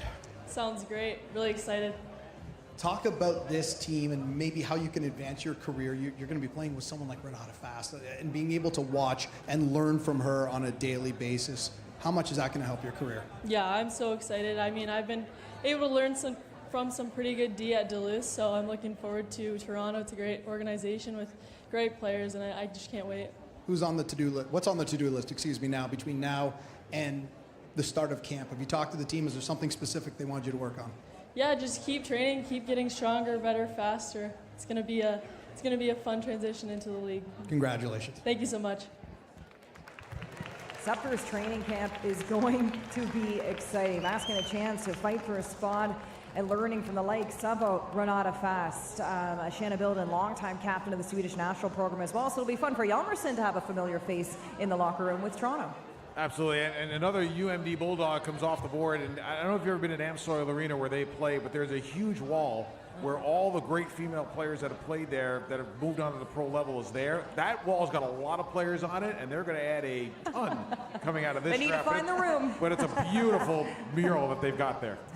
Montreal's pick is in. Let's join the Victoire management staff, who's on the stage now. Avec le 4e choix de la 6e ronde, Montréal est très fier de choisir de l'Université de Boston la défenseur Tamara Giaquinto. Tamara Giaquinto is off to the Montreal Victoire, the Toronto native. Hockey East Defender of the Year at Boston University this season. Led her team in defensive scoring this season. 17 points, 8 goals, 6 of them on the power play. Yeah, you're right. 6 power play goals, 5 first goals, which was number 1 on our team. And why do I mention that? Because you need leaders to get your team started early in games. And she also opened up the scoring in the Hockey East Championship game on a great dive down weak side from the right point to make a tap. And she is a one-timer machine. Yes, like you will love watching her play, because no matter where she is, if the puck's coming her way, she's going to one-time it left and right. She is a typical D1 player. She is offensive-minded, good wheels. She wants the puck in all 3 zones. She's got a nice defensive side, but to me, the power play one-timer is what stands out. Absolutely, and if you can have her on the flank, right? I mean, she can just like rip and rip, right? Just hammer it to the net. But you mentioned in her own zone, and that's where I'm going to look to her as, you know, a former shutdown defender. I'm looking there first. All right, Starman. And so I'm going to look there first. I'm going to say to myself, listen, if you can make a good outlet pass, I mean, you're leading the offense, right? And when you've got the likes of these forwards ahead of her, led by the best player in the world, and Marie-Philippe Poulin, get them the puck, right? Then follow it up ice. You want to be a defender who can follow up and maybe come in late and try and get that one-timer off. But I love the outlet pass, and I love the way that she can defend in her own zone. Let's hear from Tamara now, who's with Rob. Well, Tamara, Crew's talking about how you are a power play machine. The one-timers are going to become fast and furious in Montreal. Could you pick a better team to play for when you can produce like that on the power play? Yeah, I mean, this year's been incredible with BU and being able to use that one-timer and get those pucks in net. You're from Toronto, you're going to be playing for Montreal. Are you going to lose a lot of friends doing that? I don't know. I was actually talking about that with some of my friends, and being a Leafs fan's been tough for the Montreal Canadiens over the past couple of years.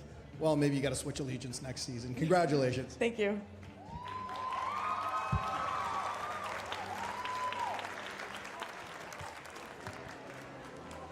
As we take a look at the Victoire selections here tonight, Giaquinto rounding things out for the Montreal Victoire. They went with Nicole Gosling to start things off. Mlinkova, Skylar Irving, Mailaba, the Montreal native heading home, and Giaquinto with that 44th pick.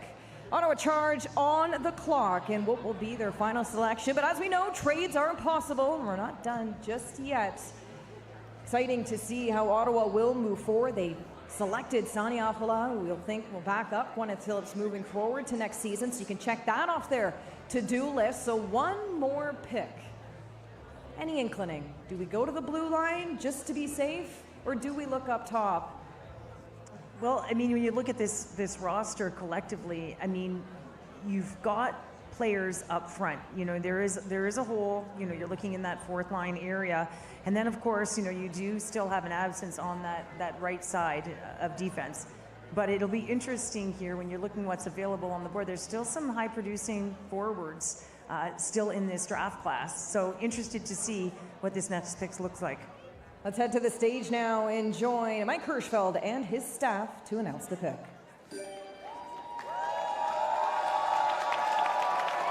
Thank you, Ottawa, for a great night. With the 5th pick in the 6th round, the Ottawa Charge are pleased to select forward Fanuza Katarova. Fanuza Katarova, who played with the St. Petersburg, is now a member of the Ottawa Charge. We talked about the importance of bringing in more forwards and more scoring depth. The Ottawa Charge have spoken and will welcome in one new forward face to their group to round things out in this draft. And we've watched her play on the international stage as well, coming through the U18 ranks as well. And one of the things I've always said about her is it's got that individual skill, that finesse, the ability, you know, to get around an opponent. And so when you look at that, and yes, you know, you can say is it a bit of a risk because she's playing over in Russia. And when you look at that, you know, it's not as strong of a league. We've watched her, Kens, on that international stage for a very long time, and we know the skill set that she has. She's got a crafty set of mitts on her, right? She can shimmy and shake, if you will, on the ice. So since she's been young, we've noticed her as a prolific goal scorer and someone with sort of high octane offense. It'll be interesting coming into this league, the physicality, the nature of it, but definitely sort of a sneaky pick here that could really translate well into this lineup. Hirschfeld's always got something up his sleeve. Yeah. Always. And an older player. Like that's a key thing too. You look at a lot of the draft picks, 2002s, 2001s, 2003s. It's a 98 birth year, a little bit more experience. Experience, and you know, also we talk about the magic mitts, if you will. It's also her ability to see the ice, and I think that's something that we've noticed over the course of her career, at least on the international stage, that you have to be able to draw to you in order to be able to distribute, but you have to have the puck skills to be able to draw to you too, right? So I think that's one of the things that I'm really gonna be looking at with her. Now the team game will be an interesting element that I'll be kind of watching for as, you know, we watch the season unfold next year. Minnesota Frost, the pick is in. Let's join the Minnesota Frost staff on the stage now with their final selection. With the 6th pick in the 6th round of the 2025 PWHL draft, the Minnesota Frost select Brooke Becker from Providence College. Brooke Becker from Buffalo, New York, is off to join the Minnesota Frost. Canadian Hockey's second team All-Star. She finished 3rd all-time in program history, 163 games played. Another really good player coming out of Western New York. Brooke Becker from Providence College, a 2002 birth year, right shot defenseman who averaged about 23 minutes a game, can play on both special teams.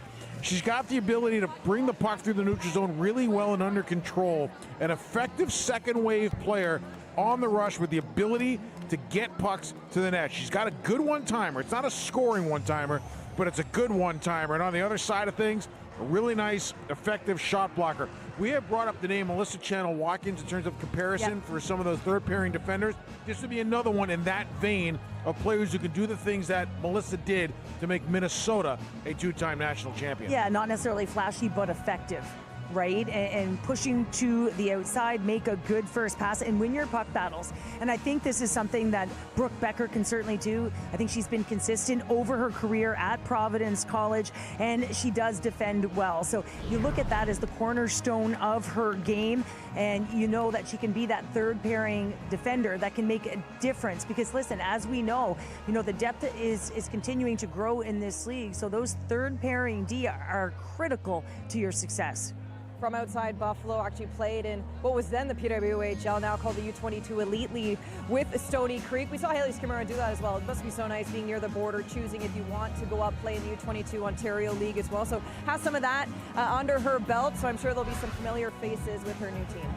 Absolutely. And when you're familiar, right, there's a confidence that goes with that because you feel like you belong from an off-ice perspective, and you naturally come into that locker room and you have a fit.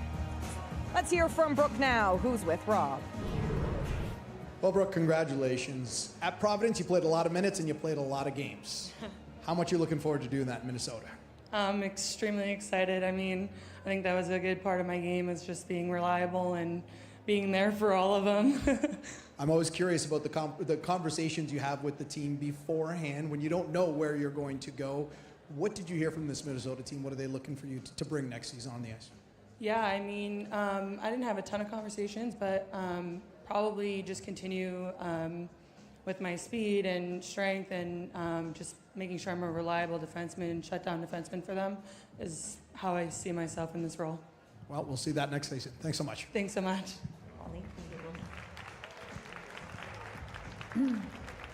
Seattle now on the clock as we take a look at who will be their final selection in this 2025 PWHL draft presented by Upper Deck. It's got to be exciting too for this team, their first ever time in this entry draft process. Turner did an outstanding job in the expansion draft, rounding things out with this entry draft. Some of those prospects also, of course, goaltending in Hannah Murphy, so it'll be exciting to watch the crease. Her and Schroeder, two huge goalie size. We always think important when it comes to the net minding position. So we'll see who they select for this 47th pick in the 2025 draft. Well, it's interesting because I feel like they're set sort of in the defensive end. What I mean by that is you look at their blue line, you look at their goaltending, so there'd be an assumption that they would be looking at a forward here to add to their depth. The pick is in. Let's join Seattle staff now on the stage. With the 7th pick in the 6th round of the 2025 PWHL draft, Seattle selects forward Liv Wallen from University of Minnesota Duluth. Olivia Wallen is off to Seattle. Yorkville, Ontario native, had 3 seasons at Penn State, finished up with 2 seasons at Duluth. She's coming off her most productive season of her career, where she registered 40 points this season with the Bulldogs. I love this pick. Having spoken to her coach at UMD, Laura Schuler, she said this is an athlete that just has such a heavy, high IQ, and she used the word strategic hockey. And when a coach uses that, that is a high compliment. It is huge praise because, listen, you have to be able to process, right, within the game, but you have to be able to find the ice available in order to get to certain pockets, to be able to deliver passes, to be able to try and get your shot on the net. So she does what it takes because she reads the game. If you read the game and you recognize that shot's coming from the point, where do you go? You go net front. Maybe you can get a stick on it. Maybe, right, you're looking for quiet ice. So all of those elements lead to her being a natural distributor, but she's got extremely fantastic vision. So if you've got vision, you have that distribution ability. I love these high end in terms of cerebral players. I think that they can make everyone around them better. So with this lineup, I think she could elevate up this lineup here, Kenz. I don't think we're necessarily just looking at a depth addition here.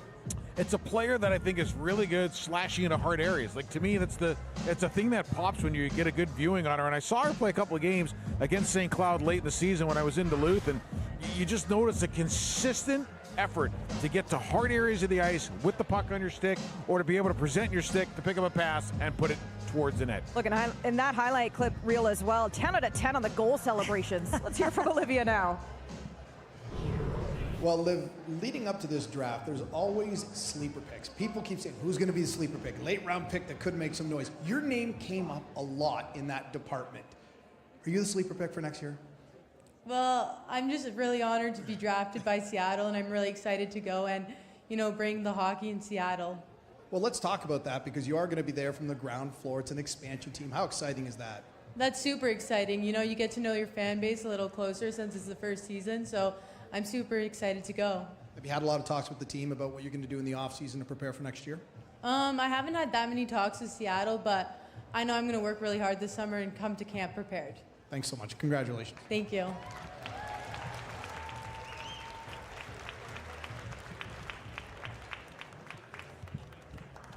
Well, that closes out PWHL Seattle's evening as we take a look at the names that are joining this brand new franchise. They'll be playing at Climate Pledge Arena over the Community Iceplex as well for their training facilities.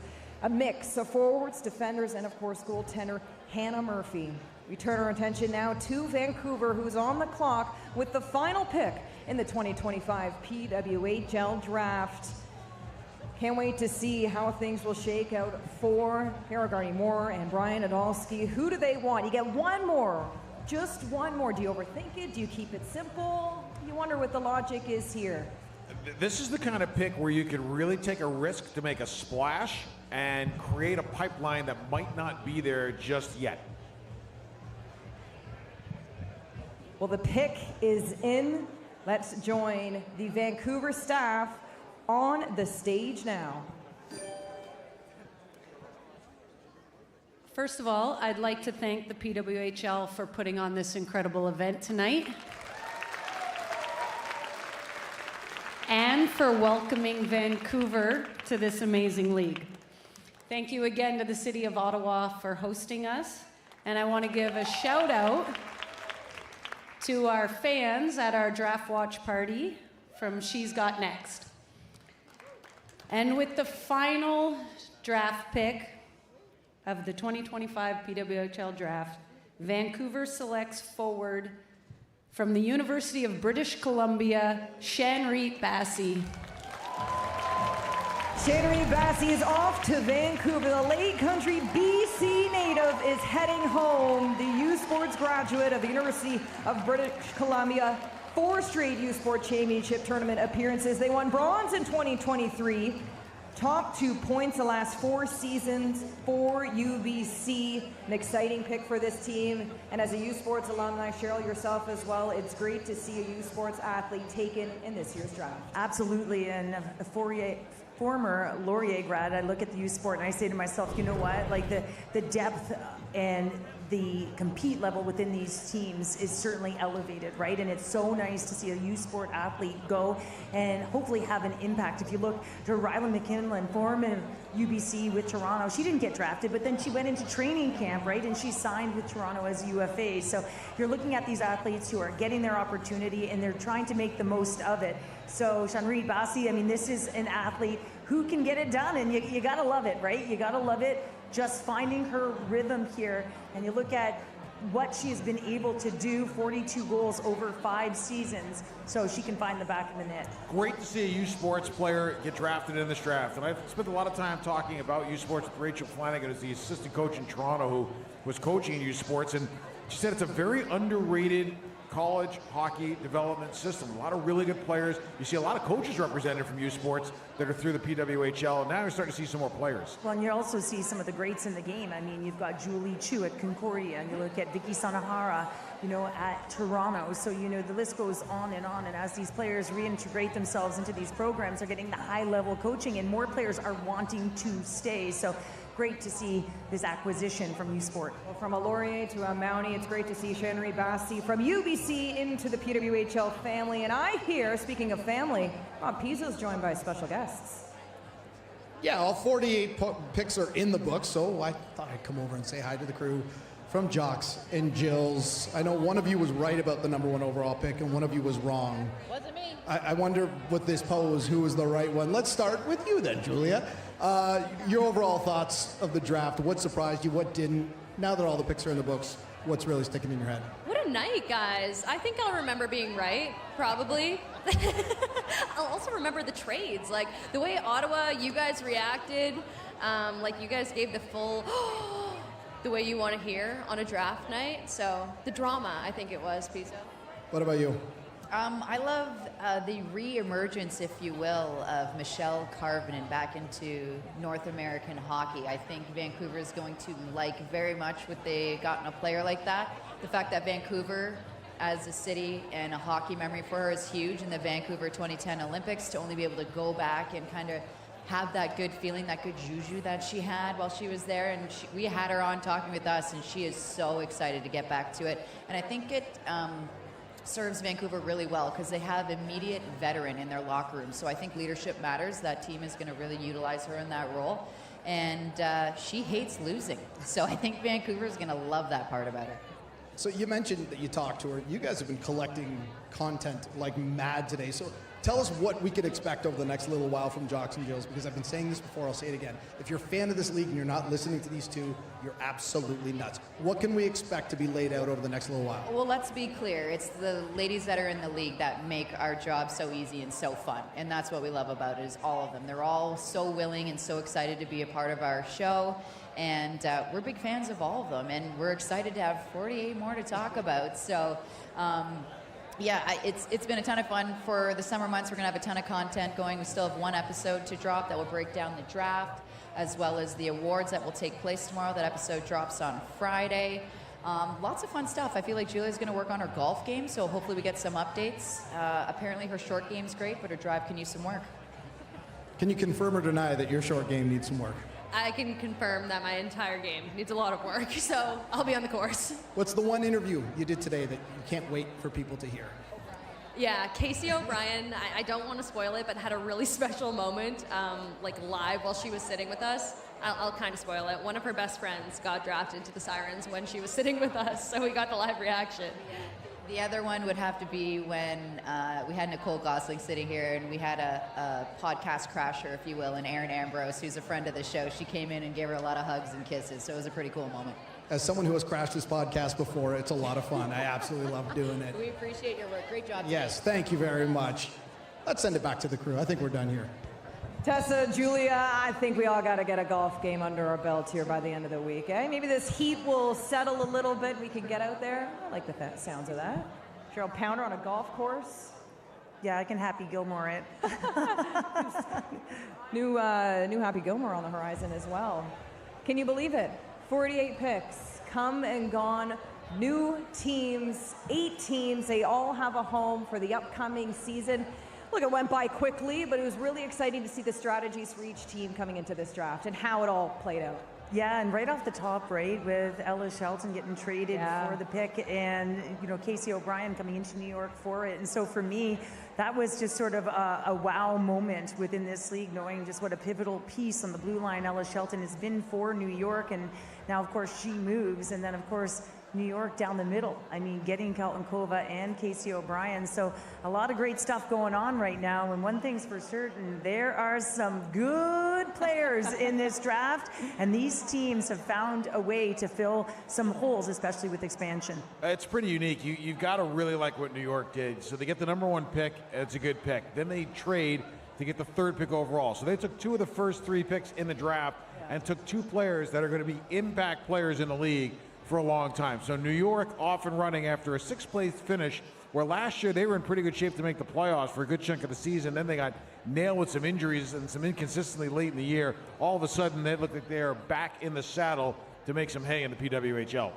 A lot of firsts. Kaltenkova, first Czech national player to be taken first overall in the PWHL draft. Abby Hustler, the first player from Prince Edward Island here in Canada to be taken. It was great to see Bassi as well, a youth sports athlete, taken with that 48th pick. Don't forget the PWHL has something for everyone. Season ticket memberships are on sale now. Members can enjoy merchandise discounts, guaranteed playoff ticket access, exclusive events, and a yearly gift. Just scan the QR code or visit the PWHL.com/tickets to learn more and become a season's ticket member today. That's the PWHL shop./tickets. As Poulin continues to get her photo taken here tonight, she will welcome new players to her team for the upcoming season and what will be a thrilling training camp to start next season. The Olympics on the horizon as well. As that'll do it for us here at the Hard Rock Live Theater in the nation's capital. The purple carpet was rolled out, the fans showed up, and the night did not disappoint. On behalf of myself, Kenzie Lone, Cheryl Pounder, Dave Starman, Rob Pizzo, and our entire PWHL crew today, Jeff, our great producer, Will behind the camera, Pam, everybody in our production truck.